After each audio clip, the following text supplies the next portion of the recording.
Hey,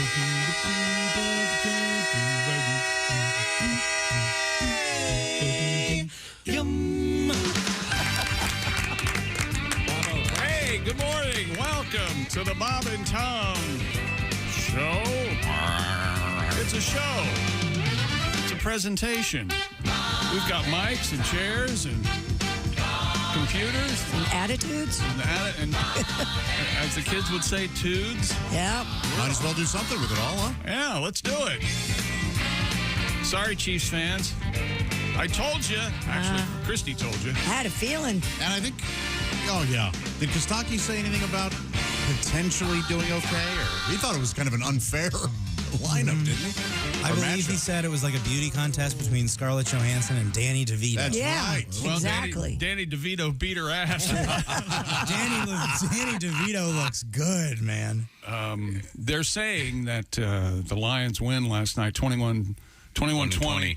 Should have been an asterisk because Jason Kelsey, is that his name? Travis Kelce. Travis Kelce. Jason's his brother. Yep. Travis Kelce and Chris Jones, offense, defense of the Chiefs, did not play last night. Obviously, that's horse hockey.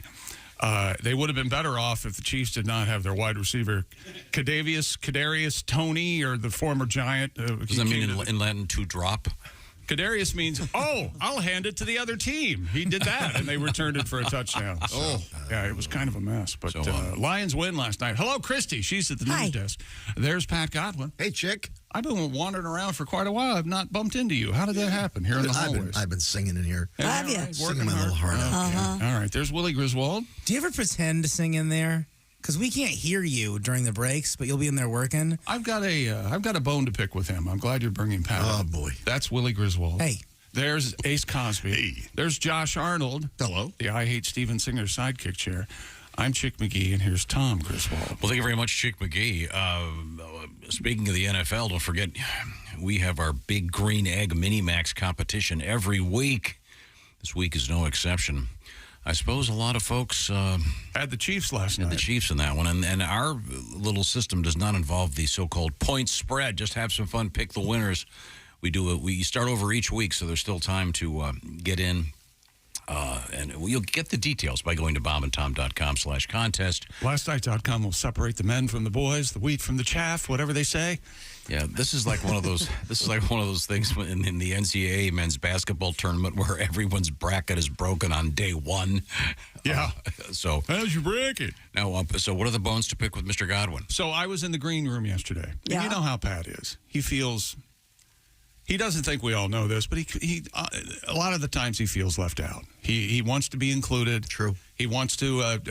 He loves small talk. I do. I just get lonely. Hey, how you doing? Hey, nice shirt. Hey, what's going on there? How you liking that car? I'm just Crap like that. But see, because he's in a separate room. Exactly. Right. This all started with COVID. Yes. And Pat had to go to a different room. And once we realized how much we enjoyed not having him in here, in a different room, he's stuck there. Exactly. So I'm in the. I announced a couple weeks ago that I don't know why I pride myself on quality television, the opposite of Mr. Cosby. Oh, I know what I did. I have somehow, and I didn't know this, but apparently the entire Netflix viewer base has started watching the series Suits. Love it. For some reason. And they can't figure it out. It's in the top 10 every week or some reason. So I started watching it. It's horrible. It's awful. The plot line, but I love It's it. good. I can't stop watching corny. it. I love it. So Pat knows this, comes up to me yesterday, and he goes, where are you in the Suits series? Yeah. You know, and I go, I'm not sure, like the 5th seat. And then he goes, you mean the prison? Which is I wasn't at the prison yet. it was a bit of a spoiler. I've had someone go, "Oh, you're Yeah. watching Lost? Is it before or after the character Charlie dies?" Oh. Then I went, have you seen? You understand what you're doing now. These private spoiler alerts are Yes. now very, very public. Lost is That's right. It's And 20 I don't years care. old. It's 20 years old. Yeah, and right now there's a 13-year-old who just discovered it. Dude, I don't care, you idiot. You should have been born early. I'm the idiot for the... No, the 13-year-old. Hey, excuse me. Hey, Could we Sorry, what? Could we stop the Rosebud was a sled Sled segment. Hey, have you seen And The now Sixth you've ruined Sense? the usual suspect. There's some 10-year-old. Kaiser Soze is. Oh, never mind. I've had people ruin a reality show by being like, oh my gosh, I couldn't believe the person that got kicked off. And I'm like, oh, I haven't seen it yet. I'm so excited. And then someone else went, dude, I could not believe she left this early. And then it kind of ruins it because, the gender, the secret reveal. Oh, they literally said this person. They said this person first, and then they go she after, and then Yeah. Okay, well, we'll try not to do any spoiler alerts. We have to worry about with Ace in this context, except it's involves sports. Ace won't watch a game, so we. I do watch the game. Ace, did we spoil the watch KC Detroit matchup by telling you that Kansas City lost? I will be watching it this afternoon. You will? Yeah. Okay. Yeah, I can't. About the only time I will do that is if the Reds or the Washington football team, if they win, I'll watch a little bit of the game the next day. But then the condensed presentation, which is like 30 minutes, they cut out all the commercials. The point is, but I don't watch everything. Do you watch? Kansas City was I did not. I watched some of the pregame stuff, and then I fell asleep.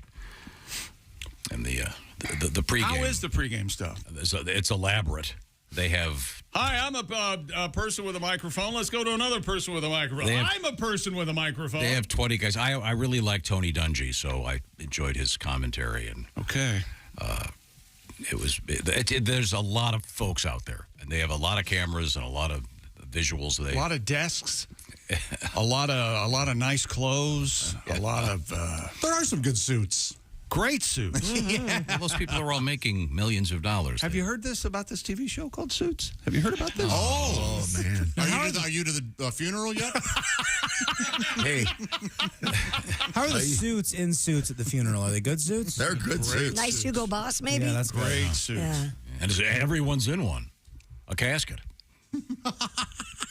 I didn't really care for redheads until Donna. There's a redhead on the His show. secretary. Donna, the redhead, is very Love cute. redhead. Pat, when you get a song out of The you, Duchess come of back. Sussex is on the show. And I know all Christy loves her. She's good in it. She's very good. She She's cries. Good for her. She's good at acting like royalty, too. Yeah. Let's move forward here. Yeah, because let's protect the very ethical and moral royal family. What's wrong with you? I think she is royal. Who cares about the royal family? That's the whole point. I don't. Take it down. Get rid of it. She's a spy. Let's do this. We have coming up in What? sports. No. Yeah, the Detroit Lions 21-20 winners last night on the ladies and gentlemen, our long, My fellow Americans, that's right. our long national nightmare Yep. is over. That's right, because Are you ready for some football? there they all are. That's, of course, Thomas Jefferson and Abe Lincoln. Abe Lincoln. Loves the NFL. Joe Burrow gave a new definition to the term "get the bag." There might not be any bag left for anybody else. But Bengals fans, rest easy. Mr. Burrow is taken care of for quite some time. Coco Gauff has advanced. Madison Keys did not. Sabalenka beat her last night at the U.S. Open. Did you see the U.S. Open? There was somewhat of the problem with some protesters. The match was delayed almost an hour for T-shirts for environmental protesters up in the stands and yelling and screaming. Well, interestingly enough, we have a exciting story about tennis balls I saw that. in the news. I love tennis balls, don't you guys? Well, Well- this is kind of interesting. Remember the movie Up? Sure. Yeah. Of course. Is that the one that has the great tennis ball scene? I'm trying to remember. It's one of those. On his walker?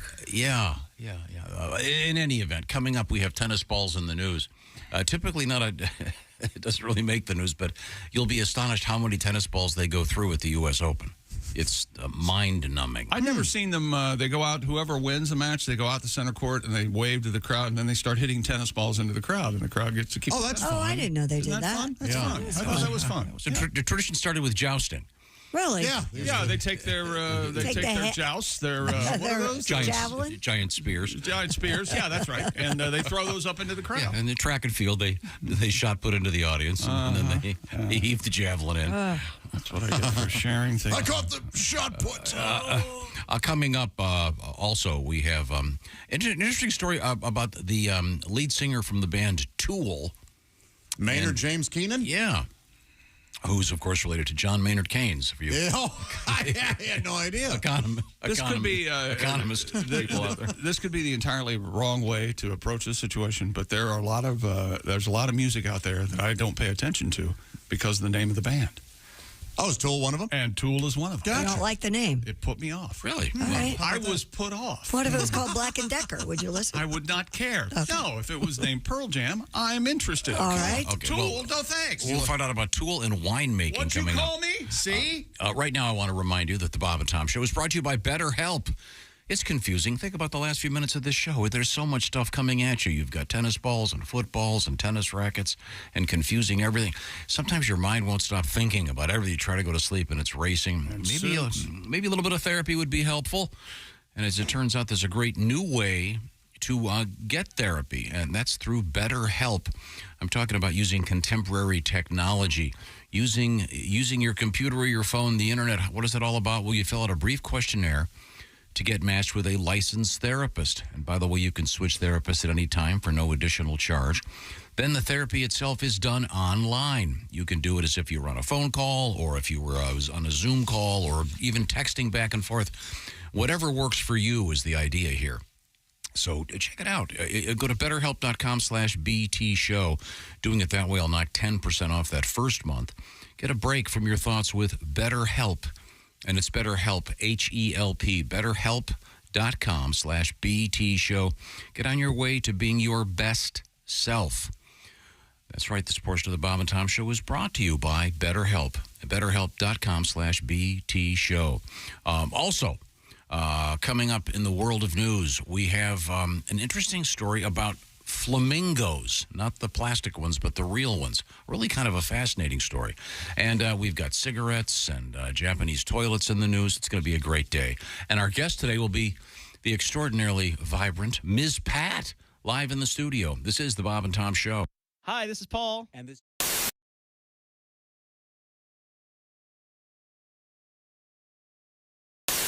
My favorite news story of the year today. Yogi in disguise. Christy, can I just read you the headline? Because this really is mostly about you. I know exactly where you're going with this. I know what exactly what story. It involves bass players. That's all he's going to have to say. Yes, it involves a scientific study of bass players. Yes. And this is the greatest story. The over-under on musicians Christie's dated, I'm going to go 12. Dated? Dated. Oh, by dated, he's vague. It's kind of a vague. No, one date. Not necessarily. Ace is back there giggling. Over, under 12? Over, under 12. Ooh. Should I take the over? No, now I have to Just think first about date. it. Yeah, think about it. Put pen to paper. But bass players in the news in a very positive way. What do you define as dating? Watch my. You see this finger? Don't do that. No, that's not a date. That's not a date. Wait, so we're not talking bedded? That's not a date. Thank you, Josh. No, we're not talking bedded. I'll say so. An intimate encounter in the back of a car is not a date. I'm going to say no. And I'm I've going to never say had that, to be honest with you. You rode somewhere. Hang on a second. In the car with him, and he was driving. Okay. That's a date. You have never had any kind of an intimate encounter in an automobile or a truck? Not in the back seat.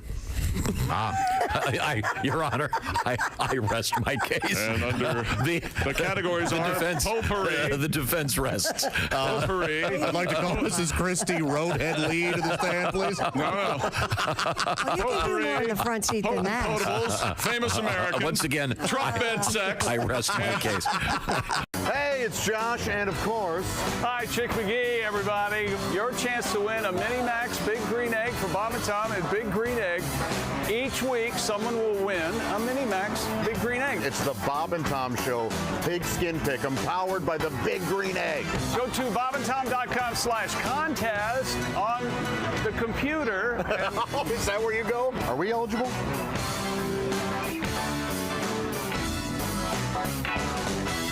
Your pro you don't like bottom them. tan Well, line. if I'm sunless tanning, if I'm doing this airbrushing, Yeah. I just don't wear a top. No. Gotcha. Do you, I'm not trying to be crude here, but do you have some kind of nipple blocker? No. So then it just becomes kind of one shade. Yep. Do you lift the boobs halfway through to get the underbelly? To postpone concerts this month because of peptic ulcer disease. It's a condition marked by open sores that develop on the inside lining of the stomach.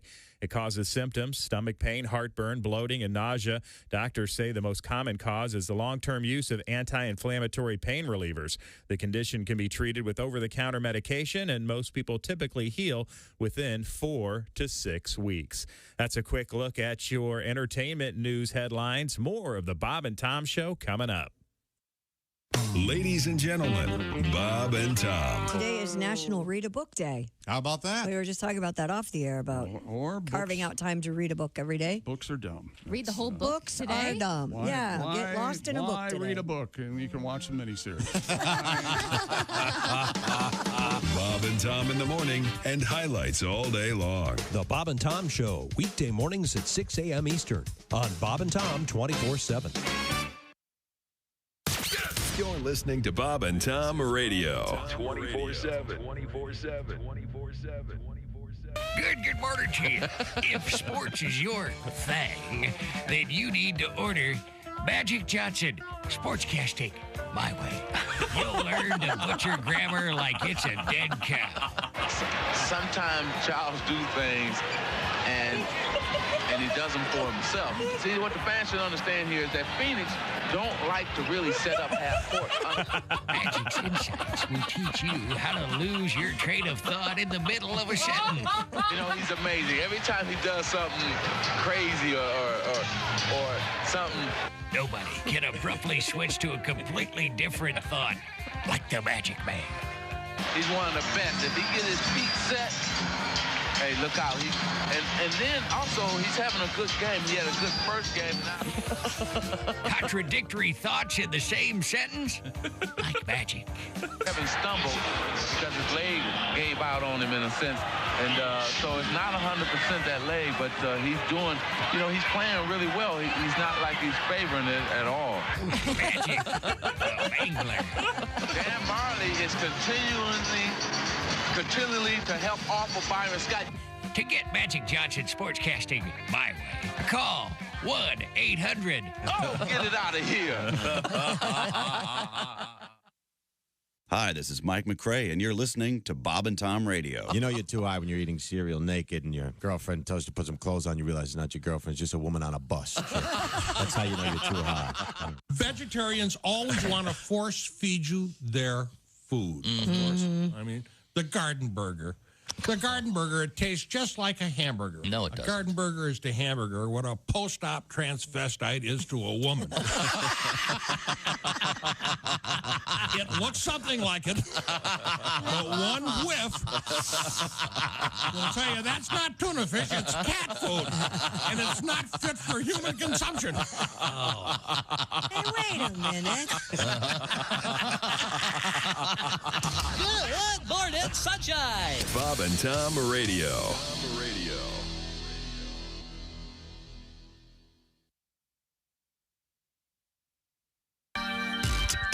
Hey, welcome back to the Bob and Tom Show.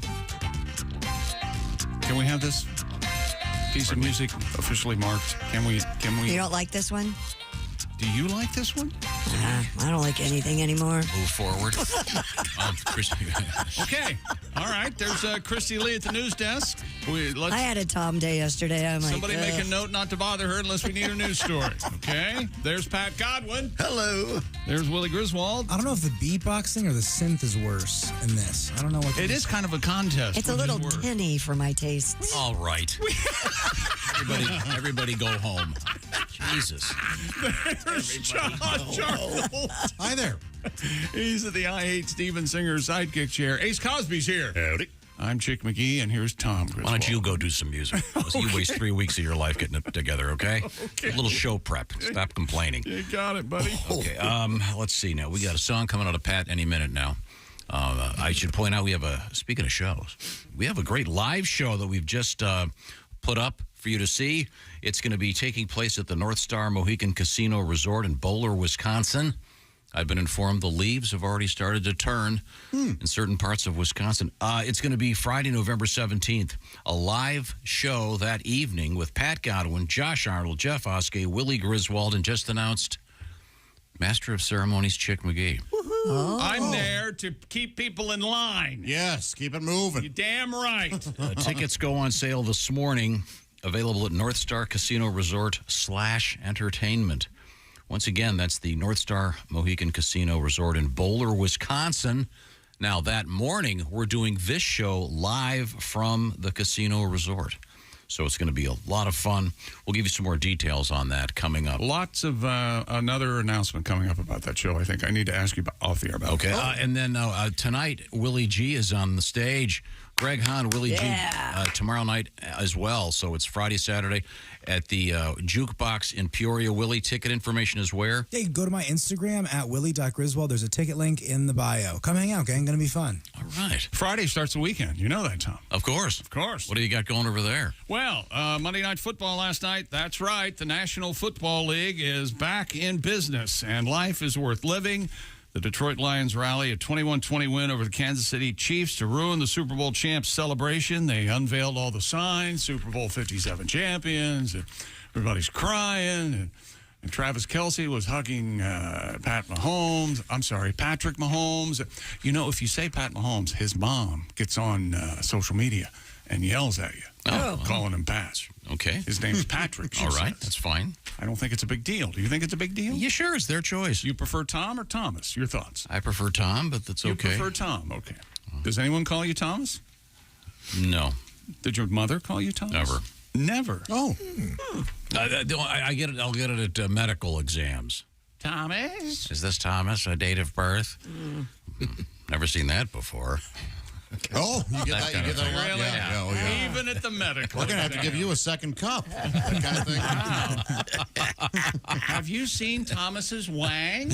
Look at this. That's a famous scientist, Thomas Wang.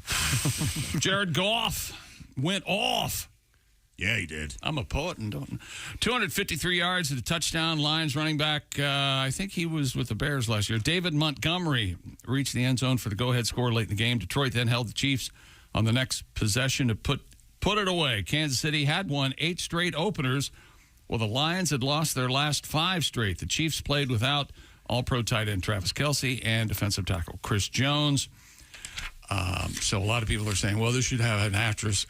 The Lions played really well. And they asked Dan Campbell, the head coach of the Lions, what'd you find out tonight? And he said, I didn't find out nothing. It was verified. I knew what we had. All right. This is all verified. Boy, to be that bad of that badass for like 20 minutes. He's so lucky he's in the NFL. Yeah, he really He is. couldn't be an accountant. He couldn't be a car salesman. He doesn't think I remember when I was watching the NFL 2 years ago when he first started coaching the Lions, or was it 3? I forget. It's not important. He called a timeout when he was out of timeouts and was assessed a 15-yard penalty because he didn't know what he was doing. Oh, now, all of a sudden, he's genius. It's busy out there. There's a lot going on. I like Willie's notion that he couldn't be a car salesman. He couldn't have any other job. He was born to be a head coach in the Come NFL. here. Let me tell you about this Toyota. Come here. He's so intense. Yes, they were doing like the third quarter interview with the coach on the sidelines, and it's just this tiny little sweet reporter and this just alien monster linebacker of a man talking to her. So intense. Dear guys, this is from Tammy with an I. Hello, Tammy. Last night, Tom, during the Chiefs-Lions game, it was Tirico. It was Chris Collinsworth, our boy Collinsworth. The announcers used one of your favorite phrases, Tom. Would you care to guess? Razzle dazzle? Yep, razzle dazzle. That's from Tammy in Beloit, Wisconsin.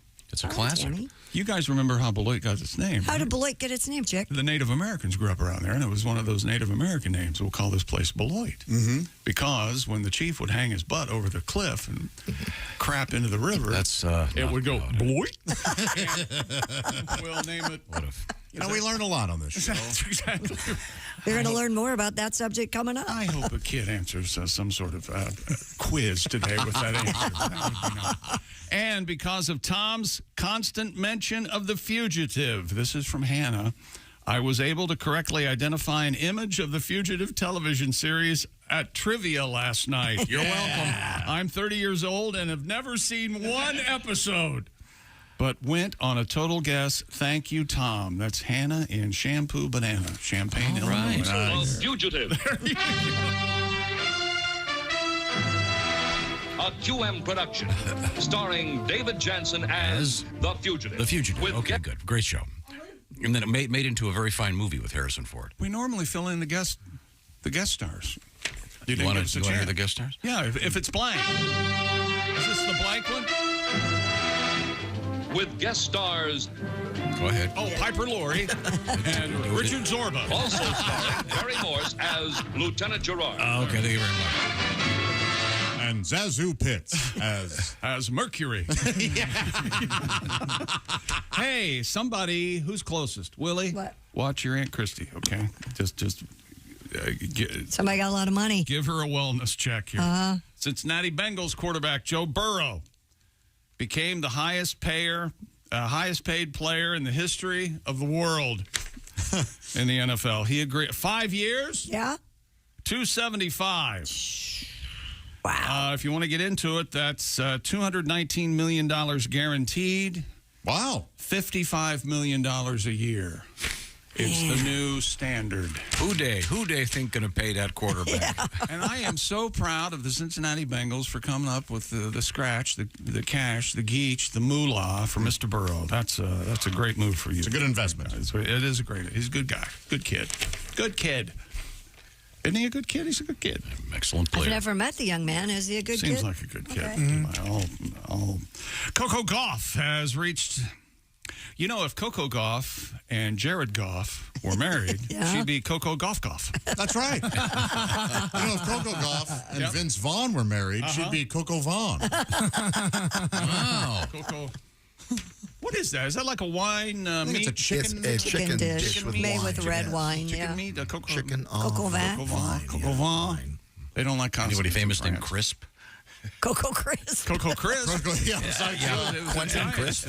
Isn't there Coco Krispies? Yeah. Can't get enough food. Love those. Anyway, Coco Gauff reached her first U.S. Open final by defeating Karolina Muchova. I'm not sure where she's from, but it doesn't sound like it's an American place. 6'4", 7'5". In a match interrupted for 50 minutes by environmental activists. Save the clouds. One of the protesters glued his bare feet to the concrete in the Arthur Ashe Stadium stand. Man. Well, there's an easy way to fix that. Get out the Zamboni, see if I don't have to tell see you if guys. Leaf Man can get off the court. You guys know I'm emotional. Yeah. That's my gasoline. Emotions. I care. Yes. I care too much, maybe. You got a big heart, chick. Huge. I don't think I'd glue my feet to anything. A sign is fine. Yeah, I'd hold a sign. I'll hold a sign for an hour. I wouldn't even want to go bare feet on that tennis court. That thing's got to be hot. Yeah. Man. Ugh. I was wearing the flip-flops in Texas over the weekend. You were wearing flip-flops? I didn't have anything between my toes. I had slides, I guess. Mr. No Integrity. Hang Mr. on. I wear flip-flops in here. Hey, Jack Johnson, what'd you do with your acoustic guitar? All fair, all fair. Banana pancake. And I was at a pool, so I had my flip. But then we went out somewhere, and I had my flip-flops on, and I forgot. So I had to go into a restroom. Oh, it's like a water show in there. Yeah. You get your Peeing on your feet? Yes. Ooh. Oh, the splash of the guy next to you. Yes. Oh, yes. Even if you're in the stall, it creeps in and hits your foot. Yikes. I don't know how people. But I like the phrase, wearing flip-flops in Texas. It sounds like a Jimmy Buffett song. That's right. Wearing flip-flops in Texas. Feet all over my feet. Piss all over my ankles. And do you want to get to? We just what did we do? The U.S. Open. Jared Goff and Coco Gauff. Man, that's funny. Golf. Coco Gauff. Turn your head, it's Goff. What would they name their kids? Golf. They have to rhyme with golf. Perhaps we should do this off the air. Or not at all. Tennis is struggling with what to do with leftover tennis balls. Okay. Tennis balls are extremely hard to recycle, the story A lot of says. dogs out there that would love them. Right. And as a result, nearly all of the 330 million tennis balls made worldwide each year That's ridiculous. eventually get thrown away. Most end up in landfills, so the homeless, the hobos, can play tennis. Yes. Where they can take more than... How long do you think it takes for a tennis ball to decompose? Ashes to ashes. Dust to dust. 4,000. Arthur Ashes to Ashes. Arthur Ashes. All right, just don't make it a quiz. How long? It's 400 years. 10 years. Did he ruin it? No, he tells me, a long show. We have to. And I start long showing it. He goes, let's wrap it up. Most end up in landfills. Environmentalists are still calling for the development of a fully recyclable tennis ball. Unfortunately, when the racket hits it, they disintegrate. How long does it take? 400 years? 400 years. Oh. An ideal design, though, is yet to be realized for the tennis ball. The problem has been highlighted, and this was the exciting story he had. I owe you all this. Grand Slam events such as Flushing Meadows, which will go through 100,000 balls over the course of just this one tournament. I mean, that's amazing. That's a lot of tennis balls. They need to get a new efficiency coordinator. That's too many tennis balls for this. Can't they use the same ball for the same game? They apparently don't use it for this. Same serve. Yeah, next. Yeah, you see how they the players, they hand them the guys who run out. Yeah, there. that's true. Yeah, It's like guitars at a Skinner show. They get balled. They're really hitting those balls. They can crack. They get balled. I'll tell you what, though, you can't do with those. If your dog eats one, they'll be removing that surgically.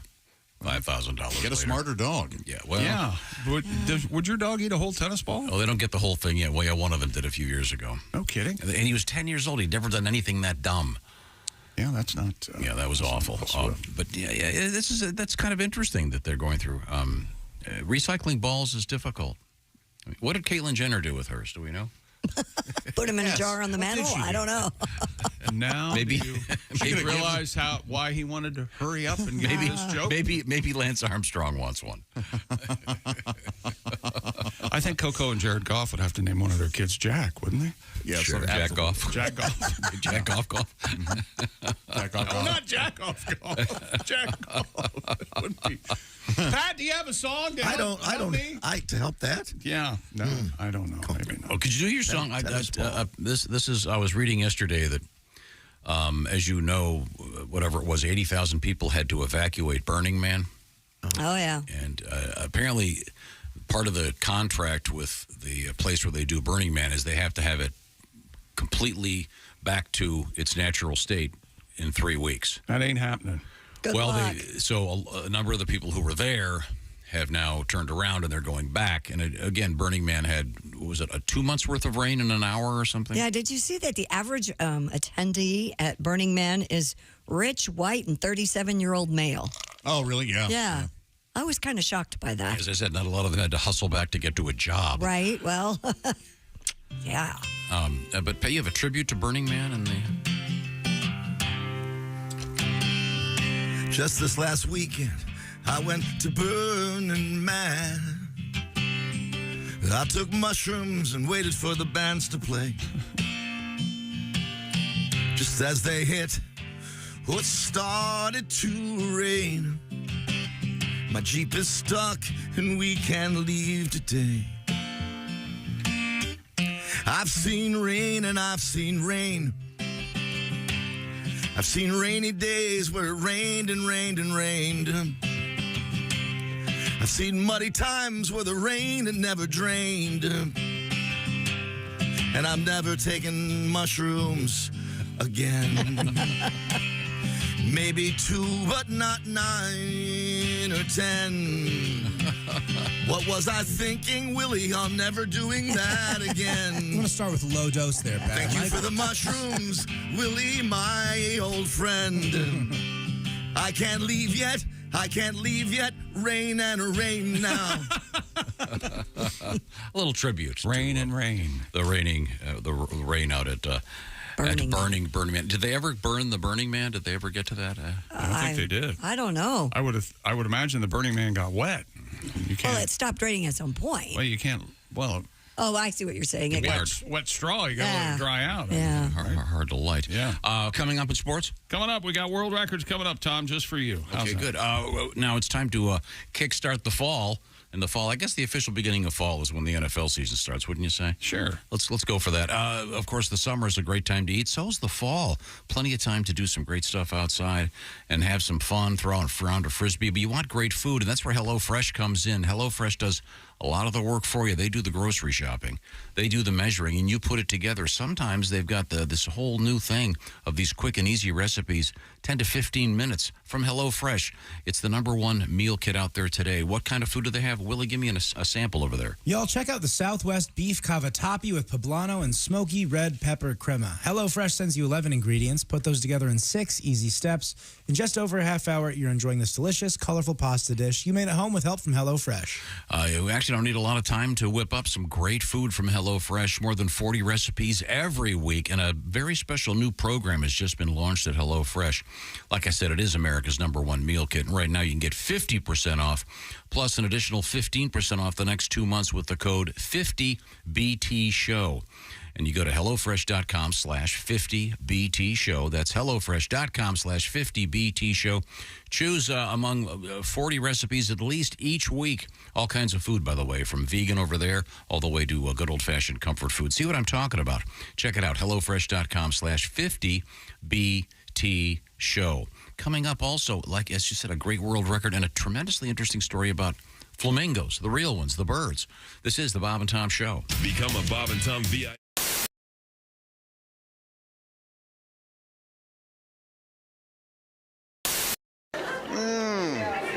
It's literally just water. Mouth it. Mouth it?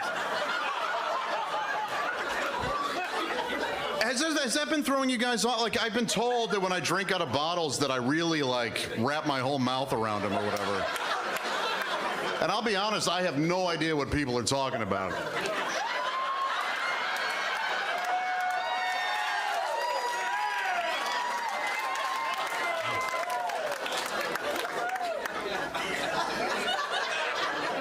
How we doing, fellas?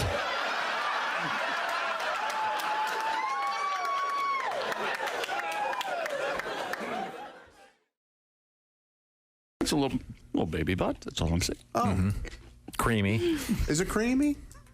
Got hair on your butt? That grossed me out saying Not that. really. No hair on your butt? No. You have So hair sorry, on your Christine. butt, No, Josh? grass don't grow on a racetrack. I don't have hair. I don't have that much hair on my ass, no. Okay. Okay, could we move on? When I shave, I have to kind of get in there. That's where it is. You know what I mean? It's like... Wait. What? You shave your You shave your buttocks? ass crack? Yeah, I shave the crack. God. Oh, my God. You got what? Why wouldn't I? Is that a weird thing? That's weird. I didn't know this was weird. Do you have a Can you separate... stand up and show me how that works? I mean, how No, do you don't. do I don't that? want to see that. I'm trying to unsee what I saw 10 minutes ago. Typically, I lay on my side. Come on. I'm glad you'd warned me about the tan line You thing. lay on your side? Yes, and so I'll lay on my side. I'll put a towel down on the bed, and then I lay on my side. Wait a minute. And You have a series of mirrors? And I have the clippers. No, I just You're just guessed. shaving your Clippers? I don't do that. I don't think You I've ever didn't heard want to of hear this? This is you clip it on your you bed? trim your buttocks with electric clippers? Yes. Are these plugged into the wall? Yes. So you got this cord. You're working around a cord while lying on a towel. When I It's said not that difficult. When I said don't go anywhere for the next 10 minutes, I didn't think this was going to happen. Well, when you lay on your side, So do you have a mirror up against another mirror? I don't have a mirror. No. You just do it by feel? Yes. Yeah, like Tommy. So, Josh. Yeah. Thank you for averting So all you're, this off of me to you because You're using electric clippers like you'd use on a dog. I suppose. On your rear end. Yes. Not so much. The cheeks aren't very hairy. It's the. How do you know that? You got to get up in there. So you at one point get in front of a full-length mirror with another mirror? And... I like to keep house. I mean, I You don't don't let go it that far up, do but I you? don't. I'm trying to think where I stop. Maybe it is kind of. Are you expecting company? No. Well, maybe You never sometime. expect company. you want to be ready for it. You keep your house clean, don't you? In case do you have a pop in?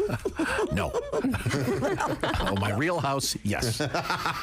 So, are these clippers then? Are these? You don't use the same one on your beard, I assume. That's correct. You have a That's separate, correct. There's you, a separate. You mark them with like red tape on No, the cord. I just know which is different. Like, just you. You know what? I use the same trimmer everywhere on my beard. Really? It's a trimmer. Yeah. You but you're rinse not. it But you're not back there, near the oil derrick. Well, according to The dirt button. the old devil's onion ring. Is that what you're thinking? It's dirt- really, when I the say dirt get up in starfish. there, it's not really up. I mean, it's the gluteal cleft, I guess is what you would call it. You're in the area there. Yeah, sure. It's in the Electric area. trimmer. Yeah. But I usually do it post. Shower when you can get electrocuted. Sometimes there's pre. You don't think I towel? Do you have those plugs? The what are they? GFI, whatever the hell they are. Of course he does. So in case you're still a little bit of moisture back there. I don't never get considered zapped. that this might be Weird. uncommon. Yeah. I gotta say, I don't think I've ever heard anybody talk about that. I'm sure people do it. They're just smart enough not to say it out loud. On a radio show. It doesn't bother me. Waiter, could I have a shrimp cocktail? And I'll get back to my discussion of shaving my ass crack with my date. I don't think that comes up at dinner, but I hope not. Well, I know many females that have to do that. Along with, yeah. Okay. That's true. Women, yeah, it's not really the cheeks. Right, it's probably up- just the. Yeah. That's good. The cracker. This- yeah, yeah. Cracker. I don't know where The that little came from. They have to. The Sphincter? crack. I combined crack and area into cracker. now do you do the bleaching down there? No, I read about there's that. no reason to. I don't think anybody's really getting Close enough to Yeah, they're not. look. Nobody has a. Lamb, its fleece was white as snow, and everywhere that Mary went, the lamb was sure to go. The distinguished staff here at the Bob and Tom Audio Institute noticed the labeling method used by Mr. Thomas Edison. This famous piece of audio was labeled 05 TE for Thomas Edison, 02. Knowing this format is the industry standard to this day, we here at the Institute theorize there must be a 05 TE 01. After years of research and investigation, we have uncovered the following audio cylinder. This is the very first ever recording by Mr. Thomas Edison. The first words I spoke in the original phonograph. Here we go. What's This has been a Bob and Tom Audio Institute exclusive. Thank you for joining us. Bob and Tom. 5, 4, 3, 2, 1.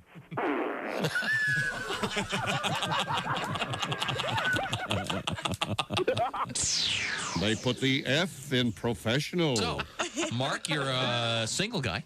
Yeah, I tell you though, it's tough because I got these neighbors behind me. Really? My neighbor Gail, very Gail? Gail is a woman who just moved. Her bedroom wall is right behind mine, and she has a new boyfriend. Mm-hmm. And I found this out. His name is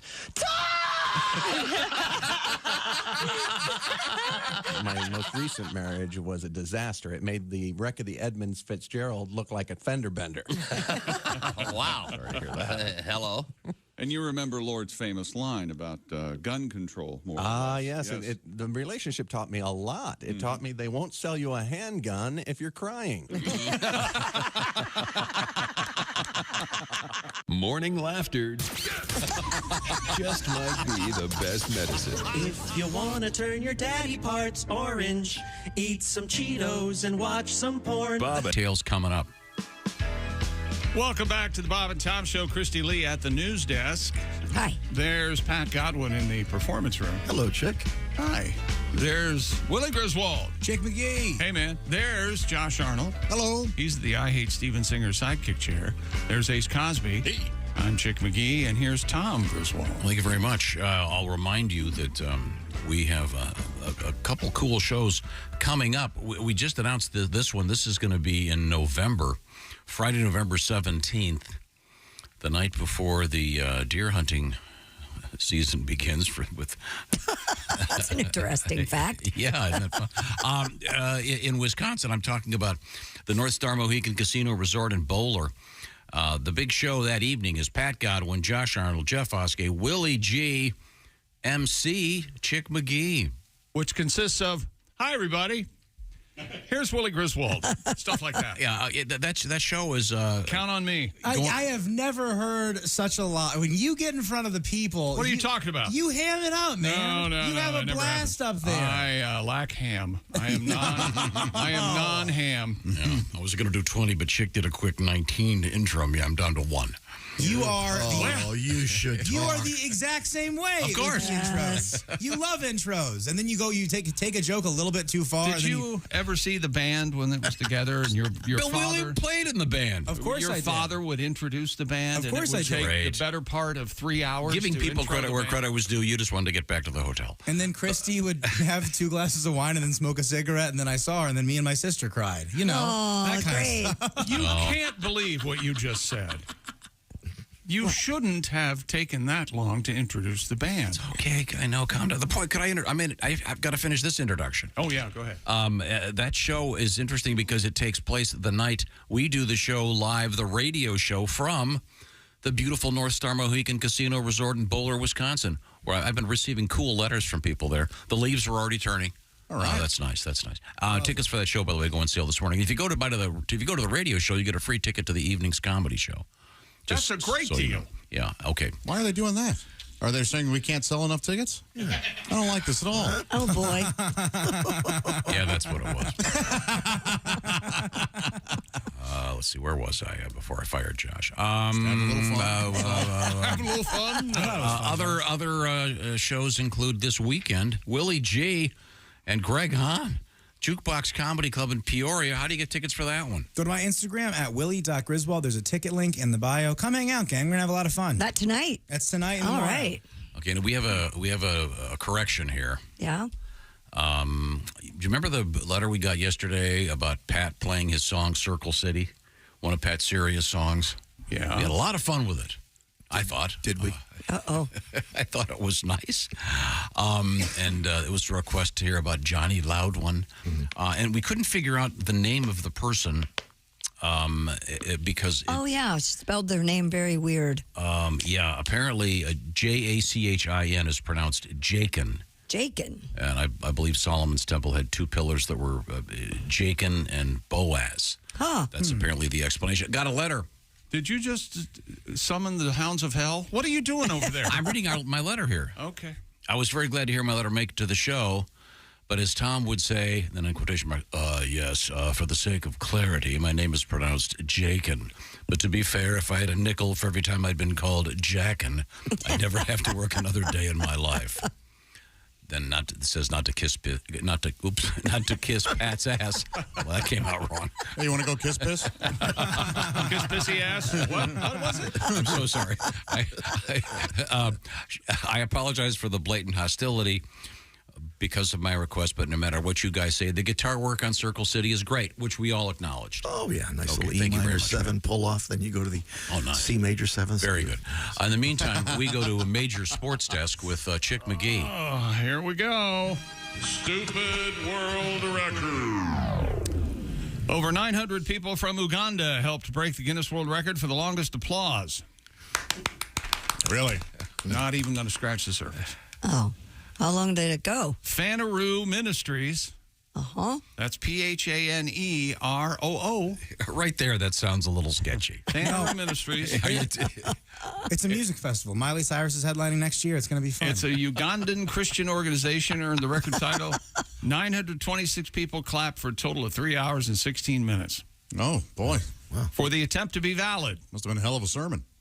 Every person was required to clap continuously, and the group needed to maintain an average sound level of 88.5 decibels. Man, that'd be hard to do. The previous record, just 2 hours and 5 minutes. When your hands get all icky. New record, 3 hours, 16 minutes. Ooh. If someone stopped, they were removed from the group by a steward. And executed immediately.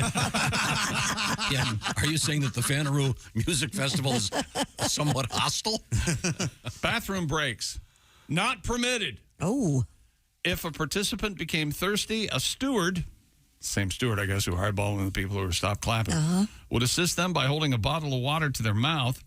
Remember, Bottle of water to mouth, not mouth to bottle of water, which they could sip while continuing to clap. The record for the longest applause, originally set in 1991, Spanish opera singer Placido Domingo, which means quiet dominoes, was applauded for an hour and 20 minutes. That's ridiculous. Through 101 curtain calls. Woo. After a performance of Othello at the Vienna Staatsoper. Doesn't that seem a little more legit? Yes.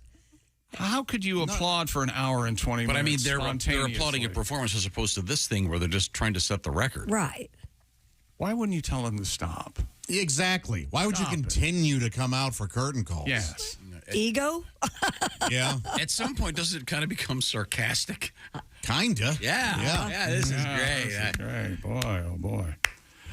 In 2002, the record was broken by the German band Grabowski.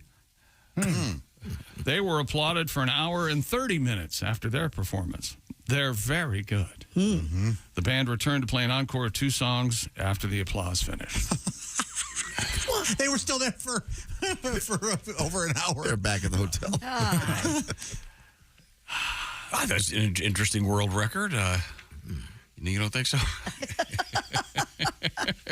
Too much clapping. I think they should keep it with following performance instead of actually manufacturing the whole thing. Don't you think? Yeah. What's the longest applause you've ever seen? I've ever seen? You've been a part of. Have you ever been to a... Oh, nothing leaps to mind. Anything overly long. Yeah. I think I was at a Skinner show, and they announced they weren't going to do any new songs. Oh, yeah, they clapped for a while. Proud of my wife. I was at Six Flags one time, and there was this guy in the Foghorn Leghorn suit, and he was strutting around, man, giving it his all, and I applauded for well over 13 minutes. Was that you, I Jeff? have a feeling that Mr. Foghorn Leghorn remembers that. Is that right? And appreciates it very much. Oh, okay. All right. All right. Coming up on the show today, in the studio, Ms. Pat. Ms. Pat's got her TV shows. We'll find out what's going on with Ms. Pat. I haven't seen her for a while. Always look forward to seeing her. And we've got interesting things coming up in the world of news. Christy, give me the teaser. We have an interesting flamingo story. We have rock music and grape growing. And we have a 7-year-old who found a almost 3-carat diamond. That's right. In Arkansas's Crater of Diamonds. Wow. Wow. If you're going to look for diamonds. Imagine finding one there. Good name. I found a really interesting hole. I went to the Grand Canyon. This is the Bob and Tom Show. This is the Bob and Tom Show. Text us at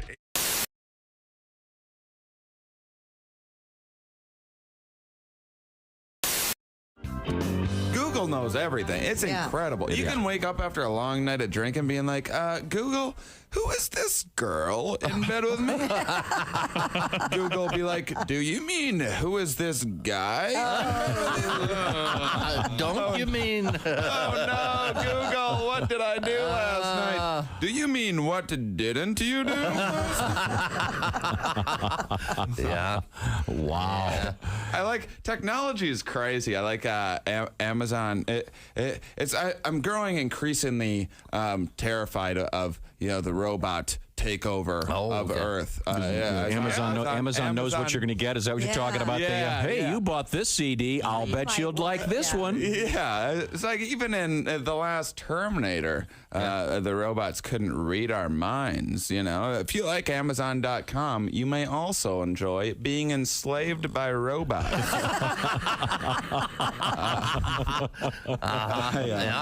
Yeah, you're right though. Yeah, it's like having robots. Amazon does suggest stuff for you. I like the spammers that use like they always use like a common name like Steve. Some generic subject like been a while. They try to pretend like it's someone or whatever. And I open it up. It's like, do you want free porn? Like, well, only a dear friend of mine would know how much I enjoy free porn. Click. My computer just explodes. Thank you, Steve. Go buy a new one. I email him back. I'm like, dear Steve, thanks so much for trying to send me a free porn. Damnedest thing, my computer exploded. Could you please resend? Damnedest thing. Our guest in the studio is comedian Shane Moss. I realized realized how addicted I was to internet porn recently. I broke my computer. I didn't have a computer for like 4 or 5 weeks. It was sent in, and this is one of the most pathetic things I've ever done in my life. I found myself one day satisfying to myself to the idea of having a working computer. It's like thinking about screen sizes and. That's hilarious. Okay. Wow. Hello there, it's Ed from Ed Septic and Sewage. I'm here at this poor SOB's house. He got quoted $20,000 for a new system. I'm doing that same system for him, $500. I know what you're thinking. Ed, how can you do it so cheap? Well, first of all, this machine, stolen. That saves me a ton of money. Secondly, I'm not licensed or bonded. That saves me tens of thousands of dollars a year. So if you need a cheap septic, call me, Ed Septic. When things get hectic, call Ed Septic at the number below.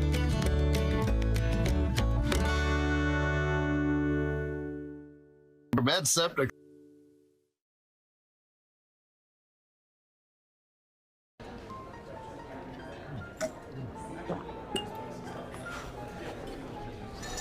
You took my breath away from the moment I first saw you. Will you marry me, Dolly? She said yes! She said yes! It's not a real person. It's not a real diamond. Real, natural, earthborn diamond. For your real love, from a real jeweler you can trust. Steven Singer Jewelers. Paul, you kind of came off the road as a comedian many years ago when you started doing the TBS show. How many? We started in 95, so Really? 14 years. Wow. Doing it. But you occasionally go back out on the road and do stand-up. I do. I took a little time off the last couple of years, but now I'm getting back out there. You know, it can kind of burn you out being on the road. But, Sure.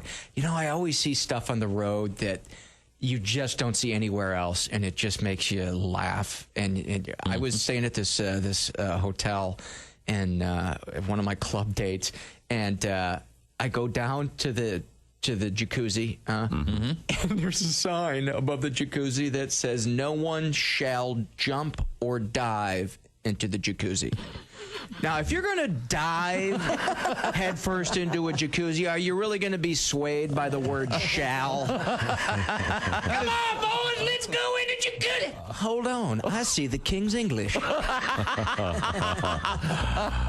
Wow. What the heck? I'm guessing that was a lawyer. They really should have. That just made me laugh all day. That takes. Chronicles the life and times of super masochistic performance artist Bob Flanagan. In one scene, Flanagan is shown hammering a nail into, then removing it from his most private part, which would be his penis. Wow. Boy, what if he misses and like hits his thumb? Well, then that would hurt, Bob. Yeah, there's a bone in there. That's really going to hurt. That's going to hurt. Hold on a second. Morning, Bob and Tom Show.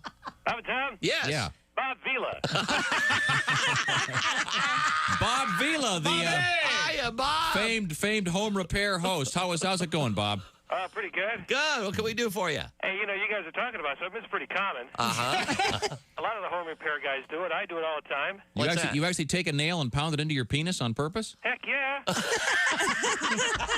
Now, Really? do you use a nail gun or do you use a regular traditional hammer and nail? Oh, I'm not a conservative guy. I just use a nail. Okay. Oh, okay. In fact, I was at the hardware store the other day picking up a nail just for that. Uh-huh. And I took it up to the counter. The guy goes, that'll be $1. I go, great. He goes, that'll be $1.04 with tax. I go, tax? Wait, I am kinky? Tax too. Hi, this is Larry Reeb, Uncle Larry. It's a sick world, and I'm a happy guy, and you're listening to the Bob and Tom Radio. Here's one of the fattest things I've ever done. I ate a pie in a car. By myself. The apple pie that we had, it was so thick and beautiful. I just ate it like a piece of pizza. Wait a minute. So you ate a pie by cutting it into triangular pieces and eating it one by one? Like what a weirdo! Like a pizza. No, like without a fork is what I meant. You pick it up and you eat it like a piece of pizza. You dick. Bob and Tom. 24/7. Oh, yeah. Yeah. We'll talk to Pat coming up soon. Welcome back to the Bob and Tom Show. Christy Lee at the news desk. Hello. This is me on clavinet. There's Pat Godwin. Hey, chick. He's in the performance room. I'm playing bass. There's Willie Griswold. Hey. Jess Hooker joins us. Hello. Good morning. There's Ace Cosby. Hey. There's Josh Arnold. Hi there. He's over there at the I Hate Steven Singer sidekick chair. I'm Chick McGee, and here's Tom Griswold, and I've got an email for you, buddy. Okay, go ahead. Dear Tom, Daily Joy Bringers. Oh, thank you very I much. like that. That's what he wants to. This is what Daryl says. I heard Tom's reference to the movie On Any Sunday. Do you remember this? Yeah, it's a movie about dirt bikes. Steve McQueen is. It's a documentary. It's really good. It is a documentary. Yeah. Steve McQueen's in it? Yeah. Promoting. Is he playing Steve McQueen? Motorcycles? Yeah, he's talking about the early He days. had that famous jump in The Great Escape. Oh, yeah. Very cool. Was that really him, or was that a stunt guy, do you think? I don't know. That's a good question. I always thought it was him, but who knows? Yeah. You would think it'd be Steve. He's kind of Very cool. Yeah. The Tom Cruise of his day. Anyway, he says, it made my heart flutter. That's what Daryl said. I'm an old motocross racer. Then he says, finally, one of Tom's ancient references did not make me angry. The other day I was somewhere, and someone mentioned the famous surfing movie. Don't you start with this piece of... Endless Summer? The Endless Summer. Yeah.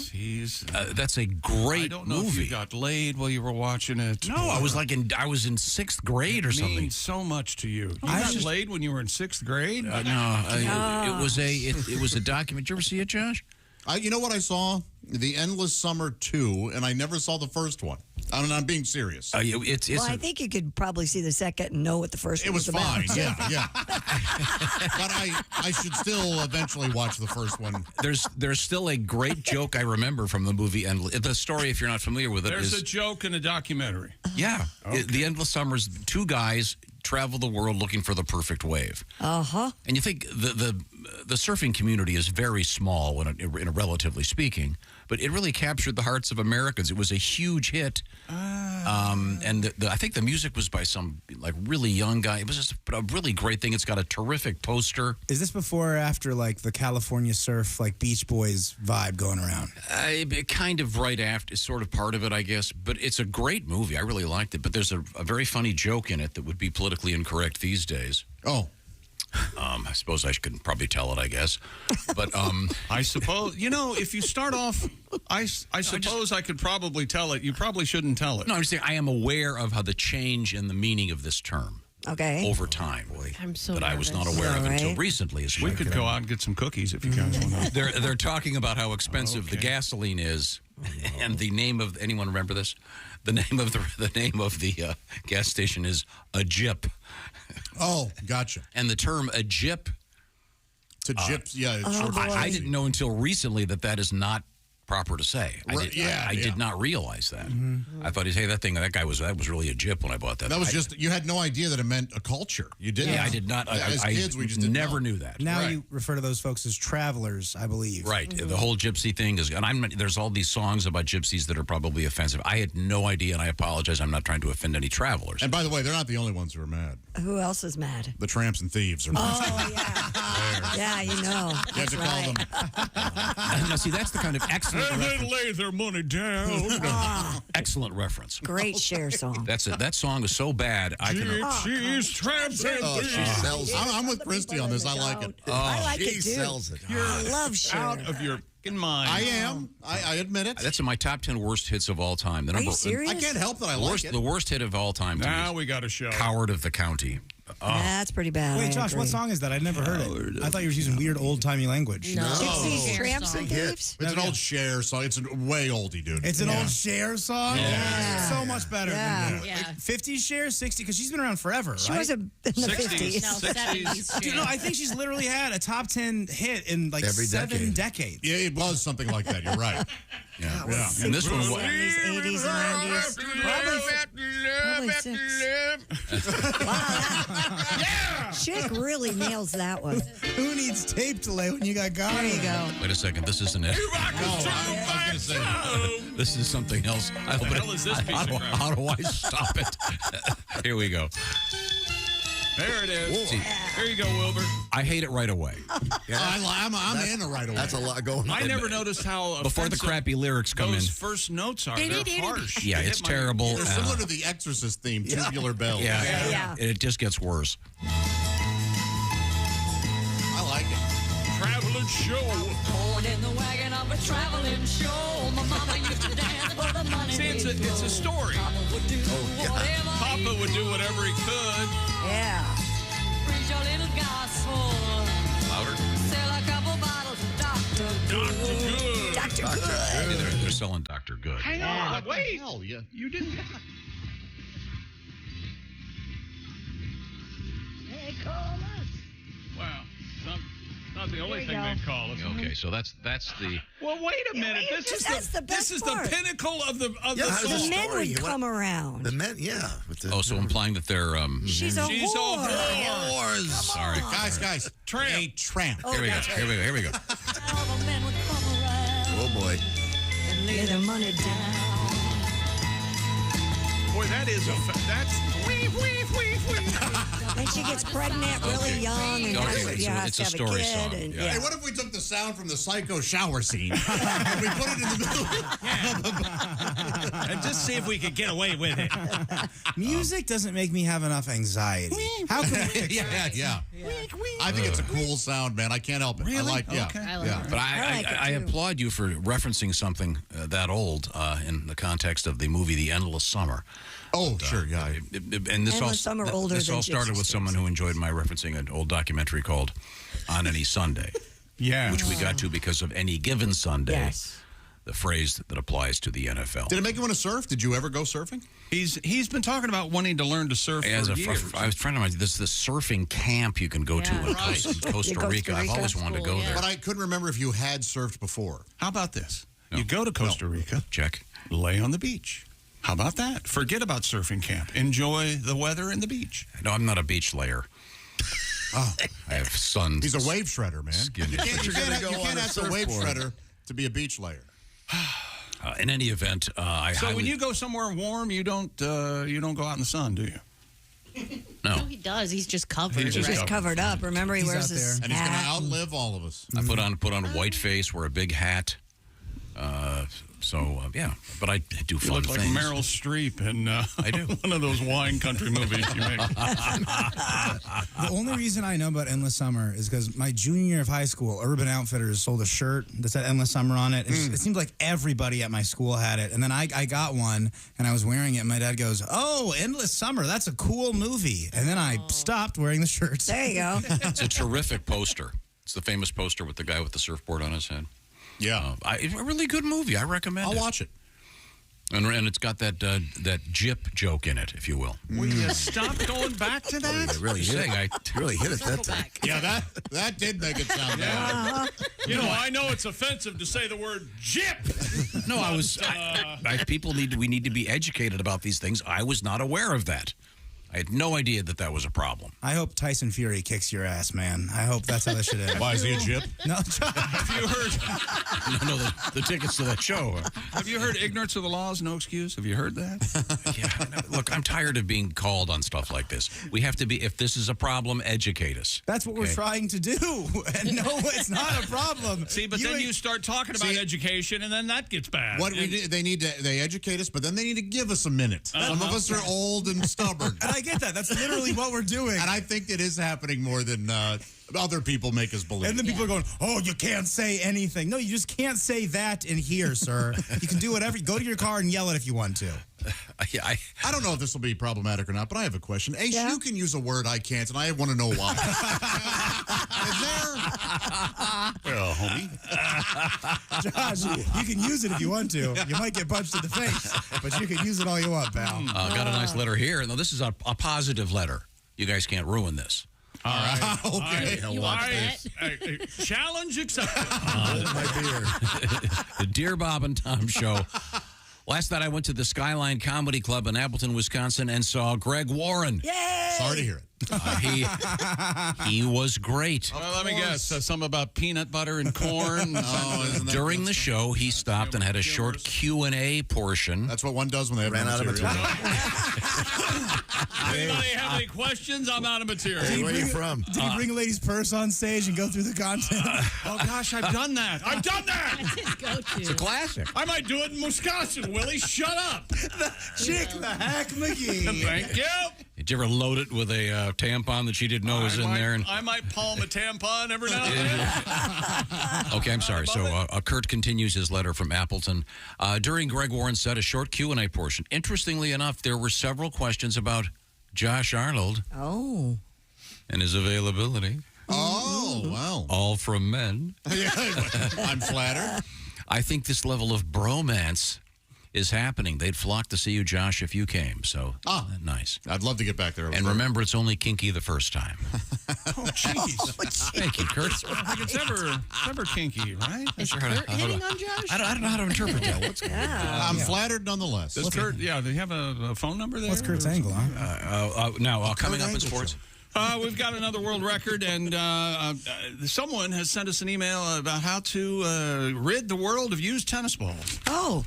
Oh, they have an idea? They have an idea. Okay. They work for a company with a logo and everything.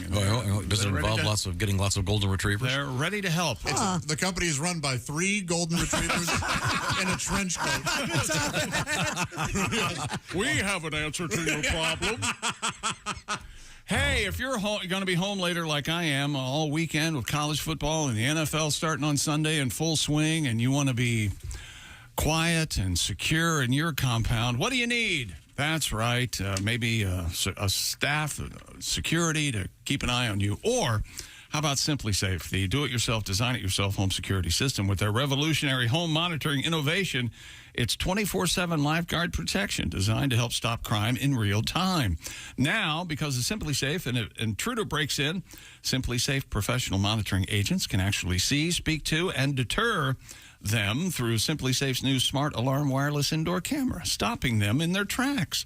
24/7 lifeguard protection made possible by the new smart alarm wireless indoor camera. Available with Fast Protect monitoring plan, the only indoor security camera that can trigger the alarm and instantly deter intruders with a built-in siren. You can install it your way, of course. Do it yourself in about 30 minutes, or you can have a Simply Safe expert set it up for you. Either way, easy to protect your home. And now, for a limited time, I've got a deal for you. Get 20% off your new system when you sign up for Fast Protect monitoring. Visit simplysafetom.com. That's simplysafetom.com. Remember, there's no safe like Simply Safe. Thank you very much. Read the reviews. Simply Safe is great.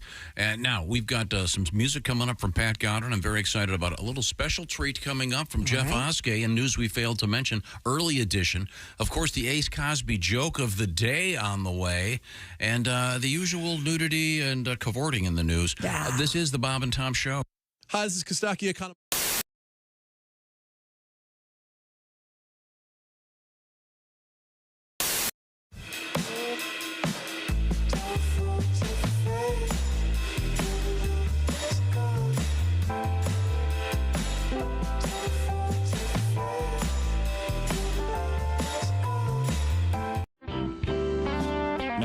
We have a request. Christy, do you feel like doing a little something over there? Something like what? Well, we have a request for Christy does a thing she does on occasion on stage with Henry Phillips. And I see. They are going to be working together. Oh, I don't know. We were going to use that as a tease to get people to Wiley's on Saturday to see the big. Well, I mean, the big show. The big that'd be nice, but there are a lot of people who can't make it. Didn't we hear a new version of the? Wasn't it? Yeah. Did you guys ever? Yeah, we did get that. Oh, cool. We played that. Yeah. Well, why don't we? Can you do the original? Do you know? That's the more politically correct version. Mm-hmm. Have you ever guys tried this on the air here? Have we? Yeah, I think we have. I don't know. Gosh, Henry, it's been so long since I've seen you, and I just thought that would be great to kind of maybe sit here and talk about some things like the weather. Have you noticed how hot it's gotten? Oh my God, and the humidity. She's talking again. I have some friends that have shown really up bugging at me. the She's beach talking again. wearing the most ungodly outfits. So embarrassing. I look at my friend. I don't know what women are thinking. I think these she's days. psycho because she's talking and talking and talking and talking and talking. That's great, but at least make sure your surgeon gets your nipples in the right place because I hate it when they skew left. God, what is that all about? You would think. She's talking again. I need a cigarette. She's talking And again. here's the other I girl wish who we wore never this met. little She's midget talking the other day. Oh, again. my God, the scar she She's like a had. TV set. She's talking and talking and talking. I'm gonna go insane. Cellulite was something everybody I'm in has, so horrific why pain. would you even do that to yourself? And then I think she's on cocaine. Scars, your stomach looks like a battleground. Maybe I now. need It's some not because she's attractive. talking and talking Oh my and God. talking and And talking. I'll tell you what, if she I wears that don't bathing care suit about one a more word time, I you am gonna say. have to- You I don't know. already told that stupid Strap her to her story room so anyway. she sees a I'm mirror. gonna get a 38 and blow myself away because you're talking. You look at yourself in the mirror and go, this is as good as I am ever going to look. Oh, my God. And to go out in public like that? What is she thinking? I was at a black tie event She's the other night. talking Henry, again. and the girl had It's on really this dress. bugging me. She's talking Her husband's again. in a beautiful It's tuxedo. so embarrassing. I look at my friends. Unbelievably low I think cut she's dress. psycho because she's talking and Believe talking. it. Here we are trying to raise money for a charity and her breasts are hanging out. She's talking again. Oh my God. She's 55 years old. Come She's on, talking Amy. again. Press your age. What are you trying to prove? She's talking we all know again. that once you start drinking, you're going to hit on your husband's best friend, and that is not She's attractive. talking again. Yeah, See right. what you miss when you're gone for just a couple of months, hon? Wow. Christy Lee, along with Henry Phillips. I heard something about nipples the wrong way Have and you breasts ever hanging seen out. that? Skewing the wrong way? Yeah. Sometimes they put them back, they're not exactly Okay, thank you. lined up. Yeah, it kind of looked like Marty Feldman nipples. Is that what they call it in the textbooks? I think so. Plastic surgery? Killing himself and seriously wounding his wife's lawyer, severing the lawyer's limbs. Wow. Witnesses said the explosion occurred during proceedings to determine how the couple's property would be split. For once, a lawyer got the charge that cost him an arm and a leg.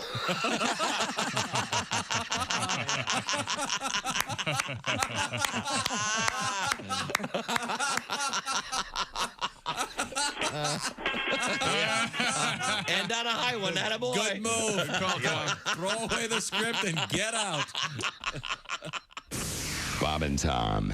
You can pick your morning radio show, and you can pick your nose, but you can't wipe Bob and Tom on the couch. Jim McHugh is our guest, recently married. We've established virtually nothing else about you. You're tall. I'm tall. I I'm know you married. were very successful in the recent Boston comedy competition. Are you from Boston? Is that? I'm a transplant. I'm from Connecticut, and Because so you don't I'm have not really. you don't have a discernible. Yeah, I don't Boston talk like a accent. retard. You know what I mean? I talk wicked smart. I'm wicked smart. Well, that's a nice hey, you way. don't sound like you're from around here. Nice way to embrace the community. You guys don't sound really smart around here. Yeah. It's really sexy with the women too. You know, which one of you retards is going to buy me a beer? An overturned truck spilled 42,000 pounds of beer onto a West Virginia highway the day after Christmas. Damn. I just picture hill folk crawling out of the ditch immediately. Like the second the beers hit, all of a sudden there's 30 people. Oh, get him, some more beer. Go and get him, grab him. Give me that straw. I mean, they didn't ship it in a big tanker? I think you're thinking of gasoline. Yes, gasoline goes in big tankers. I've seen one filled with fat. It said, this fat is not edible. It's used for something else. It was a Non-potable big fat. tanker. Here's one of the fattest things I've ever done. Oh, God. Somebody once put a sign on my back that said, this fat is not edible. It is just used for other uses. Is that what you wanted, chick? Oh, yeah. And the sign said anybody caught trespassing will be shot on sight. So I jumped over the fence and yelled at the house, hey, what gives...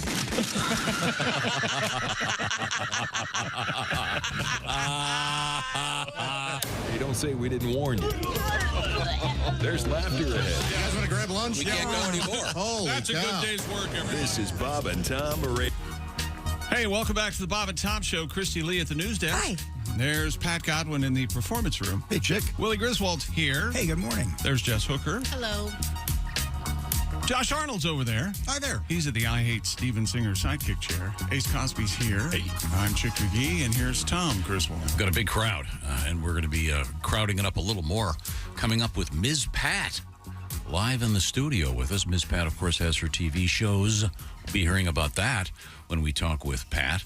Also coming up, the Ace Cosby joke of the day, and it'll be Jeff Oskay with news we failed to mention. Looking forward to all of that. In the meantime, we head back over to the sports page. We had a story in sports, according to Tom.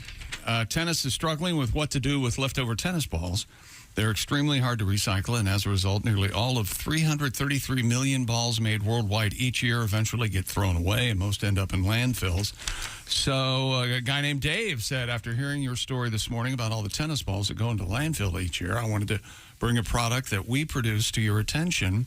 We make something called the Pressure Refresher that repressurizes tennis balls back to their original bounce, he says. Huh. This way, tennis balls can be used and reused until the felt wears out. Widespread use of our product could easily cut in half the number of balls going into landfills around the world each year. Wow. And there's a website and the whole thing. I don't know how it works. A picture of a golden retriever?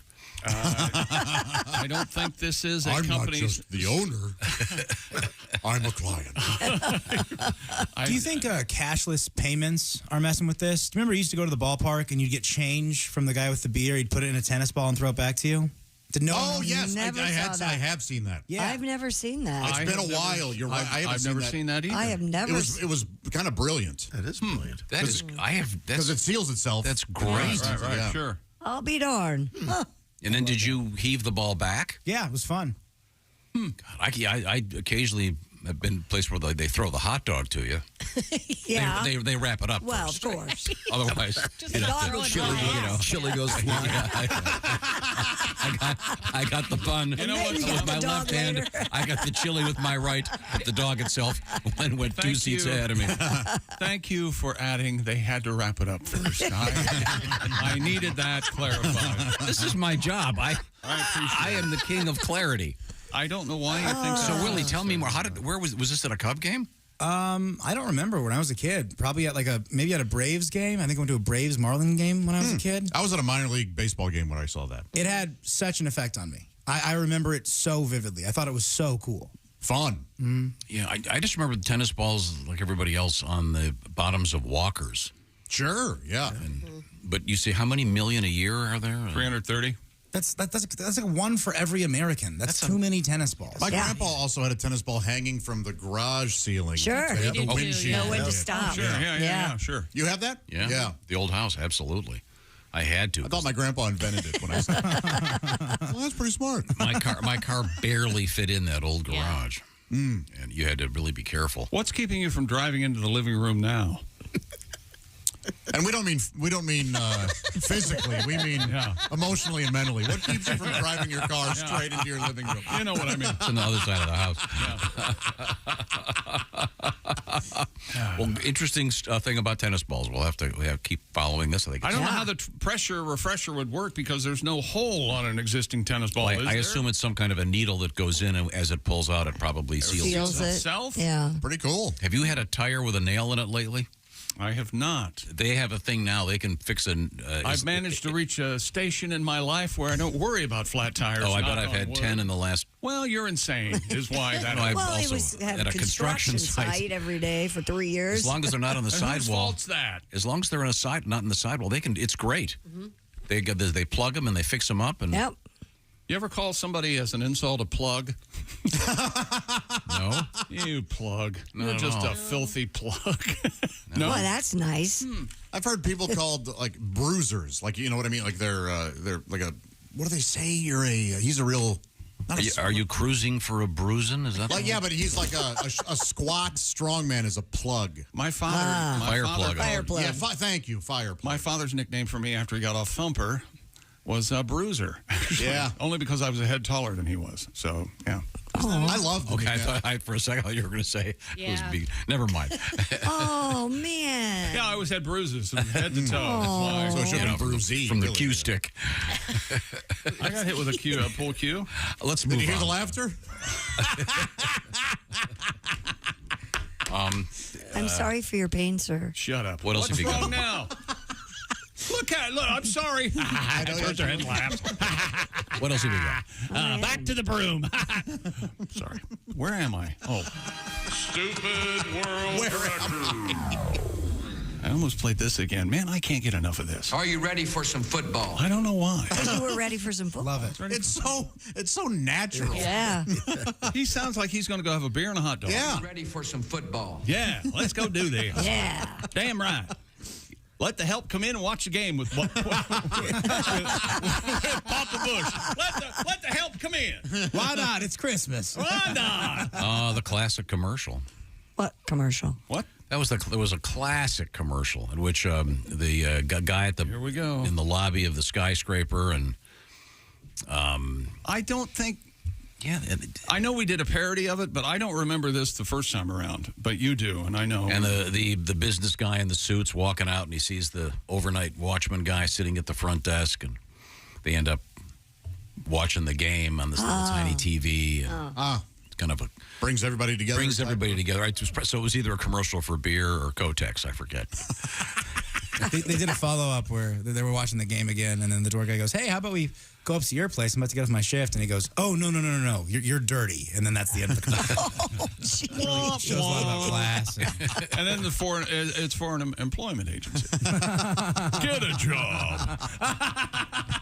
Oh, here's, we've heard this. Are you ready for some football? How about this? Are you ready for some football? Oh, hey. Sir. Now we got it. Now we're going. We know you're excited, sir. Yeah, save that for invading Iraq. Let's see. I think I can put that over here, and the old one's gone. No, All don't we keep have playing is this one. Are you ready for some football? Here we are. You know what we're ready for? Stupid world record. A Labrador from Wales. Wales? No, it's not Wales. There's no T in Wales, is there? There isn't. Holds the Guinness World Record for the most bottles recycled by a dog. Tom, would you care to explain How any the part hell of does this? that work? Well, if you keep reading, the dog's named Tubby, and he was officially recognized 13 years ago as the finest recycling dog out there. He collected an estimated 26,000 plastic bottles over his career as a pooch, running down the beach. Well, he can't. And he knows where to put them? Like in the receptacles? He would bring him. He would bring him back.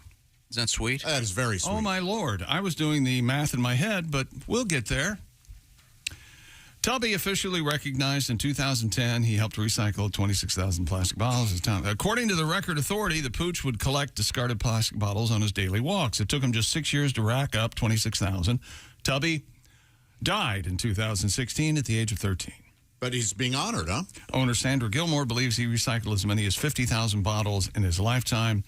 Gilmore said he loves his recycling. No. Unless he goes out and finds a bottle, he comes home moping. Oh, no. So it's a sweet, happy story. Sadly, he's Tubby's no longer with us. Yeah, but- it's like one of those things. Get ready for this when the Olympics are on. Every profile has that kind of sad, this great athlete's only a great athlete too. Cut to tragedy. Same thing there. It's a fun world record. That is fun. I like that. They're just now acknowledging it? Very sweet. They do the. I think when they run out of dumb stuff, they go dip into the past. I got honor you. the It's one of the classics. Thank you very much. That's a lot of bottles. Is that sports? Yes. Are you ready for some football? Your earplane This is what you farted for. plays a big time joke on you, doesn't it? Amazing. Be a good sport. Christy? Talk about finding things. A 7-year-old girl uncovered a 2.95 carat diamond at Arkansas's Crater of Diamonds State Park. They announced that 7-year-old Miss Aspen Brown discovered the diamond during a visit to the park for her birthday. Poor kid. To give you an idea, the gem is about the size of a green pea. It is the second largest registered diamond found by a park guest this year, surpassed only by a 3.29 carat brown diamond discovered in March. Wow. So I saw this, and so I tried to dig deep. I couldn't find anywhere the value of this. Well, that's a brown diamond, so Do you get to keep it? I think so. Yeah. But So it's not like brown diamonds are not necessarily as expensive as the clear ones. Is But that because brown is the color of poop? kind of, yeah. Yeah. Yeah. and you got to congratulate the Parks Department, though, for naming this one. Talk about making it a draw. Oh, yeah. Absolutely. Find a diamond? If it was lots of Rattlesnakes Park, Not many visitors. you know it's going to go with, hey, free Diamonds Park. Yeah. Hey, we're coming. It's always fun to look Did your dad ever take you to those places where you sift for minerals or?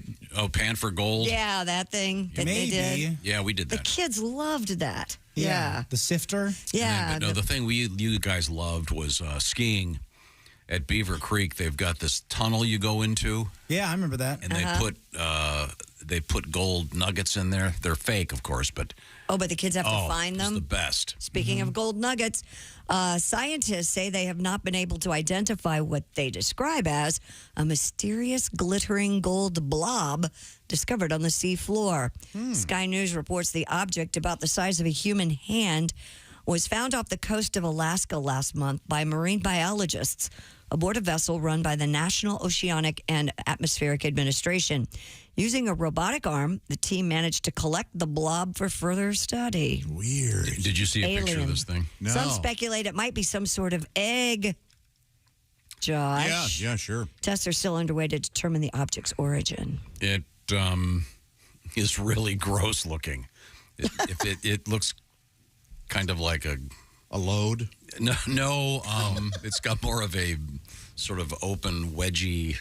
What? Yeah, it's kind of flowery, like in its. Yeah. Huh. Maybe it is an alien egg. We don't know. Like a Georgia O'Keeffe? Is that, the old. I don't know.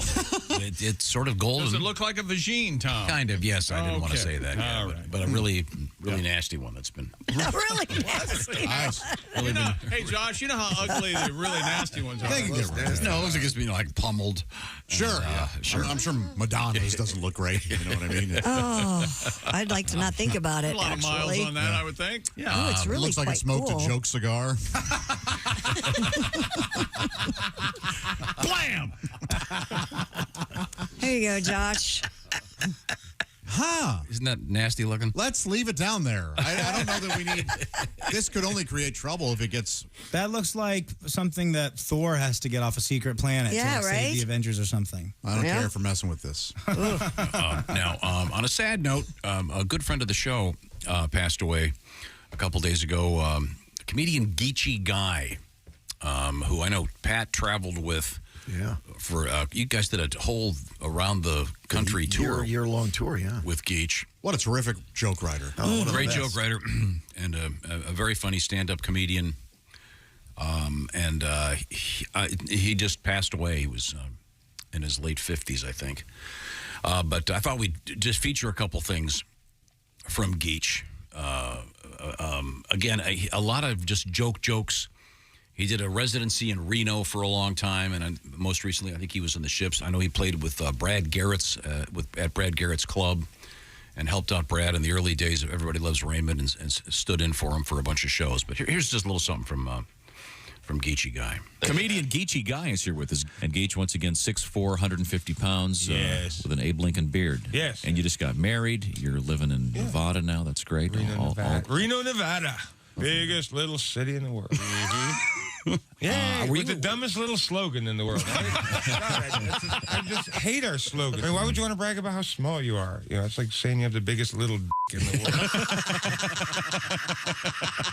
I'm just saying, you don't do that. You don't. You live with it and you shut up. That's what you do. You don't take out ads and you don't spread banners over the road. That's Christy, what you don't do. Christy just walked in the room. Hey, Christy, Chick's got a new T-shirt idea. Tell her, Chick. What is it going to say? Biggest little in the world. Oh, my goodness. Well, I can't go on. Somebody do something. Geechee Guy is our guest. Oh, my God. Every time he comes in here, he does that. Now, Geech, Geech, are you much of a musician? Do you play an instrument? Oh, not really. No. No. I like music. Oh, you do? Yeah. What I've kind been of- listening to the Bee Gees like they're going out of style.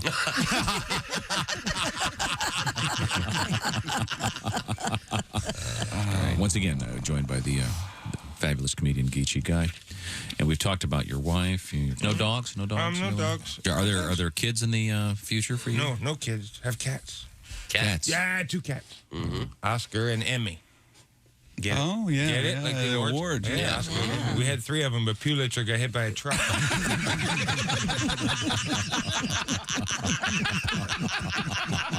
And newspaper truck, too. Throw that in there. What are the odds?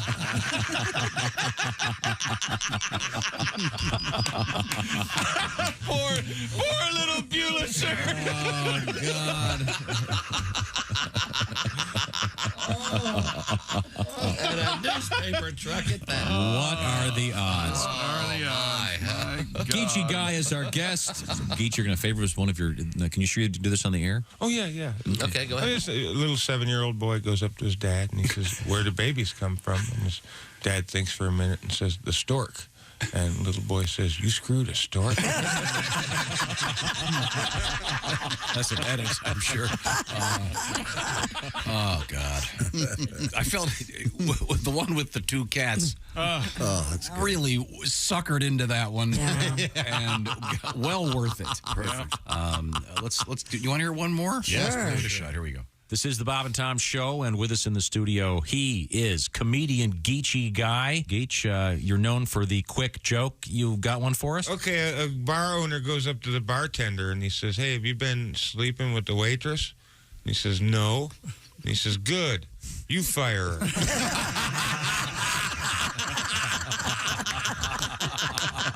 There you go. A little bit of Geechee Guy. Geechee was 59. God bless him. Sadly, Geechee died. And Pat, I know you have lots of Geech stories. Oh, yeah, man. Just a real quirky guy. Can you tell the chili dog story? I can. We did a show that was not well attended, and the radio station brought just tons of chili dogs for the event. And at the end of the night, the guy, we had 20 people there. The club owner goes, "Hey, you guys, if you want some of these chili dogs, you can take them with you." I said, No, I'm good. And how many were left over? About 300. Oh my gosh! And the next thing I know, Geech is just putting all the chili dogs into my Pathfinder, the back of the Pathfinder, and the back seat. And that's what he lived on. They stayed in my car for like 3 weeks. And he ate those for 3 weeks? Yeah. Unrefrigerated. He was like a real road guy. Oh, my God. Slept in his car. Wow. Yeah. I'm surprised he lived as long as he did. Yeah. Yeah, and he was not. I know you had to tour with him. He was not a big fan of bathing. No, he was an odd guy. Yeah, real funny. Yeah, oh, incredibly funny. And he was still working the ships, and he took last week off because he wasn't feeling well from Carnival. Oh well, yeah. Was he one of those Star Search winners? Yeah, he won. He beat Ray. He beat Ray Romano. Isn't that crazy? Yeah, that's he's funny. Yeah. And famously, I want to get this right. Is it true that he was asked to do Letterman, but they wanted him to use his real name? Yeah, his real name's Michael Cathers. And he refused. And they wanted him to not use a goofy name like Geechee Guy, and he refused, yeah. Huh. Wow. Okay. Well, when we come back, we have Christy Lee at the news desk. Also, a very special treat, Jeff Oskay with News We Failed to Mention. Also coming up this morning, she is Ms. Pat. And we're going to find out what she's got going on, which includes a couple of TV shows. This is the Bob and Tom Show. For a complete copy of the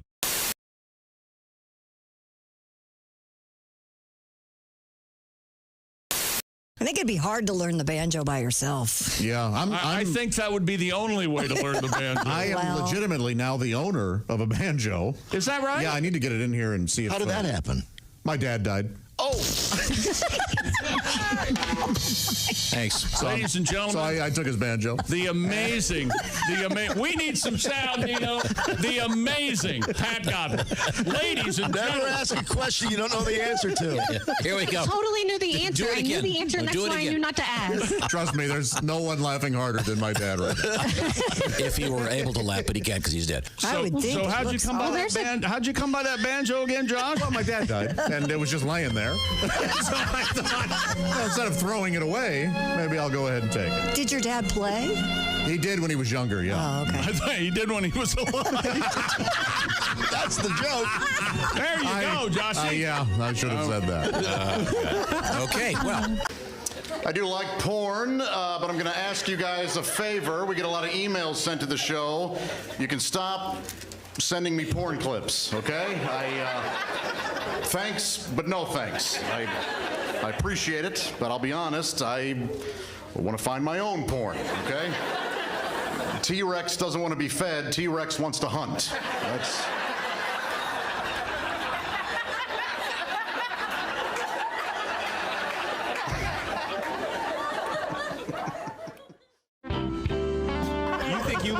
you lost money in investing? My whole people lost money in investing. Bernie Madoff came along and set us back 10,000 years. I hate that guy so much. I hate Bernie Madoff so much. Not for what he did, because I don't care about the rich. I hope they lose their money. But no, for how he looked physically. Did he have to look so Jewish while he was doing that? He's already the image of a Jew that's in every redneck's paranoid mind's eye. Just some crook-nosed Jew on top of a pile of gold coins, swimming in it like Scrooge McDuck. Like, I'm gonna take the Gentiles' money. Like, I always trip out when I see somebody that so fully embodies a stereotype like Bernie Madoff did. Like, when you see a nerd who's actually wearing a pocket protector, like, they don't even make pocket protectors anymore. Believe me, I know. That guy had to go out and hand mold the plastic resin into his nerdy little pocket. Or when you're driving in traffic and somebody cuts you off and you look into the car and it is, in fact, an Asian woman, you're like, are you kidding me?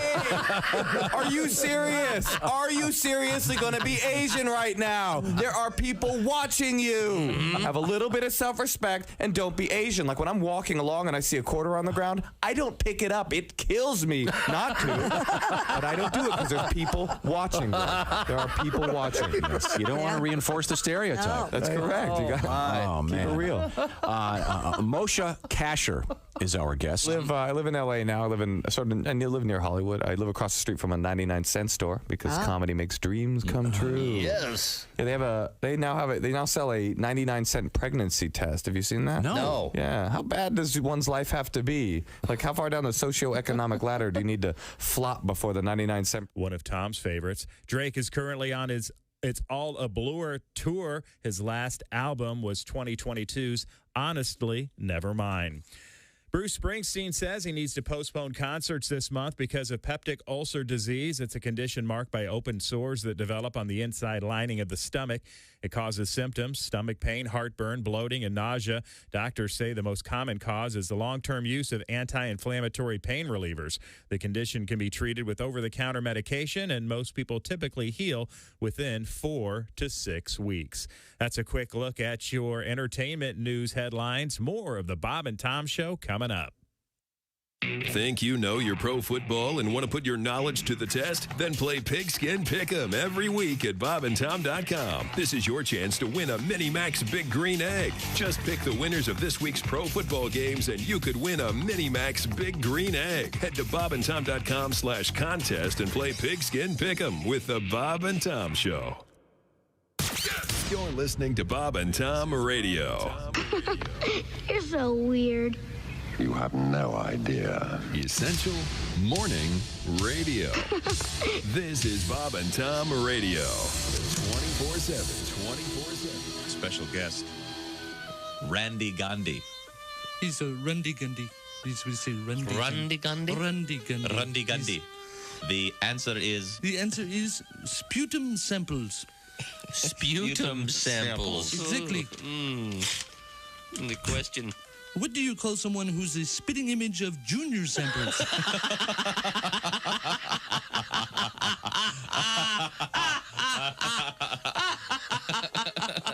The answer is yes. Kenmore Weed Whacker. Kenmore Weed Whacker. Yes. Oh no. What did Barbie yell as she made love with Ken in the tool shed?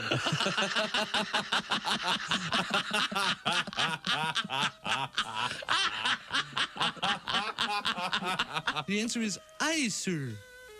Aye, sir. Aye, sir. Aye, sir. Yes. The question. Tough envelope. What does the coat girl say to Sammy Davis right after she says, hat, sir?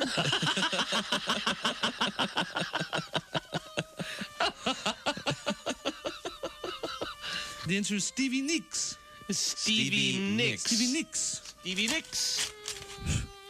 What happens when Stevie Wonder tries to shave himself? Hi, this is Augie Smith, and you're listening to Bob and Tom Radio. He is Ryan Stout, Hello, very Ryan. handsome young man. Ryan, you're a clean-cut looking young guy. Absolutely. Well, I'm not clean cut, but no profanities from me. I mean, I'm just, I would use it if I thought it was shocking, but I don't think it's shocking anymore, because the profanity, it's everywhere now. It's everywhere. That's true. You can't even rent, like, a nice adult film where a man and another man and maybe a woman have consensual sex in front of a camera without one of the three spewing out profanities. It's awful. It's all F me and my A and S. And it's disgusting, all right? Blank me now. I'd like to sit down with my niece and nephew, Jenna and Jameson, in a family environment and watch a nice orgy flick without turning them into potty mouths. Is that so much to ask, America? Where is the FCC when you need them? Amen. Folks? You raise a good point. Where's your head, America? Hi, this is Andy Kindler, and this is a different register in my voice. And you're listening to Bob and Tom Radio. Calm. It's a great time to be alive, isn't it, Tom? Well, for most of us. Okay. Christy Lee. Hi, welcome back to the Bob and Tom Show. Christy Lee at the news desk. There's Pat Godwin. Hey, chick. Yeah, he's over there in the performance room. There's Willie Griswold. Good morning. There's Jess Hooker. Hello. There's Josh Arnold. Hi there. I keep forgetting your name. How is that possible? It's okay. It happens. There's Ace Cosby. Hey. I'm Chick McGee, and here's the gentleman dressed up to go on safari. It's Tom Griswold. Remember that? we flew down to the Bahamas one year to watch the Super Bowl, and we're standing there to get our luggage, and one of our wonderful listeners comes up and goes, "Hey, Tom, are you going on safari?" Yep. I love these shirts. They don't make them anymore. Well, there's a reason for that. No one bought them. No one bought them. Sell. Yeah. So this is Jesus! Holy hell! There, it's time for another introduction. It's Jeff Oskay joining us from somewhere on Earth, and it's time for news we failed to mention. Jeffrey, how are you, sir? I'm great. I'm at the Failed to Mention News Desk. What do you mean somewhere on Earth? I'm at the Failed to Mention News Desk. We give you a lot of the news each week. We don't give you all the news, so I'm here to give you the news that we failed to mention. Now, here's Jeff Oskay with what you failed to mention news. Pew, pew, pew, pew, pew. Willie yesterday had to go to jury duty, or day before yesterday. What you failed to mention, I've never had to serve on a jury. That's one advantage of looking like this. Lawyers can't tell if I'm a woke liberal hippie or if I stormed the Capitol on January 6th. No one's picking me for their jury. I've actually been asked to leave the courthouse on 3 separate occasions because they thought I was a homeless squatter.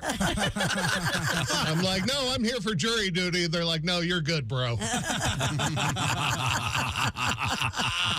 The Washington State Patrol had an roundabout closed when a tanker truck overturned and spilled red wine across the roadway. Well, you failed to mention, well, that stain's never coming out. No. A lot of club soda. A little bit of table salt. In a bold move, Ace Cosby said he was going to write some jokes for the failed to mention segment. Yeah. I guess to show me how it's done. That was 2 weeks ago. Yes, right? that was 2 weeks ago. I failed to mention, I don't know what's taking you so long, Ace. I'm working on it. Apparently, this month's issues of Boy's Life and Highlights magazine haven't arrived in your house yet, so you haven't been able to get your jokes like usual. Some company somewhere is coming out with a food freshness sensor to allow people to know when their food has gone bad. Well, you failed to mention, I already have 3 of those at home. They're called my children. This bread's stale. This milk tastes weird. Is this the moldy cheese that's okay to eat? Bob Barker died a few weeks back. What you failed to mention as neutered and spayed pets across this great land still rejoicing. There's a new pickle pineapple frozen pizza on the market. What you failed to mention, it's easy to spot. Just look for the full case in your freezer aisle of your local grocery. Not popular, is it? Yeah. There's a new plant-based ribs with edible vegan bones. Yeah. What you failed to mention, vegan bone is what Ed Begley Jr. calls his penis. We heard Matthew Stafford's wife says he's having a hard time connecting with the younger players on the team. Well, you failed to mention he's having a hard time connecting with the younger players because they can't relate. None of them have wives who don't know how to keep their mouths shut. Yeah. We learned that a man in Florida has donated over 150 gallons of blood over the past 60 years, and he even donated a kidney just 5 years ago. What you failed to mention, there's a man with a horrible secret from his childhood. God. Someone's feeling a little guilty, if you ask me. If you ask him. Yeah, just if you ask me. One man's opinion. A Spanish blue cheese has broken the record for the most expensive cheese ever after getting auctioned off for over $32,000 at a local cheese festival. What you failed to mention, hey, enjoy your $3,000 Cobb salad. And finally, there's a couples therapist who sleeps with her clients as part of her therapy to help their marriages. Right. Well, you failed to mention, geez, I sure hope she's no one's AA sponsor. I'm Jeff Oskay, and this has been the news that I failed to mention. Very nice. Thank you, Jeffrey. Jeff Oskay. Jeff Oskay. Okay. Jeffrey is going to be out and about, along with the couple of shows. He's got Pat Godwin at the Olympic Theater, Cedar Rapids, Iowa, September 30th. That is a Saturday night with Mr. Oskay and Mr. Godwin. That'll be quite the show. Speaking of great shows, Willie G. and Greg Hahn tonight and tomorrow, the famous Jukebox Comedy Club, Peoria, Illinois. Greg Hahn, Willie G. How do you get tickets for that, Willie? Go to my Instagram at willie.griswold. There's a link in the bio, y'all. Come get loose. All right, that'll be fun. And then our friend Greg Warren just got a nice letter about that. He's at the Skyline Comedy Club, Appleton, Wisconsin, tonight and tomorrow. And while I'm at it, speaking of the great state of Wisconsin, we have a special live show, radio show coming your way from the North Star Casino Resort. It'll be at the North Star Mohican Casino Resort on the 17th of November. That's a Friday. And that evening, there'll be a show there featuring Mr. Oskay, Patty G, Josh, Willie, special guest Chick McGee is the MC. All right, settle down, Pickle. It's my understanding if you come to the radio show that morning, you get a free ticket for the show that evening. Kaboom! That's great stuff. That's right. And those tickets for the evening show went on sale today. They will go on sale okay. today. 10 o'clock. Good. Yep. 10 o'clock Eastern. While I'm plugging this sort of thing, we do have our Pigskin Pick'em up and running each week. It's a Big Green Egg Mini Max. I hope some of you picked Detroit. Yeah, as Chick McGee would say, get involved. Get involved, baby. By going to bobandtom.com/contest. Have some fun. You could be a big winner, and you'll get to talk to Chick McGee on the air, on the radio, with the shoe-in of the week. Too excited. Do you want to review your shoe-in picks real quick? Who did I like? I'm taking points with New England and Pittsburgh. New England playing Philadelphia, Pittsburgh playing the 49ers. I'm taking the points there, and then I'm giving the points for the fabulous Washington football team, a sold-out game at FedEx Field for one reason only. Dan Snyder is nowhere to be found. They are hosting the Arizona Cardinals -7, so I like Washington to cover. And you are... and that's a double shot. You're doubling it. Okay, there you go. You can find those sports picks where? On the Bob and Tom website, on my Instagram, the Chick McGee. Okay, very good. All sorts of things. Yeah. Coming up, we're going to hang out with comedian Ms. Pat and more. Christy, what do you got over there? Well, we have flying flamingos, basically. And if you're interested in the aging process slowing down, we have a new scientific study involving mice that might be pique your interest. I'm very excited. Would you snap a flamingo's leg if you had a chance, Josh Arnold? Yes. Yeah, I would. wouldn't. Yeah, me too. Yeah. No, you right wouldn't. over my thigh. Snap. In front of the flamingo's chicks. They're monsters. Wow, that's awful. Thanks for bringing that up. This is the Bob and Tom Show. Thanks for listening to the Bob and Tom Show.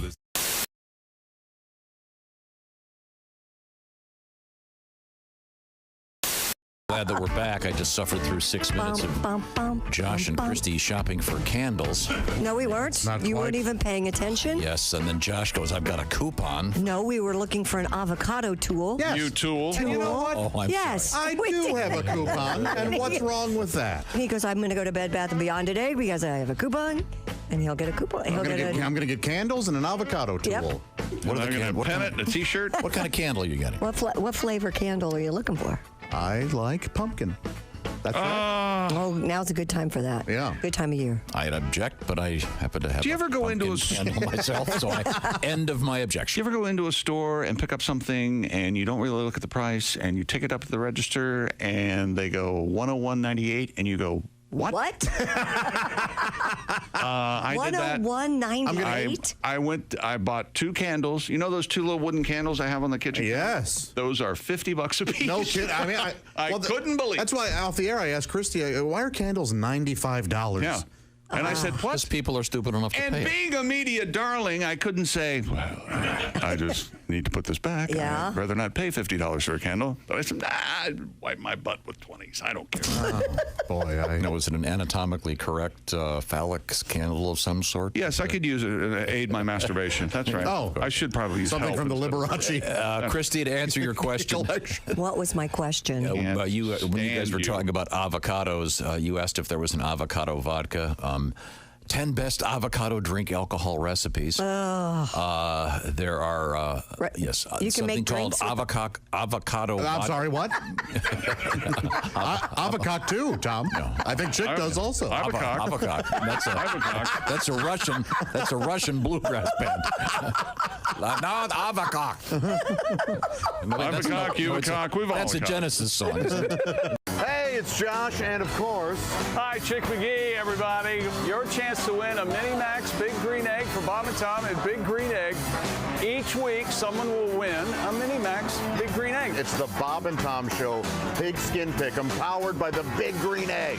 Go to bobandtom.com/contest on the computer. Is that where you go? Are we eligible?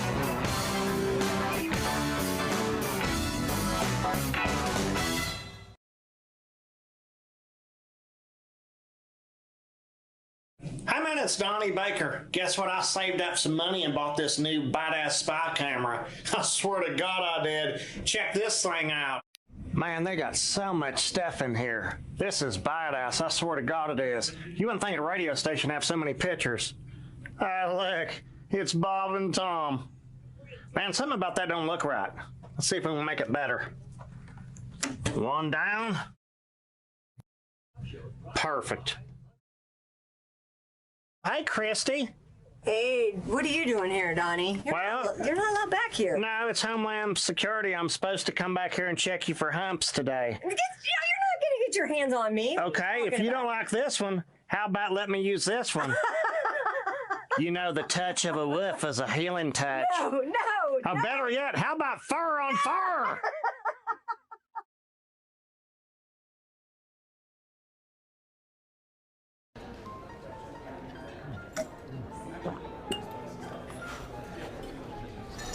You took my breath away from the moment I first saw you. Will you marry me, Dolly? She said yes! She said yes! It's not a real person. It's not a real diamond. Real, natural, earthborn diamond. For your real love, from a real jeweler you can trust. Steven Singer Jewelers. Ladies and gentlemen, Bob and Tom. Dear Allie, I'm in a long-distance relationship, and my girlfriend didn't visit last week because she had COVID. I DoorDashed her some goodies to feel better, and she wasn't home to get them. I finally asked where she was, and she said in bed, and I told her I've tried sending her stuff, and she said, well, she must have been inside sleeping. I sent the guy back 3 times, so I don't believe her. Am I being crazy? Yes. No, not at all. Yeah. No, she's banging the fire department. Break it up. Or the DoorDash guy. Break it up. Hey, what a great boyfriend. Sent me some. Bob and Tom in the morning and highlights all day long. The Bob and Tom Show, weekday mornings at 6 a.m. Eastern on Bob and Tom 24/7. Hey, don't say we didn't warn you. Oh, my God. There's laughter ahead. This is Bob and Tom Radio. Hi, and good morning, and welcome to the Mr. Insinuation Show. The show, well, you know. Let's go to the phones and just go to the phones, huh? Good morning. You're on the program. Hello, Mr. Insinuation. Mm-hmm. Yes, I have a. Got a. Yeah. Mm-hmm. And it's with my wife. Okay. And, well, she's not letting you. You know. Or she's not giving you. Well, yeah. And. Oh boy. You know, I was wondering how long that would. She's not doing the. Yeah. And Okay. Have you tried? Yeah, we did that. Okay, but have you tried this? No, we haven't. Okay. Mr. Now, I. have you followed Now, if you try that, follow it up with one of these. And then immediately after that, give it one of these. Okay.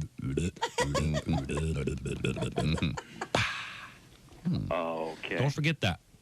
All right. Well, thank you for every. That ought to get you. Well, yeah. Okay. You know. Okay. All right. Well, I see by the way we have a shortened show today. And thanks for calling today. And it's been the Mr. Insinuation Show. The show. You know. Right. Sure. Fabulous program. Bob and Tom. They put the F in professional. I got thrown out of J.C. Penney the other day. Really? Yeah, fondling up the mannequins. You believe that? And that ain't my fault. Have you seen the mannequins in there? Uh-huh. And they taunt you, too. They got the little short skirt on, arm up, kind of waving you over. You know what I mean? Shoot. I tell you what, if you ask me, the little whore was asking for it. Hi, this is comedian Rob Haney. And you're Pat in person.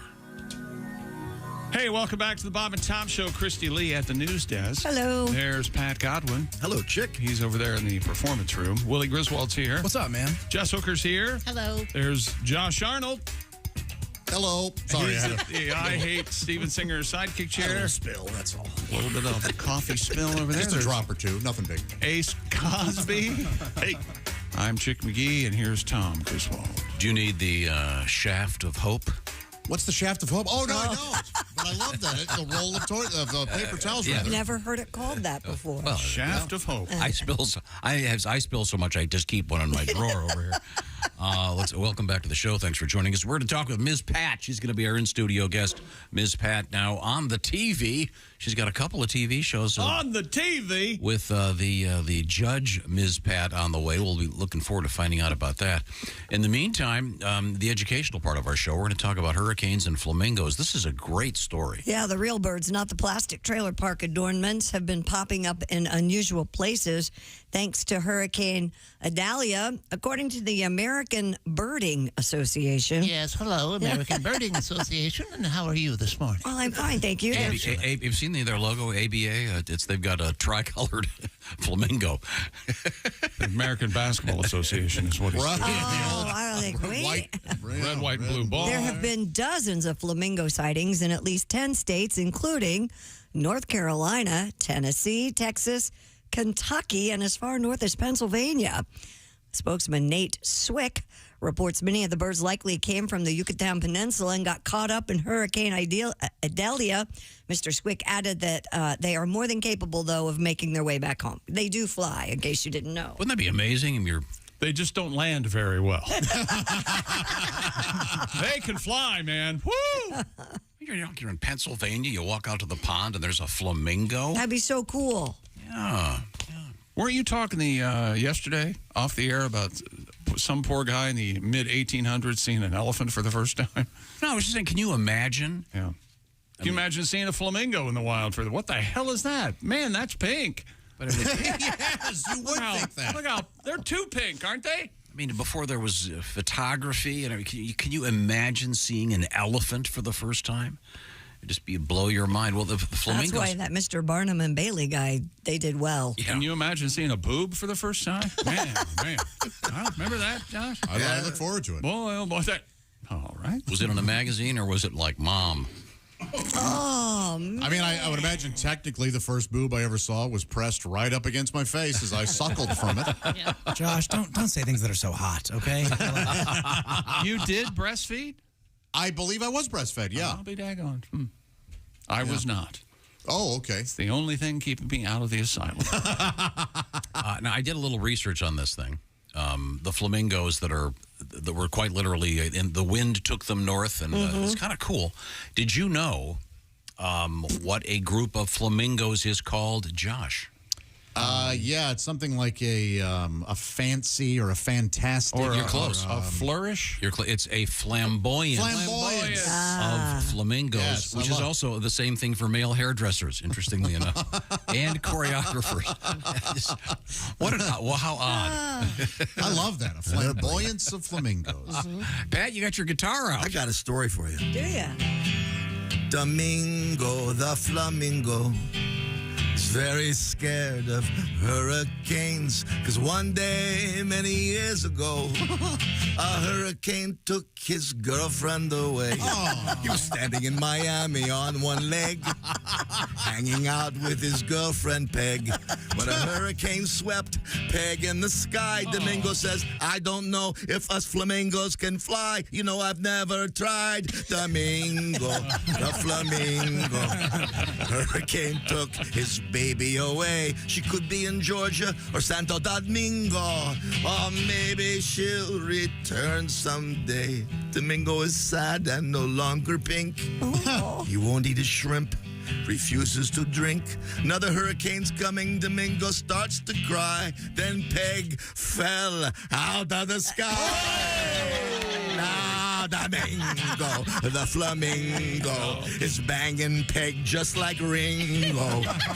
They both learn the Florida lingo. On Sundays, they play bingo. Domingo and Peg, the flying flamingo.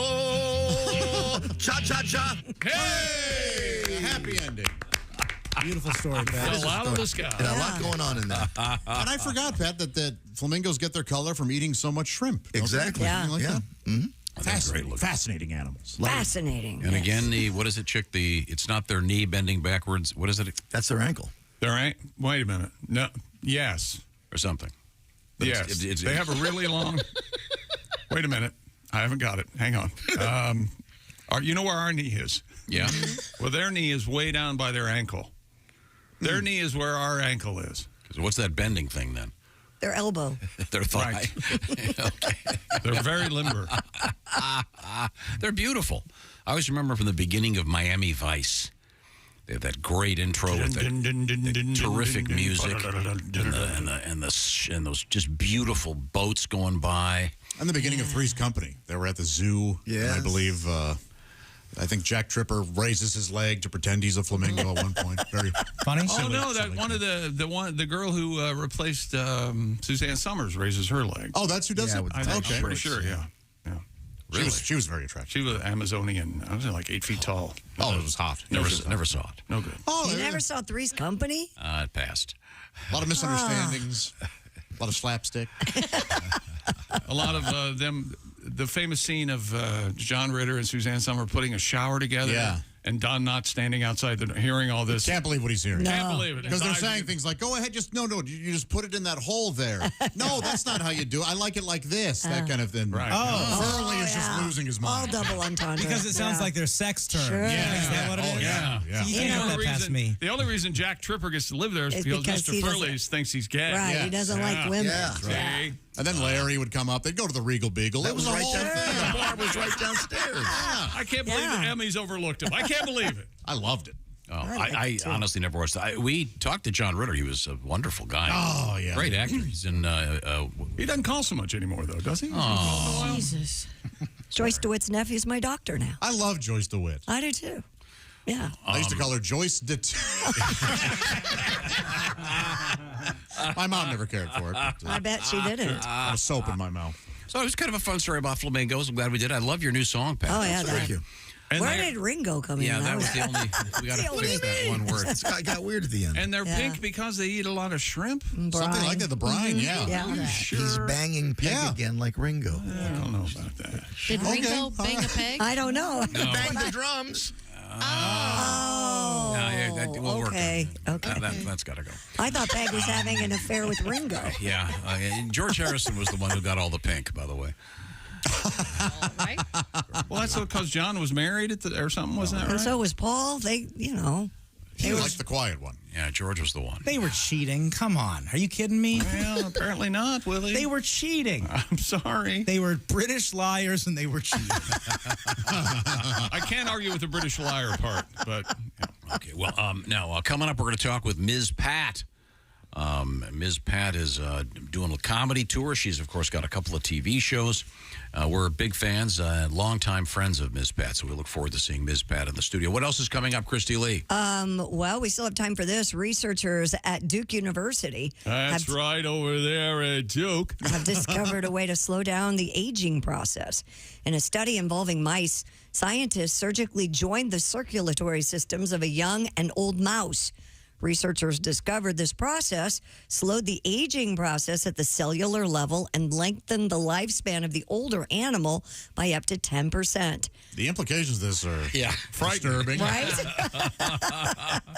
What I need is a young man.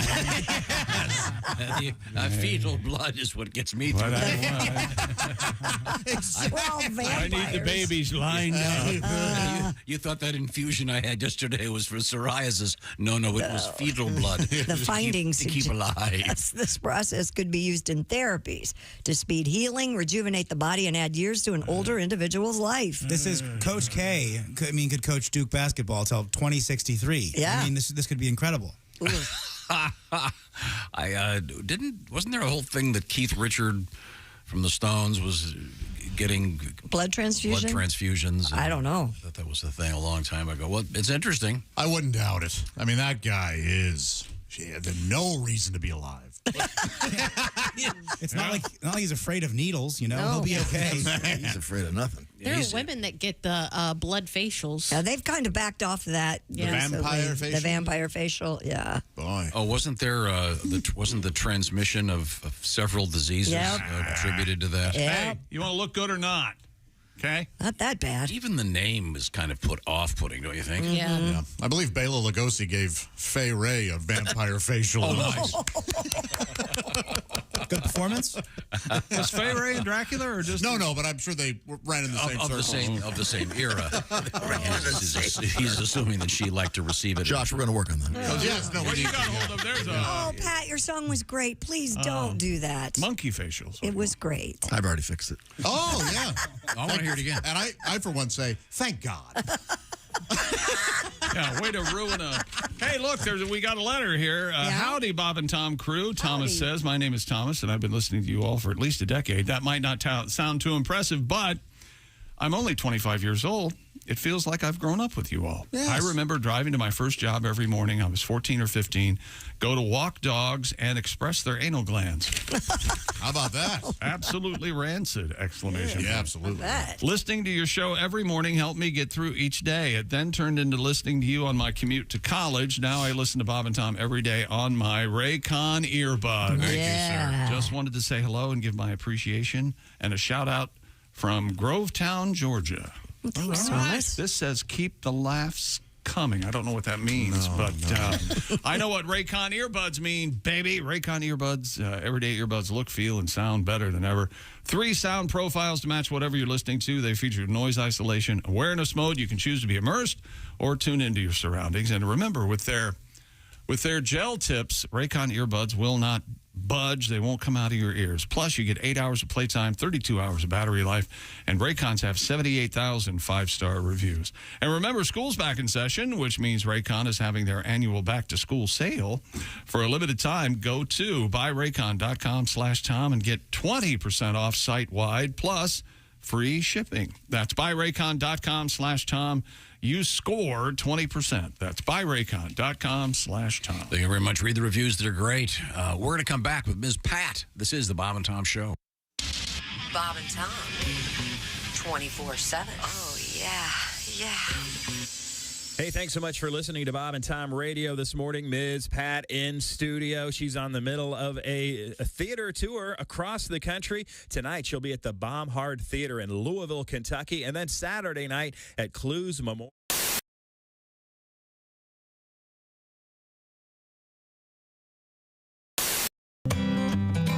You might hear bits of conversation as you pass through public places. Some loud talker on a cell phone or a tiff at the next table. Most washed by and not remembered.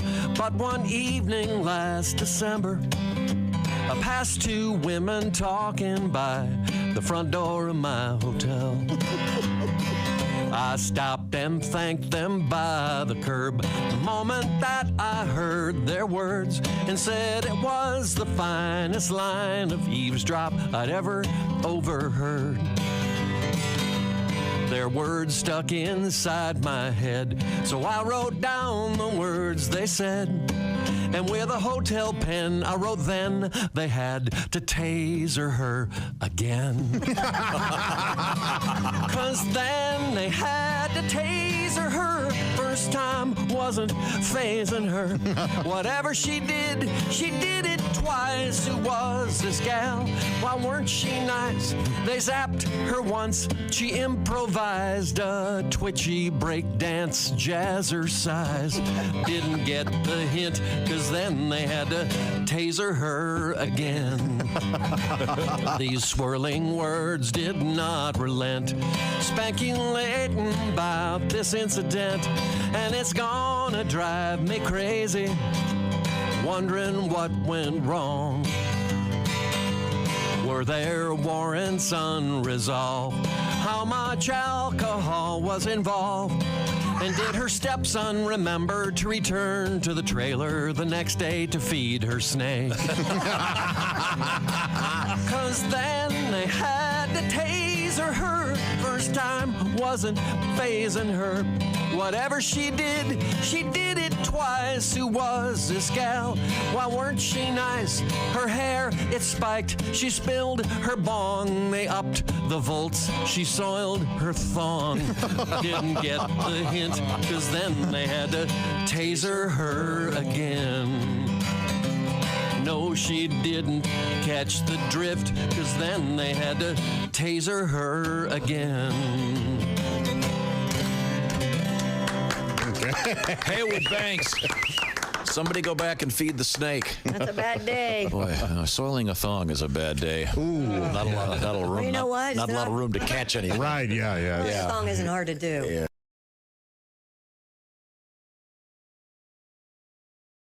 The airport has got like magical powers. The airport's the only place where like you could be on the floor eating a salad and somebody will come up to you and ask you to watch their most precious things. You know, like, can you watch my back and my kid? Name A. Jackson, you know, slot 32B or whatever, and you just go find your car. And I went there, and 29, 30, 31, and then there's no 32. It just started with another rental car. It's like, I know I can't ask, like, where's 32 after 31, because they might not let you take the car, you know? Eventually, I went and asked. I was like, "Hey, ma'am, there's no 32. There's just budget." And she goes, "Oh, we merged with budget, so that's an Avis car. So just take that." I should have just taken the car on the off chance that there was a corporate takeover. I wasn't. And then maybe drive to somebody's house and break in and go to bed and hope it's an Airbnb. What are you talking about? Like, the Olympics are my favorite 4 years. It's because they give that stat every 4 years about how many condoms they hand out at Olympic Village. This year, we gave away 618,000 condoms at Olympic Village, and every time I hear that stat, I'm like, why? Those are our best people. What are we talking? That kid would be perfect. It'd be good on the land and the sea. It'd be like a first human Range Rover. What are we... How about we start handing out condoms at Storage Wars meet and greets?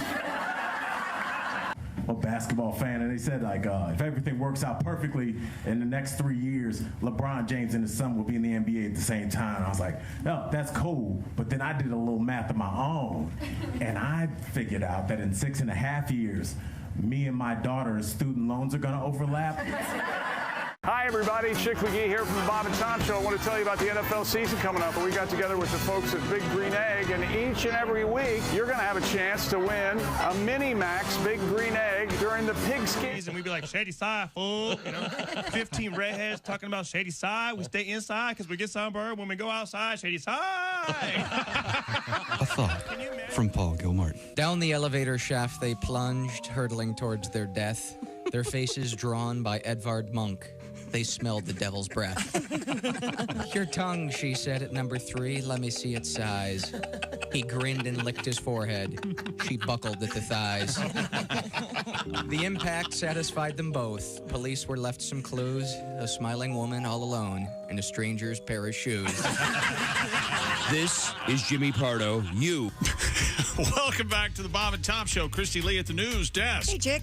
There's Pat Godwin in the performance room. Hello, Chick. There's Willie Griswold. Hey, man. Josh Arnold, the I Hate Steven Singer sidekick chair. Chick. Ace Cosby's there. Howdy. I am Chick McGee, and here's Tom Griswold with our very special guest. Thank you very much. It's a legend on this show and a good friend. And everywhere else, too, I think. And it's starting to happen. She is Ms. Pat. Hi, Pat. Good morning. How are you? Just fine. Turn my mic up. I can hear myself a little bit. Thank you, baby.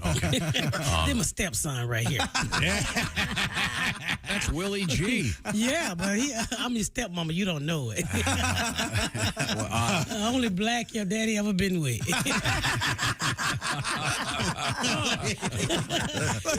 can say that he can't. And we're off. Yes, the only other black thing I've ever been in was my Jeep Grand Cherokee. Yeah. And now you in a big black woman, a BMW. The letters are almost in order. Ms. Pat, now can we talk about the fact that you have a reality show coming that's with I know about this because someone on the jury, I happen to know, it's sort of like a Judge Judy, but it's going to be you as the judge, right? Yes. You really can't talk about it, but I'll talk about it because I love you guys. It's coming out in a few months. I'm a judge. It's called I'm a Judge Miss Pat. Is this called Judge Ms. Pat or No, just Judge I'm not Pat? going to give you the name of it. Okay. But I'm a judge. And it is funny. It is funny. And it's real, though. You have to be the judge. And I know on all those shows, typically there's a disclaimer saying that the people who are here with real cases, and they have signed off and agreed this judgment is going to stick. Well, when they first asked me to do it, I created a show for somebody else. And then the network was like, why don't you do it? And I was like, I don't want to be no judge. I'm a convicted felon. I hate judges. They ain't never did nothing nice for me. Yeah. And so they was like, but you have an audience here, and I think people will really like it. So I gave it a try, and nobody told me that the show, the money was real and the cases was real. So I said, they were sued for $5,000. Get an extra $2,000. And they was like, can we speak to you for a minute? And I'm like, what? They was like, you messing up the budget. What budget? And so I said, this real? Wow. Because you had cases where people was really crying. I said, these people are really good actors. Oh. Because I didn't know. Nobody explained it to me. They just gave me a job. And I didn't ask no questions as long as the check's clear. You sentenced 3 people to death. By mistake. Yes. Ms. Pat is our guest. Now, Ms. Pat, do you wear a traditional judge's robe? Yes. Does it have the doily kind of top like Judge Judy has? No, mine is flashy because I'm black. Mine is more hipper. Mine's a custom too, so we literally to make the show stand out and make it be different. We had all the collars customized. Very nice. Yeah. But this is a show. How do I word it? No writers. I mean, you're up there just. I'm up there just doing your winging it. thing. Yeah, and winging it worked. Based on what's happening in the conversation. 20 episodes. Okay. And how? I better word this. How many are so-called in the can? Oh, they all finished. Oh, they're done. Okay. Yeah. Okay. It's non-scripted, so we could do non-scripted. Mm-hmm. So it'll be coming out soon. Well, that's great. And Spangler is on it. He was hilarious. Oh, my God. You know, From our staff, if you don't know what he looks like, he looks like Tom. He looks like that Oliver guy that's got the big song now. Oh, yeah. He looks just like that guy. So big red beard. Oh, yeah, Oliver Anthony, yeah. The show is coming out on BET, right? So when I asked BET to use Spangler and they realized he was white, they was like, huh? I said, I'm telling you, this is my friend. He's really good. Don't look at the color. Stop being, you're being racist. Well, we can't be racist. We can be prejudiced. I said, you're being prejudiced. Let the white boy on. So I tell Spangler, I said, Spangler, do what you do because they don't believe in you. These black people don't believe in you. Spangler killed it. They was like, they tried to call him back when we had a fallout. Oh. So he was, I heard y'all talking about Raycon. Those are Ray J earbuds. Mm-hmm. Well, Ray J is on the show too, and he was hilarious. Nice. He was hilarious. Yeah, we're going to get Ray J on this show. We have already had a preliminary discussion with him. I can't wait. Yeah, we're big fans of the Raycon earbuds. Funny enough. Yeah, he's funny. He was. I was like, I really don't want reality stars or singers, and they was like, no, Ray J is funny, and I got him. I was like, he ended up staying longer than he was supposed to stay. That's how good he was. Oh. And the only reason why he wasn't on the last few cases because he missed the flight coming out of Vegas. Now, Ms. Pat, you're living in Atlanta now? I am. And I'm not living in Atlanta. I'm living outside of Atlanta.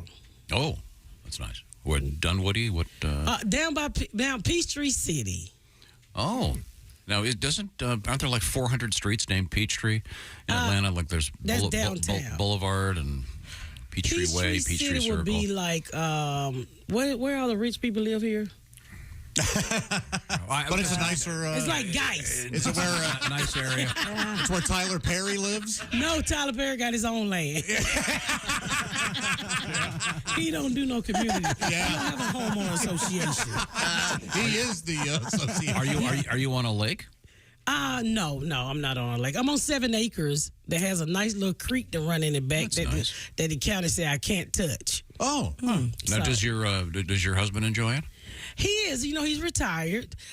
He's getting on my nerves, but I love him. And he went out and bought 3 cane Corsos. All of them got special needs. So I don't know why he went out and got 3 cane Corsos. They're about 180 pounds.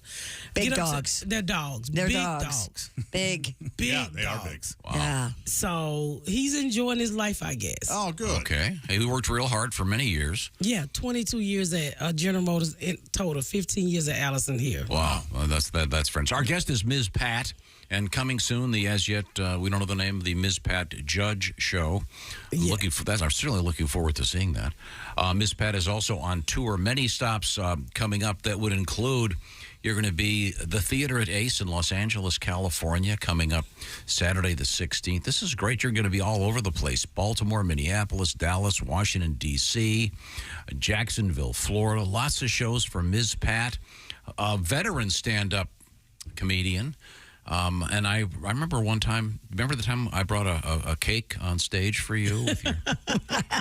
My birthday, wasn't it? Yeah. My birthday? And I didn't know this. I learned this on the show that there was a tradition among folks. Black folks, that would be. Yeah, you can just say black. Why are you so terrified? Your daddy's so outdated. Of having the photograph of the person whose birthday it was on the cake, right? Yeah. And so I went and had one of those made. I've never seen that before. And I mean, it's amazing, the cake. I'd never seen that before. I mean, they can put an actual photograph on a piece of cake. Yeah. Yeah, we do it for the dead, too. Yeah, that's a little more awkward. You know, to be eating a piece of your uncle. Ain't nothing wrong with a last bite. So now, what else is new in your life? You've got 2 TV shows. Yes. And you're going on a stand-up comedy tour. Yes. Your book's been out for what, a decade now? You wrote that a long time ago. I just recently got a new book deal. It hasn't been announced yet because we haven't named the book, but I'm working on another book. Oh, very nice. Your last book is called what, Rabbit? Rabbit. Maybe you can call this one Ms. Pat. Maybe. We'll see. Hasn't been taken yet, has it? No, it hasn't. Okay. Have you started to write the book? Yeah, we already writing it. What's it about? It's a bunch of essays of my life. So things that had happened since the first book. Great. And you mentioned that you're a convicted felon. Yeah, I am. You want to give a little background on that? I think they already know I used to sell crack and cocaine and shoot people and forge white people checks. You sold crack and cocaine, but you were not a user. Never. Yeah. I don't use anything I sell. That's why I never sold Chick-fil-A. I love Chick-fil-A. I believe in the 10 I got a gay daughter, and I love Chick-fil-A. Sure. I have gay friends who love Chick-fil-A. Yeah. Some things are just better than... I told my daughter, tell your people to leave my good Christian people the hell alone. Yes. You say my pleasure and you'll like it. Yeah. I do love the Chick-fil-A. Hell yeah. Finest customer service there is. Oh, they got it down, that drive-thru. They got it down. Nobody can do it like them. Everybody try to imitate them. The only person I see with the same type of customer service is the Disney cruise. They got it down. They have to, yeah. Oh, they got it down. They got a new boat, right? Yeah, I'm trying to book it now. You want to go with me? You want to go with your stepmama? I want to go so bad. Oh, you hear that, Tom? See, the 3 of you reconnect. Bring all the white babies and I bring all the black babies. I want the 3 of us to walk around and people look at us and go, what the hell is this crew? How did they find each other? Hi, I'm your Captain Goofy. Welcome aboard. Now, Pat, in your career as a stand-up, Have you ever done the ships? No. Never wanted to. But you took a Disney cruise. Yeah, I took a Disney cruise a couple years ago. Yes, yes, it was great. It was awesome. So I'm thinking about taking one next year in December. I'll be done with my house. So Your house isn't finished? No. Oh, you want to talk? No. Are you still building? Took him 3 years. How long have you been building? 2. See? But he had a contractor. I don't have a contractor. Oh. You're doing it? Yeah, I'm doing it. Oh, good luck. All by myself. Oh, good luck. I made a few mistakes. Hey, the shower that I bought 4 years ago just was installed yesterday. Really? Really? Man. Who's your contractor? Why are you so slow? It's his best friend, too. Maybe you've heard of him. Bang Brothers Construction. There are parts issues out there. So are you living in the house you're building? No, I'm living around the corner from the house I'm building, but I'm about to move in. I had a few bumps and grooves along the way because one thing, the house started off at 10,000 square feet, now it's 17,000 square Holy feet. some more. So it just kept getting bigger, and I just kept changing stuff. So a lot of it was on me. Okay. Don't you have I heard something about a dog house? I do. I have a 600, 800 square foot dog house. And is this off-site? I mean, is it, or it's on the same property? And Yeah, it's okay. right. It looks So like it's a not little like a house. kennel. This is where your dogs go live? Yeah, well, it's kind of like a kennel, but they have air conditioning, washing machine, refrigerator, A washing machine. cable, TV. They have cable, do they? Blankets get dirty, Josh. Let's be honest. This is your husband's house. He's out there. Is there a bed out there in case he wants to sleep with the doggies? It's a couch out there. So he can truly be in the doghouse. So it's his man cave. Yeah. Does he ever come on the set when you're shooting your TV shows to watch? Every night and then. He don't really like to, so I don't really invite him. Okay. Well, with the Miss Pat show, the show is so me and the daddy is really like marriage, and we really be kissing. I was like, I'm not coming to watch that crap. You guys are like Dolly Parton and her husband. You know, they don't really see much of him, and they kind of keep their relationship private. So that's what you guys do. He stay at the house. He's like, I don't want to see all of that, Yeah. but I do want you to make a check. So go on out there and kiss that man. Our guest is comedian Ms. Pat, working on a couple TV shows. We're looking forward to seeing the Ms. Pat as a judge show. You can at least say that's going to be on BET rather than BET Plus? That's going to be on BET. Okay. That's going to be on BET. Because it's getting so confusing these days. With all these apps and stuff, you know, you look up and, I mean, at one point I was on Paramount. So, and then every day people telling me they send me on other stuff. I'm like, okay, I don't know. I'll be glad when the residual checks get worked out so we can get some of those. Yeah, I just saw, who's the great actor from Breaking Bad? Bryan Cranston. The other guy. Aaron Paul? Aaron Paul. I just read a short thing that Aaron Paul was saying wherever Breaking Bad is currently airing, he's getting nothing. Zero. That guy's a great actor. So who knows? It's very complicated, I guess, as far as the accounting for all that stuff goes. But you can find out where Ms. Pat is going to be. Watch both shows. Now, I know that you said your dogs have cable. They're gonna watch the dog whisper. Is that channel still out there? Wasn't there a Christy, remember this news story? There's a dog channel out there. Is the dog channel still out there? Oh, yeah, absolutely. You can put it on for your dogs. Squirrels and things? Yeah. You can choose what programs they want to watch. Yeah. Paw Patrol, Dog the Bounty Hunter, all the dog shows. Not Dog the Bounty Hunter. Paw Patrol. That sounds great. Why don't we go back to the news desk with Christy Lee and see what Ms. Pat has to say about whatever you got over there. You're not going to like this one. A village in Japan dealing with a messy situation. Foreign visitors appear to be unaware of how to properly use the town's public restrooms. Oh, yeah? Leading to problems with fecal material hitting the floor. I thought it would be the fan.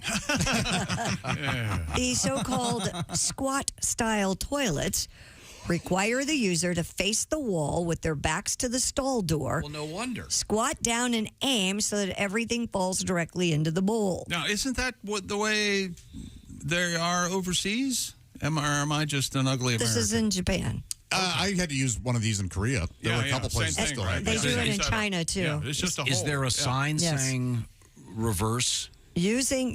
So you open the door, you walk in, but you don't turn around and sit, right? What? There's no in this toilet. case, right? Wait. What'd you just say? So you're not facing the stall door. No, you turn. No, you face the back of the tacti- stall. because it's just a hole, you can face anywhere you Nope, where using you the want, toilets like a Western-style toilet, chick. Your back gotta be to the increases door? the chances of fecal material sliding down the bowl and onto the floor. Kyoto officials last year posted guidelines in the city's bathrooms on how to evacuate properly, but apparently foreign travelers still haven't grasped the concept. So you got to aim your turd now? You do have to aim your turd. Thank you. That's rough for me. Sometimes I have a hard time. Really? Even with standard toilets? You got to engage your quads, your hamstrings. What you got to do when you got to shake and break? I think that's part of the problem, actually. I think with some foreign travelers, just squatting would be an issue because it'd be very hard to get all the way down in that position. Look at for me. some people. I can't I'm not squat. looking at you. I can't squat. And also, aren't you barefoot? That'd be the worst thing.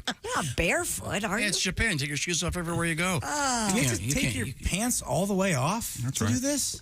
I would think. Not all the way. Well, yeah. All the way to your ankles. No, because when you squat, you lean away from. What? No, then you fall in. What if it got a curve and it fall in your underwear? That could be a problem, I would think, yeah. I can't see me and Chick doing this. Me, Chick, and you would never make it. I don't know why I'm being dragged into this.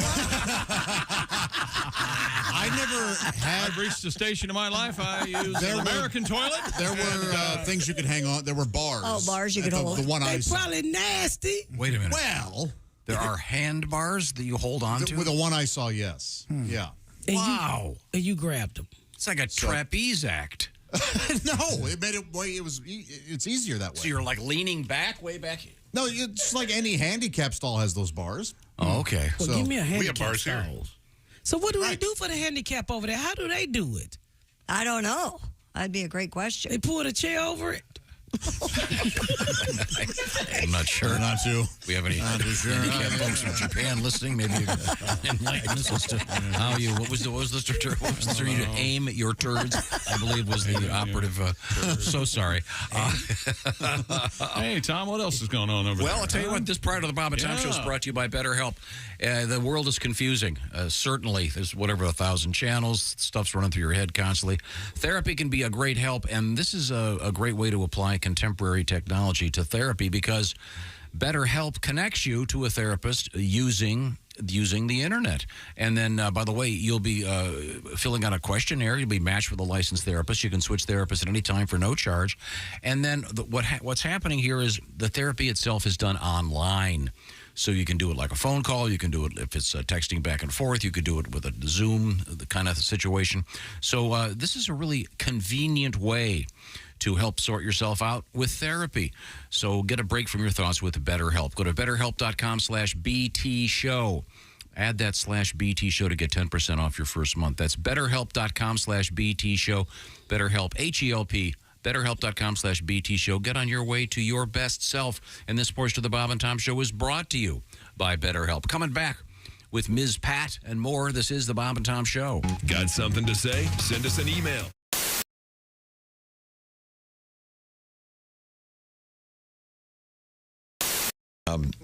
Josh is going to turn around one of your originals.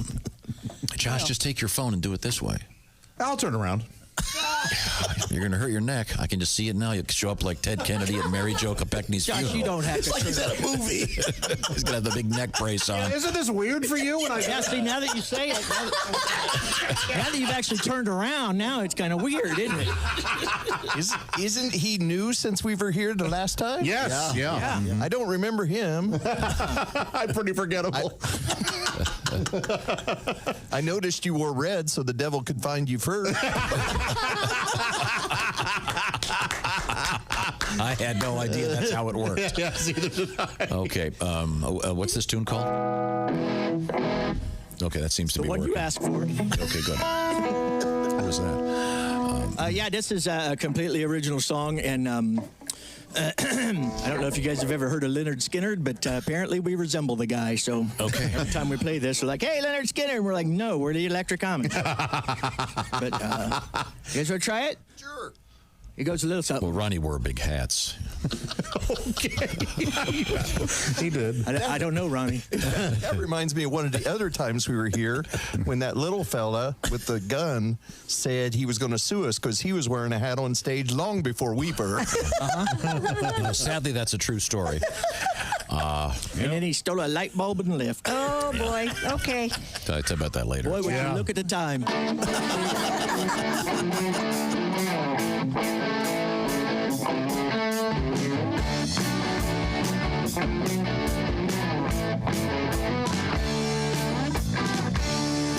Well, I was working my farm. I headed down to the barn because I was almost done for the night.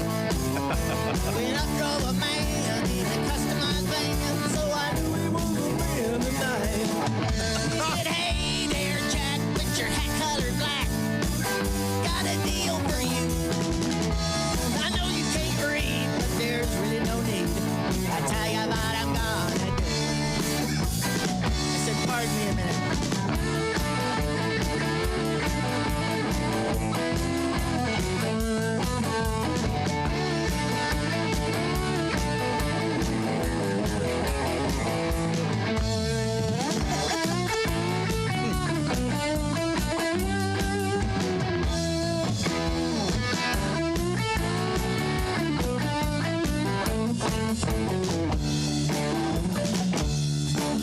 Well, my knees got weak as he began to speak, and his voice was ringing in my head. He had charts and graphs and colored photographs. I didn't understand a word he said. I said, "Wait a minute, heathen, I'm having trouble breathing. Don't want to barter with you. And though I know it's a sin, won't you tell me again, what all does this contraption do?" He said, "Give me 3 pigs, give me 3 pigs, mister. Give me 3 pigs and a horse. Give me 3 pigs, give me 3 pigs, mister. Shipping and handling not included, of course." Hey, Braver, tell your little joke to Mary. I'm on a jam. All right. Hey, Mary. What is it, Carl? Do you know why Mennonite kids don't take sex education and driver's ed in the same semester? I have no idea. I guess it's too difficult for the mule.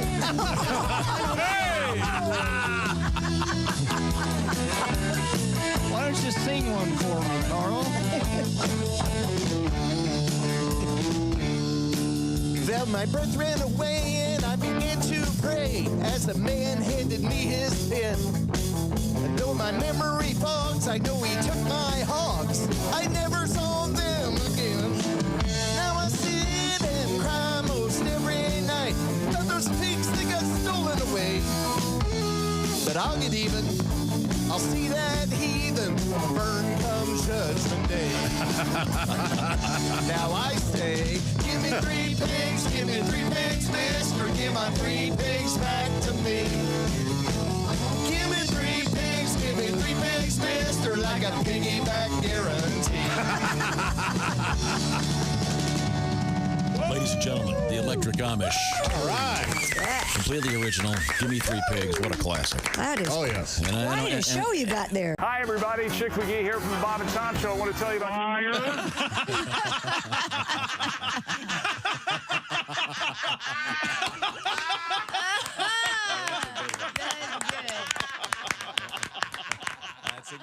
Hello, this is comedian John Evans, the High Plains Thrifter, and you're listening to Bob and Tom Radio. Jim Gaffigan joins us in the studio. Jim is a veteran comedian and actor, famous for a couple of oddball appearances on Sex and the City. But I am an actor and a comedian, but I'll tell you guys, I wish I was a film director just in everyday life, so when someone was telling me a boring story, I could just go, and cut! I didn't finish. We got it. That's a wrap. And cut! When you think about it, that would come in handy funny. You come home late, your wife's like, where the hell were you? And cut! All right, let's try it again. This time you don't care where I was. In fact, you're happy to see me. Let's try a topless. Action! My name is J. Chris Newberg, and these are my thoughts and observations. Do you think if the Pope sneezes and someone walks up to him and they're like, bless you, you think he's like, haha, I'm good, actually? Do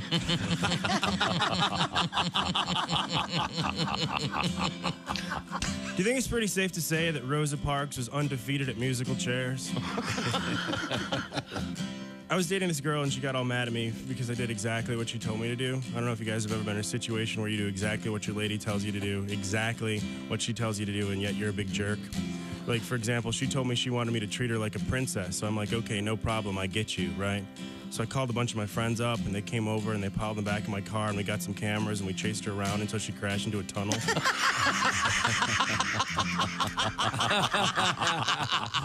Are the stars out tonight?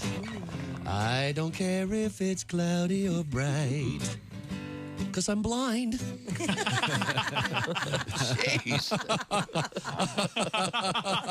Hey, everybody, this is Tom. And welcome back to the Bob and Tom Show. I look around the room, and I see the very handsome Ace Cosby waiting for someone to take the bait. The very handsome Chick McGee over there. Ace, of course, is our engineer. Chick's at the sports desk. Willie G. Hey. My son is over there. Willie is on his way to doing some great comedy with Greg Hahn. And that show's going to be at the famous Jukebox Comedy Club in Peoria tonight and tomorrow. There's Christy Lee over there. Hi, Tom. Pat Godden with a great new song about a flamingo through the glass over there. Josh Arnold is right there. Josh's album called Half Fat, recorded live, is dropping, as they say, on November 3rd. Yes. We'll look forward to that. Now, also in the studio with us, she's an old friend of ours. She is Ms. Pat. And Ms. Pat has a new show coming out in which she is a judge, not pretending to be one. She is a judge. Is it called Judge Pat? She can't say. Oh, she can't say. That's right. It's called Kiss My Ass Wapner. Yep. I see you know me, Josh. I see you know me. It's Kiss My Black Ass. Oh. See, you know what? Now I want you to go back to the other one. You're getting too comfortable now. That felt weird. Well, mine has never hit the sun, so it might be a little light-skinned, Tom. Don't want you to get surprised when you get me naked. Now, Pat is going to be in Louisville tonight, Indy tomorrow. She's got a whole bunch of shows coming up on tour. She's also working on a new book, and you're looking good. Let me ask you this. Is that a wig? It's always a wig. It's always a wig? How much real hair do you have? A lot of real hair, Tom. You do? Mm-hmm. Is it like tucked up in a bun? No, it's braided. Black women don't tuck nothing up in a bun. Okay. We braid it. Did you go to the DMV and want to ask a bunch of questions, but you had to restrain yourself? And they're like, well, I have the opportunity to figure this out. Hey, now we know why Tom don't have a biracial baby. You've always talked about your wigs. Yeah, I mean, I wear wigs, but I have a lot of hair up under here. Okay, I just don't want it. Natural hair requires a lot, and I don't have a lot of time. So, at your house, I know you're building this nice house. Do you have a bunch of heads? Yes, I do. I actually have my own beauty salon in my house, so I no longer go to the salon shop or beauty shop. The person have to come to me now. Oh, very nice. Yes. And you have those dummy heads? Yes, with on their the wigs wall on with them? the wigs on. How many are there? I probably have about 50. Wow. All right. But I have them custom made also. Mm-hmm. What? I mean, I don't buy store-bought different wigs. lengths and stuff? Yeah, different lengths, different colors. Pretty much the same. Different colors. What's your favorite color? I just do it like a little tint here and there. I don't get wild burgundy. Okay. You know, Gotcha. I'm 51, so I can't get too crazy. Yeah. I ain't trying to keep up. You can do whatever you want. Yeah, but I don't want to do all that. Do you ever do like that Angela Davis 1968 fro out to your shoulders? No, Tom. Now that was beautiful, but I'm too tender-headed for you to pick my hair out like that. I'll be screaming like a hoe. Did someone say, Tom, just go ahead and say whatever you want? Is that, Tom, it's okay. is that what happened? I'm quite curious about the black experience. I'd like to ask you a few questions. You won't know until you try it, or at least you ask. My teacher always said the dumbest question is the question not asked. What's the next question, Tom? Let's see now. When you have all of it pink on the inside. Yes. There you go. I was going to ask something much less offensive. Nothing offensive about that. When you, could you kind of walk me through a day on the set? What time do you have to get there? Do they do the makeup when you get there? Are all your clothes for the show there? Are they at your house? No, everything is there. They give me someone who dresses me, just responsible for me. So this person she shops for me. She makes sure I have, for every episode, she makes sure I have everything I need. So I have an assistant, and then I have an acting coach. Actually, I have 2 assistants and an acting coach on set. So they just make sure, because I have a morning job too that I go to before I get to the set. So once I get to the set, everything is already set. I just need to get dressed, and they have my breakfast there, and then I go and I start reading the lines. A rehearsal. We rehearse 3 days a week and shoot 2 days a week. They make sure you're taken care of so you can do your thing. Yeah. So, and it was crazy. TV kind of spoil you too, because they actually have somebody to put your clothes on you. So I try not to get used to all of that stuff. Like, I can put my panties on. Wow, you're that's like a queen. I mean, a lady in waiting. Is it your panty putter on, or is it a lady or a gent? It's always a lady. Are you looking for a job? Why'd you ask? Are you looking for a new Brahmin? Brahmin. The good thing about it, because I always tell them doing while we shoot, I'll be like, order me 10 of those bras, because I just take them home. Yeah. I keep them. So now I got all the undergarment that I never had, like from Spanx to girdles to whatever you need. They even got arm girdles. So I got all of this stuff from. They have arm girdles? Yes, to pull in the fat to make you look a little slimmer down the arm. How about that? So I have all of these pieces at the house that I keep from the set. Tom wears a penile girdle. I don't know if you knew that. Sometimes he gets a little. His penile? His looks smaller. He's just so big. It's so big he has to. Yeah. He wants to get his pants on. It really is a dream factory, isn't it? Thank you, Chick. So once again, our guest is Ms. Pat. You lost me with that. How are you? When it comes to memorizing your lines? Are you good at this? Because I remember when you first started, you said it was a little rough and you were having trouble. You got an acting coach and you're getting better and better and better. How is it with respect to remembering your lines? It's pretty easy. We get to strip the probably 1 or 2. Probably 2 strips a week. So I just, go through it and read it and read it and read it. So by Wednesday, I'm ready. But I'll be honest with you, by Tuesday, my co-host and everybody who work with me is ready. They off book. So they be showing me out. And I be like, oh, thank God I'm the star. I don't have to work that I be dropping lines and they really can't get mad because it's my show. And I be like, I'm trying, y'all. I'm trying. Do you get to ad-lib, though? Oh, yes, okay. I do. A lot of stuff is ad-lib, and it's also kept. Oh, there you go. And we should point out the language restrictions are minimal. Oh, very minimal. That's what makes the show so different, Tom. Yeah, unlike here, for example. Yeah, we can't say we don't need those to words. demonstrate. Yeah. No, I wouldn't demonstrate on here, but you want to hear what we do, just go to the BT Plus app and you can hear it all. But it also come on TV, and I tell people when you watch it on TV, it's been edited, it's been cut, and a lot of the good stuff is cut out of it. Like I do a whole monologue before each show. Well, BET don't show that because we don't have enough time because they got something called commercials. So they cut the whole monologue out, and that's the whole setup to the show. And you can get the app for $9.99. Yeah, a month. That's great. And it's BET Plus, and it stars Ms. Pat, at least on her show. Yeah. And 2 shows, and I want to make sure I get this right. The forthcoming Judge show is going to be BET. on regular BET. But it's going to eventually move to the Plus. So right now, just say BET. Okay, you can bet on that. Yes. Sorry. We're going to come back. We're taking a short break. We got Ms. Pat hanging out with us. Christy, you got anything over there? Yes, we have rock music and winemaking all in one story, and a human skull found at a Goodwill. A Goodwill? Yeah. Really? Yeah. Who done pawn their mama? We'll find out. This is the Bob and Tom Show. Thanks for listening to the Bob and Tom Show this morning. Catch any part of the show you missed later today on our YouTube channel.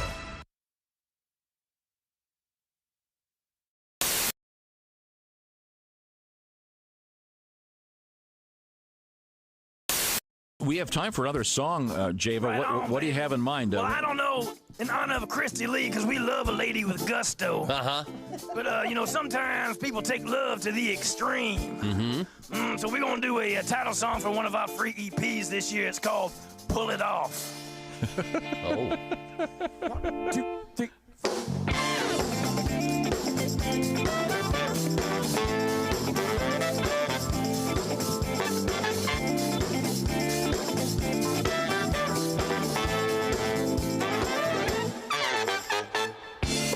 What's right is right.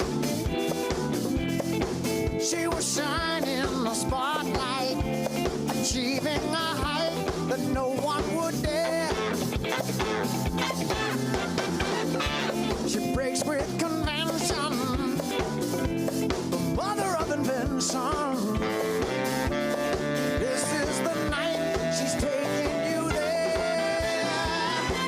If anybody can, she can pull it off without even trying. She will turn you on. Using the magic, she's twisting the fabric inside out. If anybody can, she can pull it off. What's wrong is right. She gives it its own light. Paris, New York, London, LA. She brings it all back. A sensual attack. Whatever it is, that girl's got it made. If anybody can, she can pull it off without even trying. She will turn you on and on. Using the magic, she's twisting the fabric inside out. If anybody can, she can pull it off.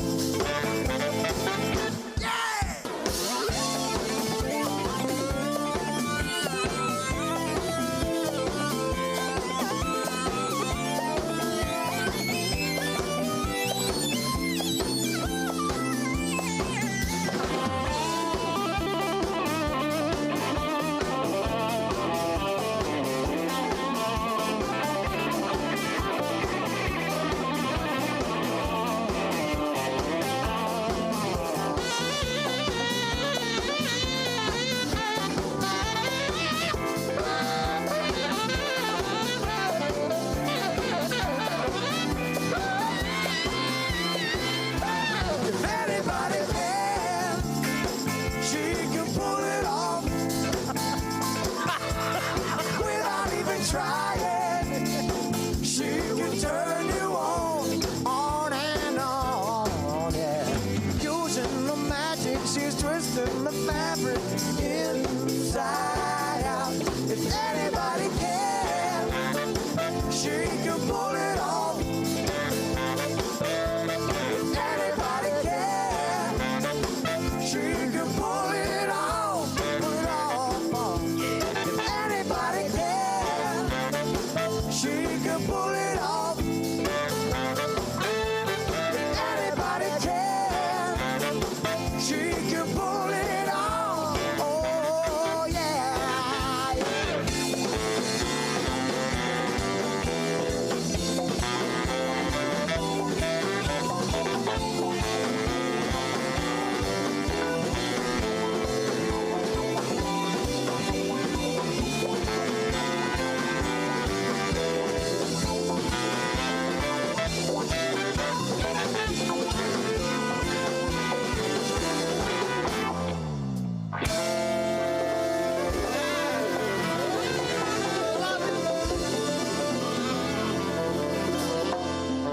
Oh, yeah. Oh, yeah. Here come the mummies.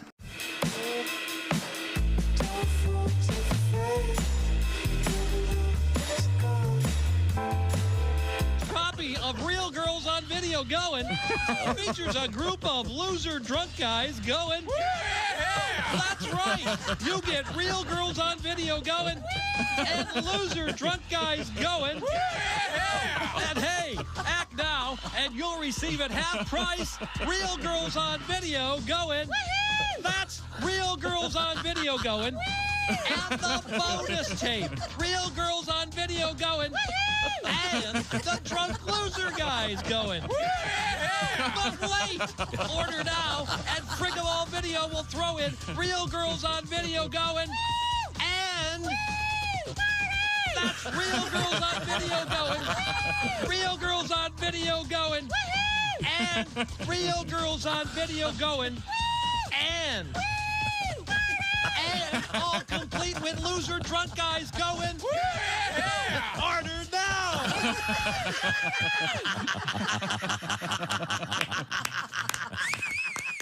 Morning laughter just might be the best medicine. I can hear you, oh no. You're talking out your ass again. Bob and Tom Radio, 24/7. Lord Coretta's a fine young comedian. Are you a health guy? You run, you look very slender. And I'm not a big health guy, although I'm healthy. I just had a complete physical, and unfortunately I'm at that age where you get the real intense physical. Oh, yeah. You know, I hope I'm not sharing too much, but the doctor actually stuck a camera in my rectum. It wasn't part of any procedure. He just suspected that his nurse was stealing from him. And Jesus said, take this bread and eat it. It is my body. And the disciples said, Jesus, we're all on low-carb diet. We appreciate you dying for our sins, but we're all trying to slim down a little. We want to look good in the painting. Hi, this is the game. Hey, welcome back to the Bob and Tom Show. Christy Lee at the news desk. Hey. There's Pat Godwin in the performance room. Hello, chick. There's Willie Griswold. Good morning. Josh Arnold is here at the I Hate Steven Singer sidekick chair. That's right. Steven Singer Jewelers proving how worthless lab-grown diamonds are by giving away a free 1-carat lab diamond with every engagement ring purchase. While supplies last, purchase is necessary. Visit IHateStevenSinger.com for more details. There's Ace Cosby. Hey. I'm Chick McGee, and here's Tom Griswold with our special guest. Our special guest is the great Ms. Pat, old friend of the show. She's not old, but she's been a friend of ours for a long time. We'll talk with Pat in just a second. We've been around a while, though. A couple quick things.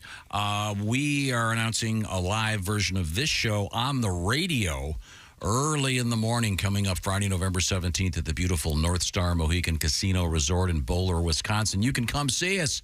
It's a free show to come see. And by the way, if you come to that show, you can go see the other show that night with some of the stand-ups from the show. That would include Patty G, Josh Arnold, Jeff Oskay, Willie G, special guest MC. This has just been written down in here.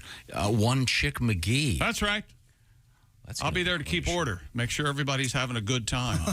Tickets available. Without causing trouble. North Star Casino Resort / entertainment to get tickets for that. Speaking of tickets, this weekend, it's Ms. Pat, you got Louisville, you got Indy, you got Willie G at the famous Jukebox Comedy Club in Peoria. How do you get tickets for that, Willie? Go to my Instagram at willie.griswold. There's a ticket link in the bio. And that is tonight and tomorrow. Our friend Greg Warren in Wisconsin, Appleton, at the famous Skyline Comedy Club tonight and tomorrow. Ms. Pat is here with us in the studio.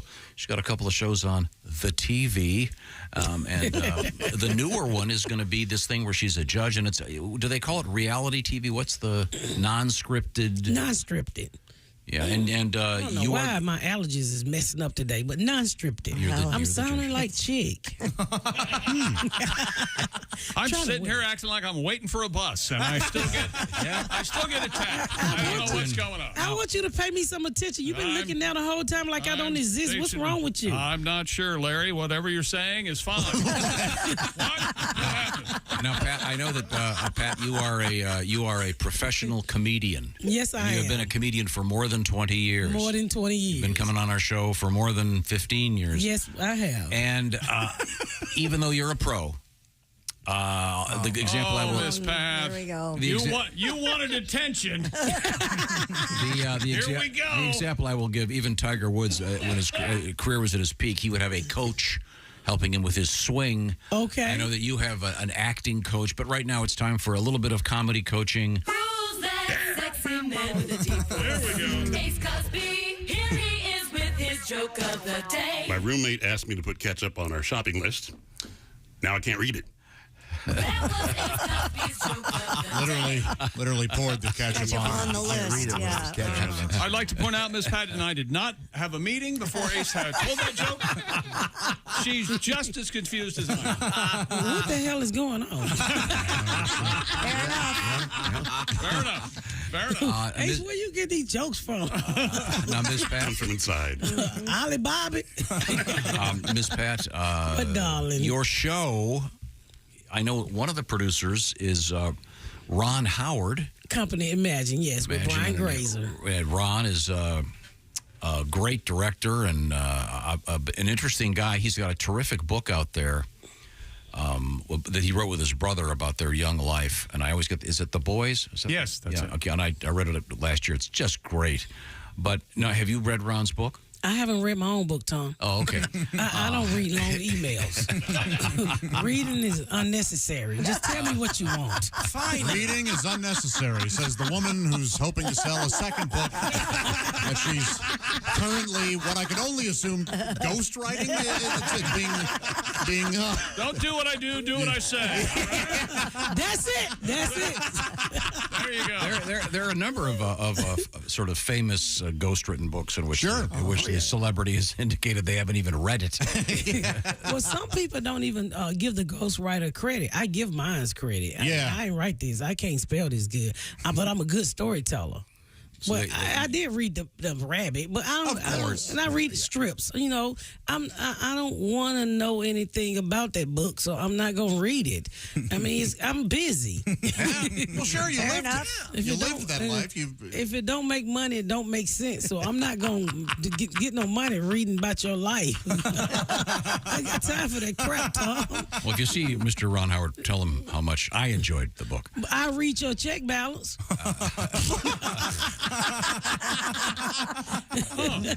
And or a bank statement. I read all them Miss Pat, explanation marks. when you've been working on this TV show for more than 5 years. I remember when you first came in here talking about it, and it finally happened. It's going great. And what's the first thing you bought when you realized this is going to happen? The first check comes in. Did you get something special for yourself? I bought a purse. I do it. I did. I think I talked about this last time. I bought a purse. I bought a. Is it a Chanel purse? I think it's right at $11,000. What? Whoa. Yeah, I bought a purse. Good for you. Yes. To buy something that expensive and not even know the brand is so cool. That is cooler than I could ever be. Does it have like a big C on it or something? No, only women recognize it. You know what a Chanel bag looks like. I mean, you know. I guarantee you've purchased a few in your day. Quite a few. You didn't know, but your account knew. I have a $12 wallet that I You do, but she don't. I guarantee you, nobody is going to give you a baby for a $12 wallet. Tom, you make too much money for somebody even to deal with you for $12.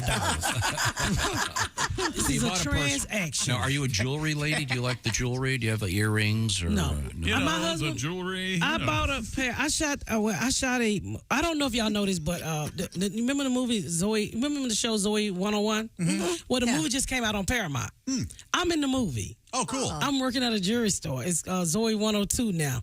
So I didn't when it came out, the strike happened, so I couldn't really talk about it. So I'm working at the jewelry store, and it's a real jewelry store, and I see some studs that I want, and they cost quite a bit, and I was like, well, dang, I ain't gonna make no money if I buy the earrings. So I bought the earrings.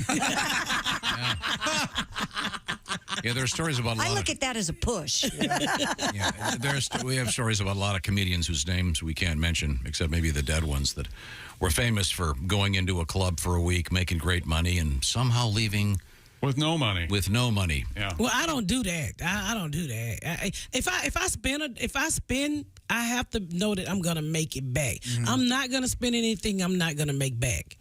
So fair enough. I'm not dumb like that. Can you see the earrings with all those wigs? Yeah, I don't have them on today. This right here was a Christmas gift my husband bought me, but I'm not into jewelry. You know, I bought a few purses. I bought myself a really nice car for my birthday. Nice. And how about shoes? Do you like fancy shoes? I like fancy tennis shoes. I'm too old to be in heels. So I buy quite a few, like, tennis shoes, low heels, unless I'm going to a award show or something, but I never wear those shoes again. Do you wear the tennis shoes on set? No, well, you can't wear certain brands on TV.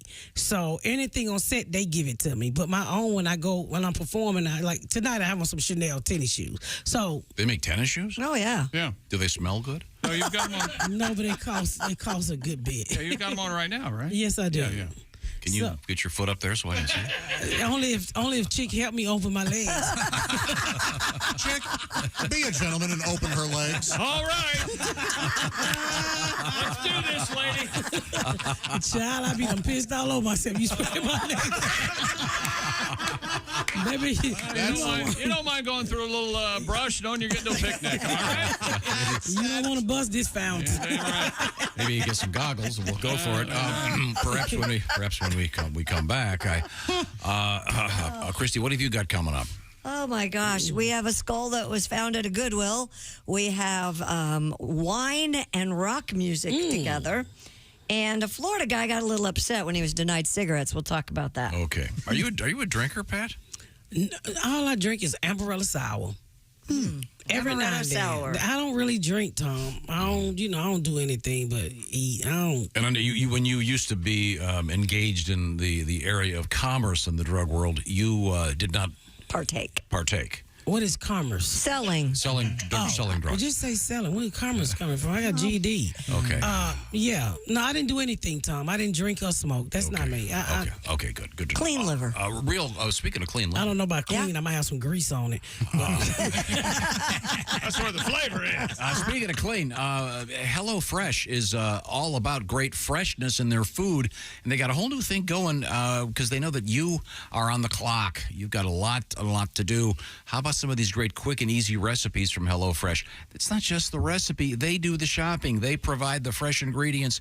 They give you a card that has all the directions. If you don't know a persimmon from a cantaloupe, it'll show you. It's all right there. You can make great restaurant quality food from HelloFresh. They are America's #1 meal kit. Lots of different stuff to work with. For example, Willie. Y'all, check out the barbecue pulled chicken tacos with creamy slaw and red onion. HelloFresh sends you 8 ingredients. Put those together in 4 easy steps. In 20 minutes, you have this delicious, colorful taco dish you made at home with help from HelloFresh. More than 40 selections every week from way over there with vegan stuff, over there with good old-fashioned comfort food. You're going to find something you love, and it's restaurant quality, and you're saving a ton of money and a lot of time. So join America's #1 meal kit program today. Right now, get 50% off plus 15% off the next 2 months with the code 50BT-SHOW. That's HelloFresh.com/50BT-SHOW. Once again, 50BT-SHOW at HelloFresh.com/50BT-SHOW. Ms. Pat, I understand you've got to take off. Yeah, I got to go do You look so nice. Thank you, Good to Tom. see you. We'll be watching you. Can't wait to see you as a judge. Thank you. Giving away all that money. I appreciate that. And if you ain't doing nothing this weekend, why don't you come on out and see your black girlfriend? Yeah. Girlfriend, we'll do it. I would love to see you out there. This is the Bob and Tom Show. You don't say we didn't warn you. I'm warning you, don't do that.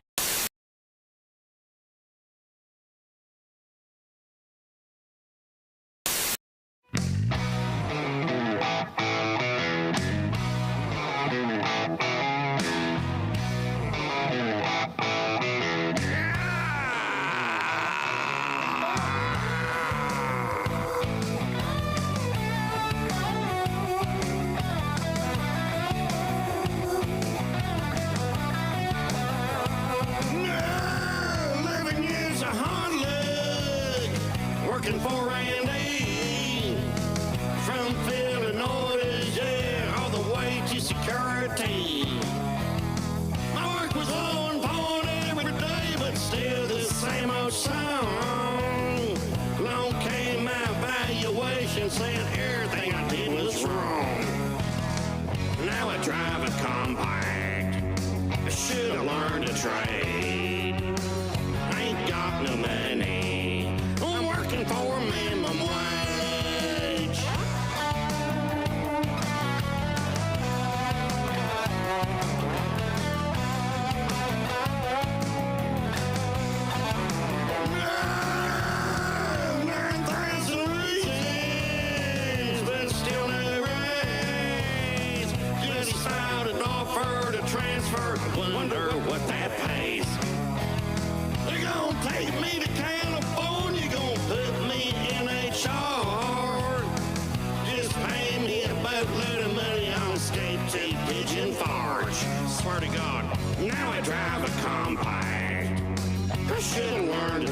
paid. Ain't got no money. I'm working for minimum wage.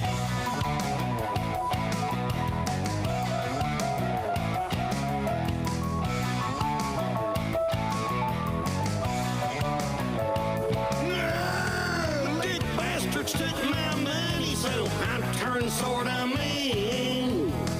Went from calling him a puss to breaking the vending machine. I keep doing my job, and I want Randy to know. There'll be a time when I own this company, just need my boat to be sold. Still drive a compact, but now it needs new brakes. I ain't going nowhere. I'm working for a minimum wage. Minimum wage. I hate minimum wage. Minimum wage. Minimum wage. I need a raise. Minimum wage.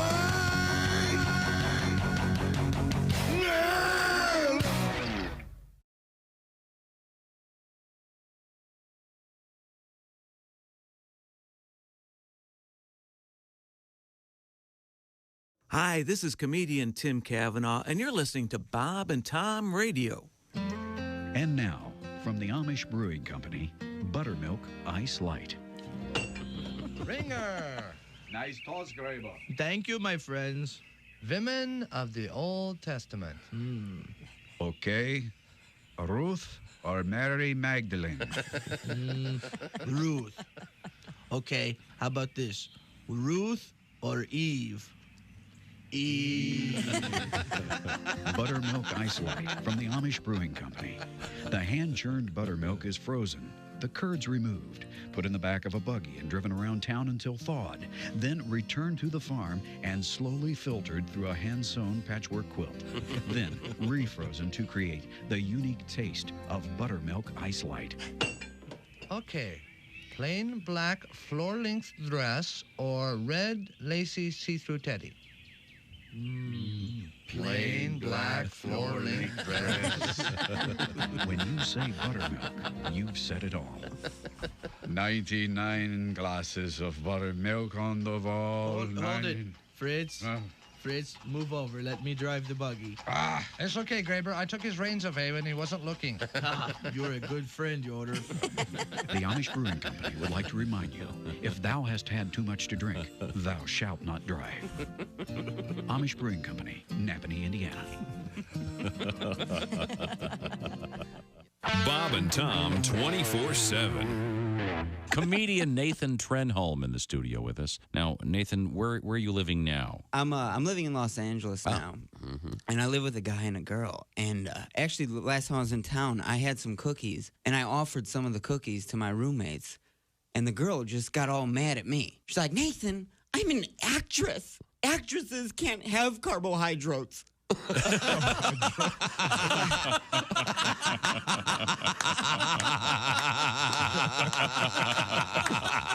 I was like, you mispronounced that word.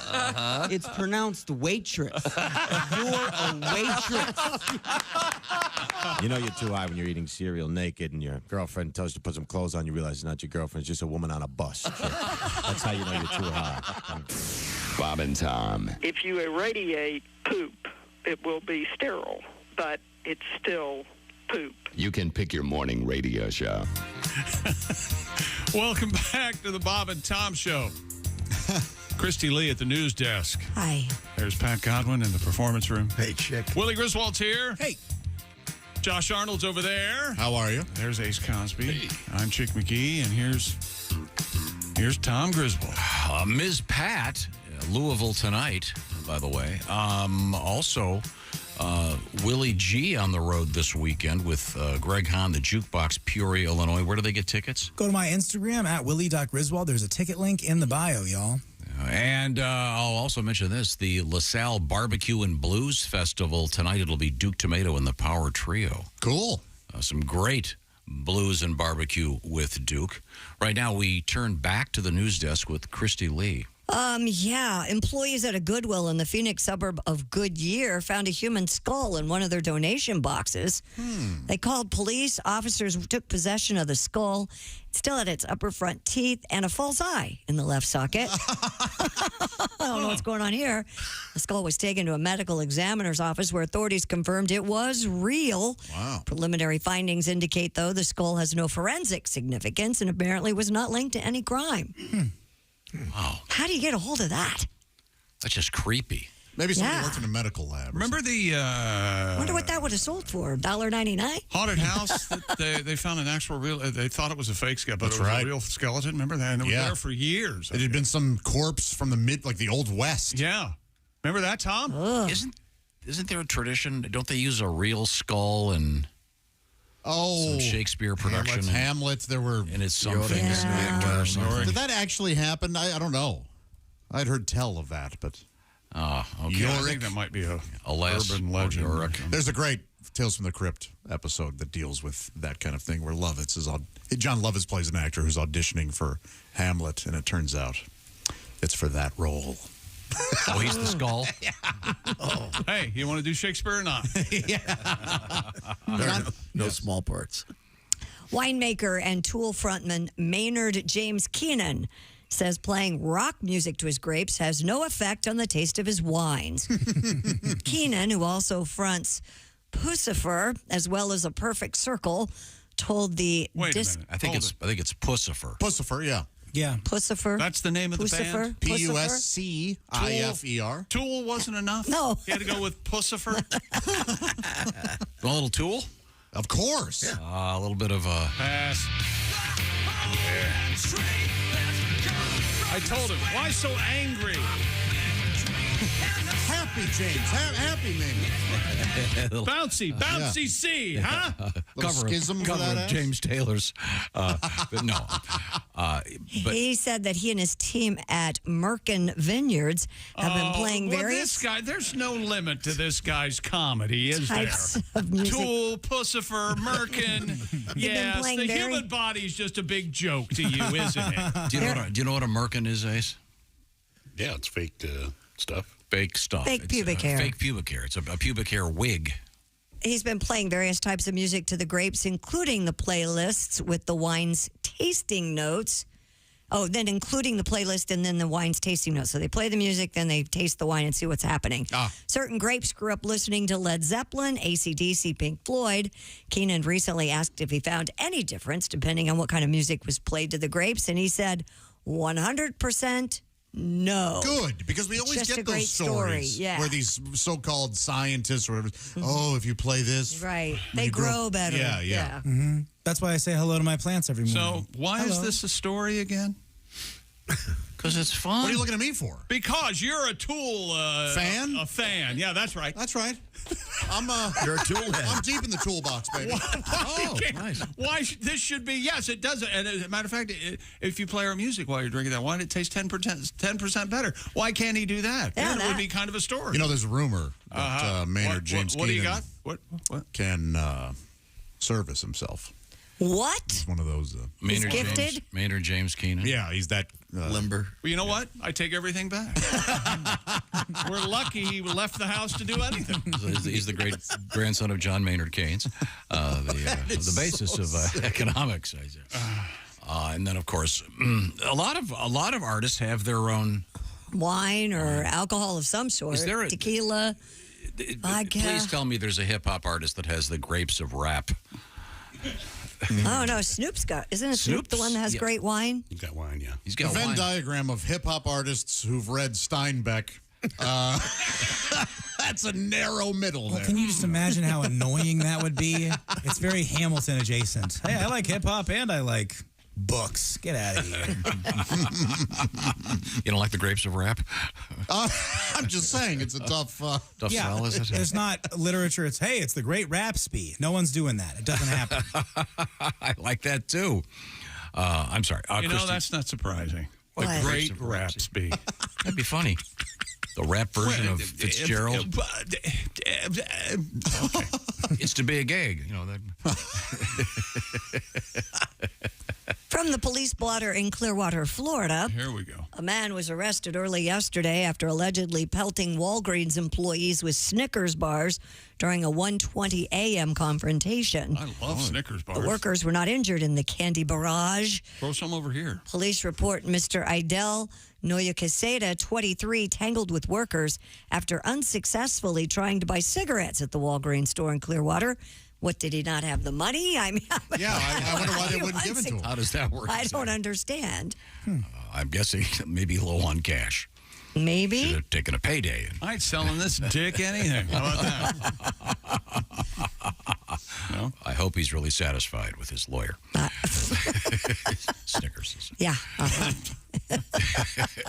Did you hear the payday thing? I missed the payday. That's a candy bar. I know. That's what I don't know too many. I'm trying to think what other hear ones I can think of. You've got your $100 grand. You could throw that. Oh, nice. You get a lot of cigarettes for $100 grand. Yeah. M&Ms wouldn't do you much good. No. Charleston Chew. How about that? Anything there? No. Nestle's Crunch, not going to work. Where's the money? Bruce Springsteen says he needs to postpone concerts this month because of peptic ulcer disease.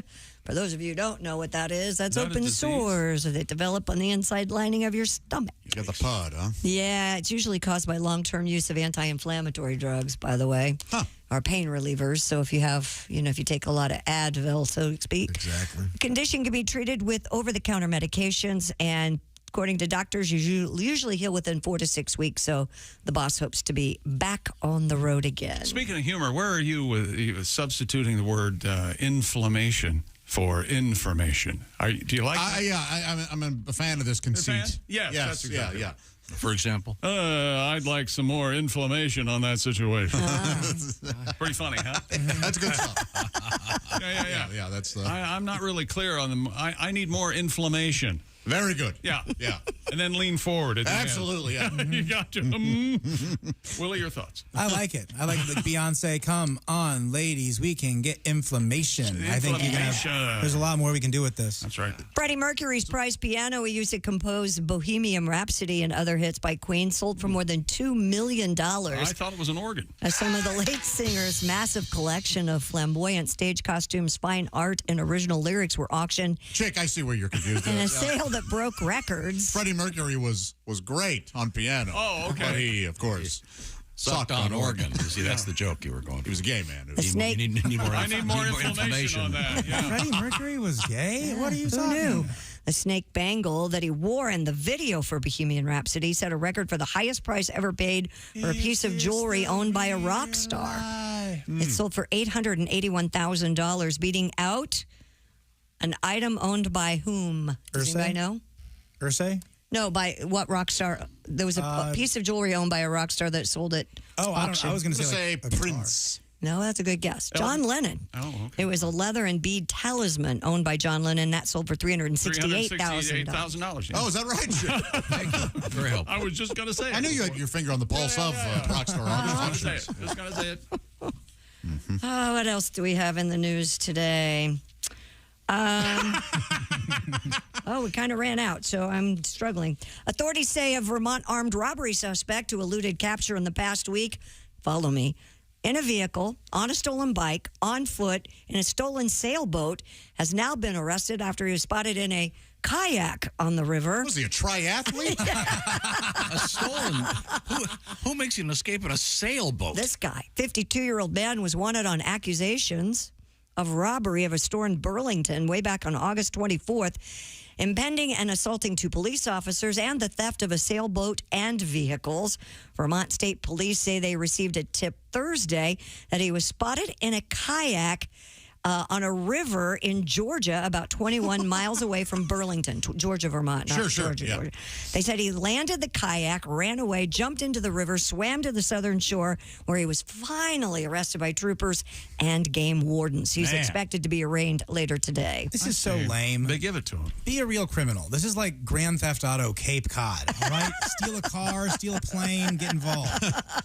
Yeah, what is it? Stolen sailboat, stolen kayak. What is it? Topsiders and Madras? You like this guy because he's a sailor, huh? Well, I do. I'm a big fan. It just seems like it's not nice to steal someone's boat, but it's not like sailing a good way to do a getaway. I mean, presumably the cops.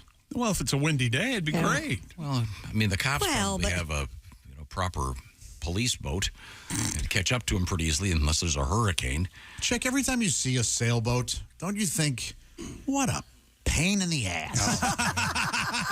I mean, they just look like such a hassle. I got to get Such up. a lot of work. Yes. I got to spin this and loop that. Raise this. No. Looks like it sucks. We did sailing camp, or like a sailing class at camp, and it's like a 50-minute class, and you get a sail for about 8 minutes. Because you set the thing up, and then you go out there, and then your buddy capsizes it, and then you have to pull the thing out. I have no doubt it's cool out there, but man, it's got to be. Or you can come up with something like a car on the water. It's up to you. Yeah. Do you want to spend an hour unroping these things or just one pull? First of all, hit the ignition. There are no ropes in a sailboat. Oh, what are they? Lines, They're right? lines. The only rope in a boat is called the painter, which is kind of confusing. I'm going to paint you. Yeah, we'll move forward here. There's a lot of boat words, and they all just mean other words. Port just means left. Bow just means front. Stern means the back. It's just there's other words for it. Why don't they just use the words? Exactly. They could just say. Yeah, go to the back. Exactly. Yeah. Well, if we just use words everyone knows, we can't be elite, can we? Good Lord. By the way, sink does not mean the thing the water comes out of in the head. That's a very Earlier this morning, we had the golden blob that was found on the bottom of the ocean. A Norwegian man using a metal detector found 9 pendants, 3 rings, and 10 gold pearls on a southern island in what is described as the gold find of the century in Norway. It was. I found him. Turned out it was just where Mr. T would summer. Thank you very much. Actually, the gold pendants. Is there any worse joke than the Mr. T starter kit? Is there any worse joke in the history of the world? You see some guy with a necklace. What do you got there, Mr. T starter kit? Man, does that suck. Yeah. The gold pendants date to around AD 500. The pendants and gold pearls were part of a showy necklace that was made by skilled jewelers and was worn by society's most powerful at the time. If you believe what I'm telling you. Under Norwegian law, objects from before the year 1537 and coins from before 1650 are considered state property and have to be handed in. So the guy didn't even get to keep anything. Crazy Norwegians with their wacky rules. It's time we blow Norway off the map. Yeah! That's right. See if we keep everything down, Norway. We had a news story earlier this morning about tennis balls and how they use whatever it is, 100,000 of them at the U.S. Open, and they go through millions a year. Was it 300 and some million tennis balls a year? 330 million, Tom. They don't recycle very well, but someone mentioned hanging one from the garage ceiling to park your car. So you pull in till which I did at my old house. Got this from a listener. My middle brother's annual Halloween party, my oldest brother and I decided to move the hanging tennis ball in his garage a few inches. Oh, man. That's a terrible trick. The following morning, he went to pull his car back into the garage, looking for his tennis ball. Before he got to it, he made contact with the lawnmower.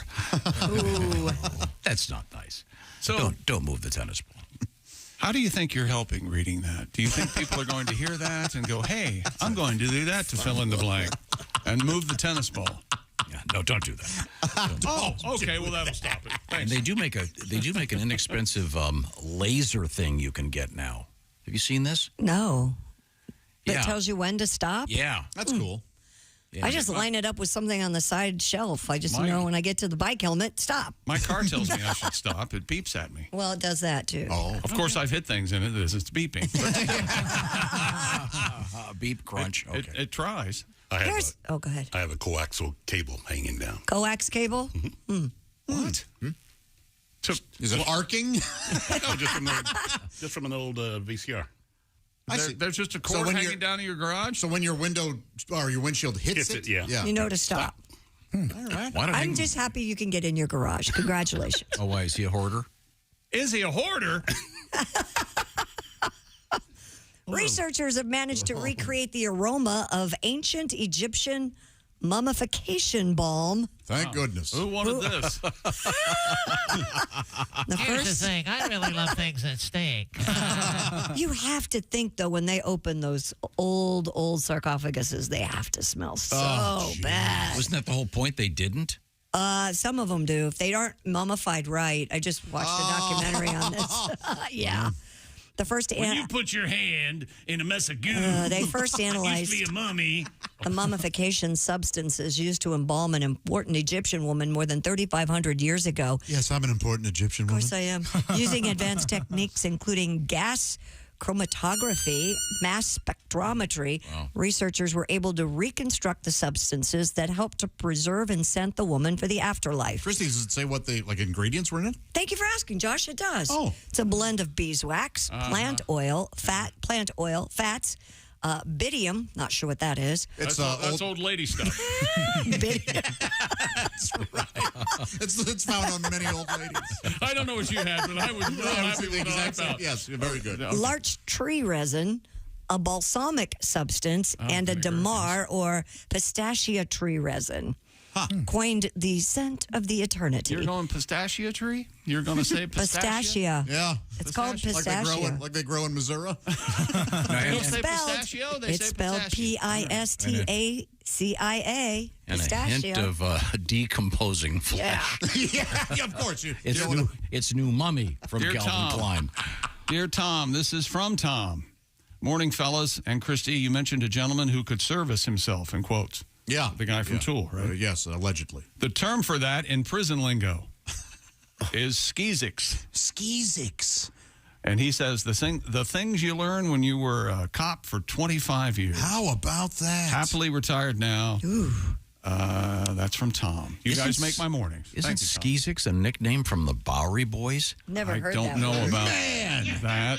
That would be that'd be trying to do something without getting caught. I did not have Bowery Boys on my Tom bingo card. Now, Pat, do we have a tribute to Bruce Springsteen having to cancel his concerts? It's a shame. Bruce has peptic ulcers. Let me get him for you.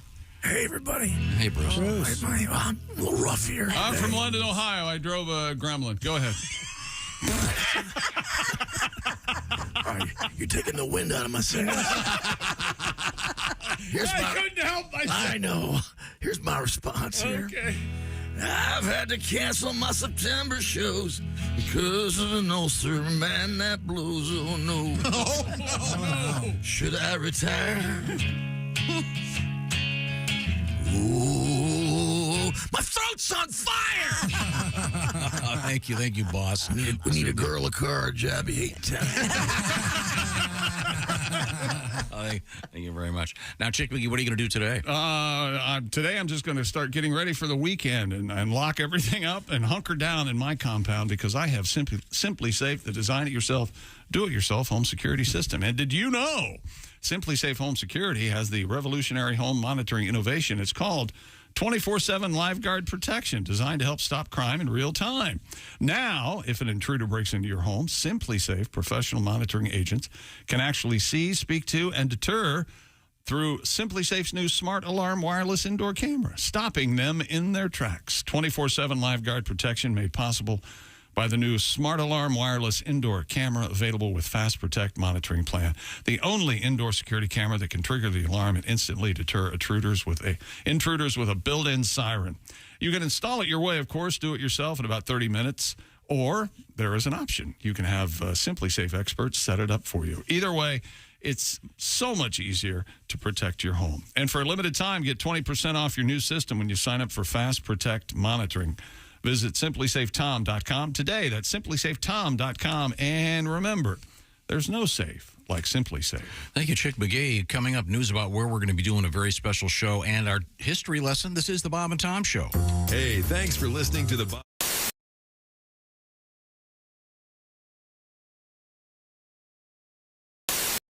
I'm gonna play a new song for y'all. See if you like it. See if you like it. All right. And be sure and Bob go ha ha ha like you do. I can do that. I was just getting ready to do that after I saw your picture.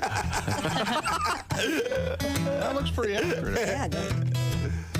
Yeah, have you ever had one of those days when nothing goes right. Your wife starts bitching about whatever it was she was bitching about last night. So you escape into the bathroom just to sit there on your throne. But after you finish your business, the toilet paper's gone. Well, it's a great day for me to whoop somebody's ass. It's a bad day, so you better get off of my back. You might get cold cocked if you cross my path, 'cause it's a great day for me to whoop somebody's ass. Yeah. Of all the radio shows I've ever done, I've never done one where they could sing a song they've never heard. Isn't that amazing? I was thinking. I was just thinking the same thing. How do we know the words to a new song? Y'all must be working for Dionne Warwick and the Psychic Friends. Well, I was running late for work, so I poured me some coffee to go. And just before I had a flat tire, I spilled it all over my clothes. When the highway patrolman pulled up, I thought that help was on the way. But when he saw that tire tool in my hand, he shot me with pepper spray. Laugh. Well, it's a great day for me to whoop somebody's ass. It's a bad day, so you better get off of my back. You might get cold cocked if you cross my path, 'cause it's a great day for me to whoop somebody's ass. All right. This last verse is for everybody that don't like their boss at work.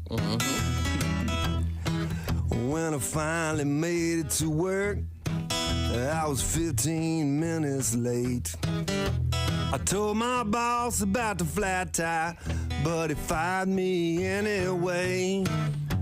So here I am in the parking lot, just waiting by his Corvette. I'm gonna give him a goodbye present that he never will forget. Laugh and sing. It's a great day for me to whoop somebody's ass. It's a bad day, so you better get off my back. You might get cold cocked if you cross my path, 'cause it's a great day for me to whoop somebody's ass. Oh, yeah. Thank you. I like it. Paul Thorne. Hi, everybody. Chick McGee here from the Bob and Tom Show. I want to tell you about the NFL season coming up. We got together with the folks at Big Green Egg, and each and every week, you're going to have a chance to win a Mini Max Big Green Egg during the Pigskin Pick'em program on the Bob and Tom Show.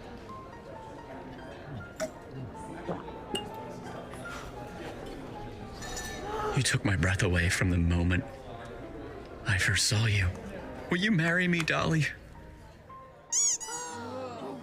Think you know your pro football and want to put your knowledge to the test? Then play Pigskin Pick'em every week at bobandtom.com. This is your chance to win a Mini Max Big Green Egg. Just pick the winners of this week's pro football games and you could win a Mini Max Big Green Egg. Head to bobandtom.com/contest and play Pigskin Pick'em with the Bob and Tom Show. Hi, this is comedian Sean Morey, and you're listening to Bob and Tom Radio. Rob Haney is our guest. Now, Rob, are you... Well, I was, as you might know, I try to be clean, and this is, I feel I might be going over the border with this, but what's the show that's always about sex? It's only Real Personal? Well, then back me up if you saw this. The night they had Dr. Ruth Westheimer on as a guest, and this is all true. I don't know how I'm going to clean this up. This guy calls in to ask Dr. Ruth for advice. And he said that he had been dating this girl, but he broke up with her because she had, and this is the hard part, she had extreme odor.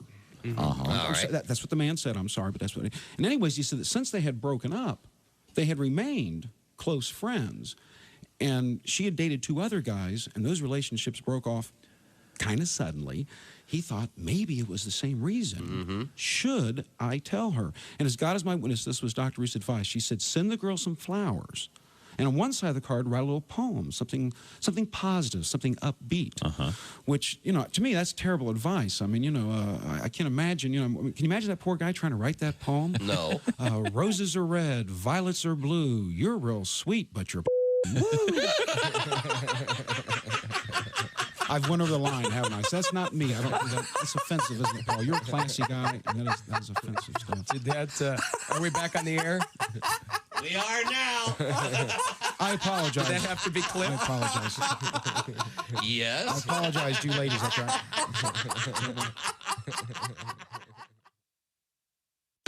This is Bob and Tom 24/7. Where are you from, by the way? Patterson, from Patterson, New Jersey. Oh, sure. That's famous. Yeah, small. Sure. Thug downtown. It's tiny. So small, we used to get robbed by people we knew.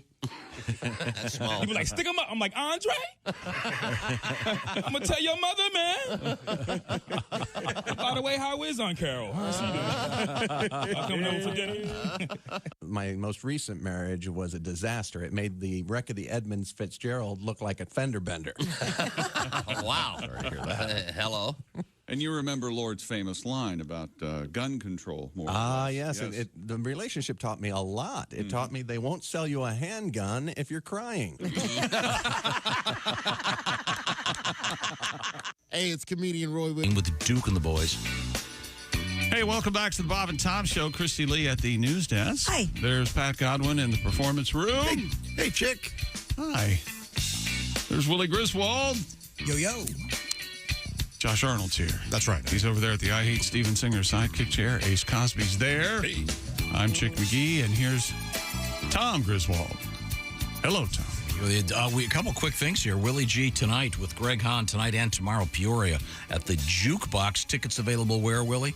At Willie.Griswold on Instagram. There's a ticket link in the bio, y'all. Come hang out. All right. Our friend Greg Warren, by the way, Skyline Comedy Club, Appleton, Wisconsin tonight and tomorrow. And I'll also mention that we have a huge show coming up. We're going to be doing our radio show live from the North Star Mohican Casino Resort in Boulder, Wisconsin, way down the road, Friday, November 17th. I bring this up because it's going to be a killer show. And that evening, there'll be a fun show with Pat Godwin, Josh Arnold, Jeff Oskay, Willie G, and just added special guest MC Chick McGee. And that's going to be at the North Star Casino Resort. And by the way, you can get tickets for that show. North Star Casino Resort /entertainment. The radio show is free. If you want to come in the morning, get up early. We'll be hanging out there. And if you come to the radio show, you get to go to that evening show on the house. Nice. How about that? So tickets for the evening show available, once again, North Star Casino Resort /entertainment. I can't wait to gamble. I'm going to see how many spotted cows I can drink and still be funny on stage. That's It's going to be a real fun game. Nice. Big fun night. I said nice already. Speaking of gambling, Yeah. Chick McGee's shoe-in pics are posted at various social media platforms. That's right. If you're curious. And it's time now to learn a little something. Time now for Today in History. Here's Tom. Michelangelo's statue of David unveiled on this date in 1504. Whew. Think about that. Yeah, his penis is still small. Well, that was that's kind of the most famous comment. People would say he went with that. Yeah. Must have been cold. Yeah, it must have been really cold. Well, marble is cold. Oh, yeah. Yeah. Wonder if you'd ever considered doing Goliath. I don't know. That would have been the Colossus of Rhodes. They did that. Remember? You have to wonder how big Goliath would be. 1952, to jump ahead many years. Yeah. Ernest Hemingway's The Old Man and the Sea was published. Wonderful allegory about aging. How's it going, old man? I like his short Terrific. Terrific. Hard to get through. And then, of course, in Hollywood, they wanted him to do The Older Man in the Sea the next year. Sure. Speaking of movies, you like this one, Joe. Son of the Man, the old man. What about the old man in the bowling alley? How about that? 1960, Psycho. I'm just a pin setter. Oh, Alfred Hitchcock's famous Psycho. Love it. Yeah, That's a good one. Yeah. Is that still holds up pretty well? It certainly does. A lot of tense.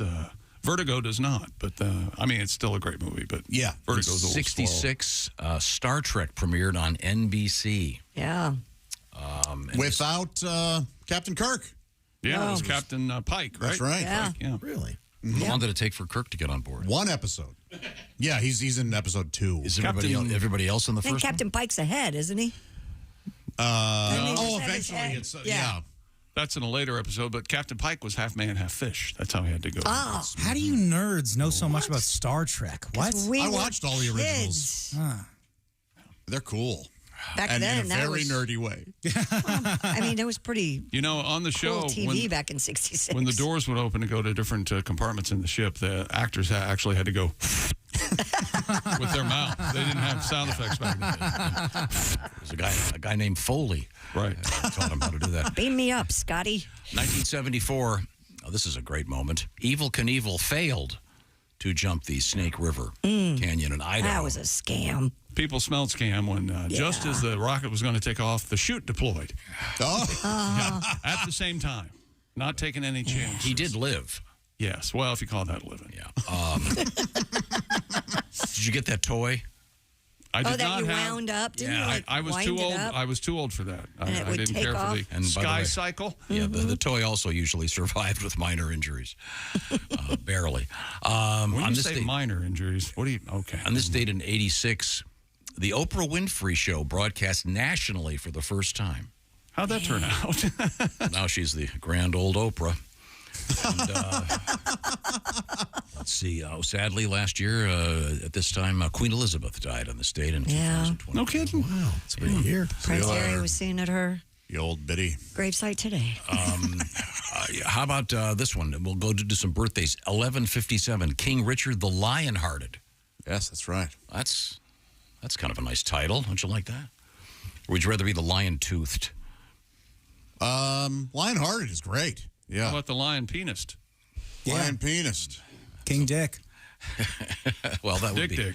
up next. We have Peter Richard Dick. Sellers, born in 1925, one of the funniest guys ever. You Go watch Dr. Strangelove and get back to me. Yeah. Oh, you can't. So funny. Doesn't get any better. 1932, Patsy Cline. Oh, she sings Yeah. very well. Great. 1941, Bernie Sanders, of course, the son of Colonel Sanders? Sanders. Yeah. Harlan's boy. Yeah. We're obviously Aren't they about the same age? The people need access to herbs and spices. Oh, I like that accent. 17 Is that of good? them. That's all right. And it's time now Or to learn 11. one. Things we however many learned were. on the show today. The Lions beat the Chiefs 21-20 in the NFL season 2023 opener last night. Pat Godwin told me about a scene in Suits. Oh, I'm so sorry. That was a somewhat of a spoiler. And remember, if Coco Gauff married Jared Goff, she would be Coco Goff Goff. That's right. And their son would be Jack Goff. I can't believe I said that. This morning was a lot funner than saying it Wouldn't later. be Jack Goff Goff? That'd be Jack Goff Goff. We talked about Cher's amazing song, Gypsies, Tramps, and Thieves. wonderful piece of art. Tom was not on board with it. But it was the context that was the movie, The Endless Summer, which is a great movie, a documentary about surfing that was extremely popular. Tom wants to go learn to surf in Costa Rica. That's what he says. And Greg Warren is still doing comedy somewhere. So that's exciting. What he calls comedy. Once again, Greg will be at the Appleton, Wisconsin Skyline Comedy Club. Yeah, that's right. Which we certainly look forward to. He's not hurting nobody. And we learned that in Japan, the employees have to not just wash their hands, they have to wash their feet, apparently, because they're full of poop. Okay, this is the Bob and Tom Show. Just got to get a hold of us. Call, fax, mail, or email. Get all the contact information you need at bobandtom.com. This is the Bob and Tom Show.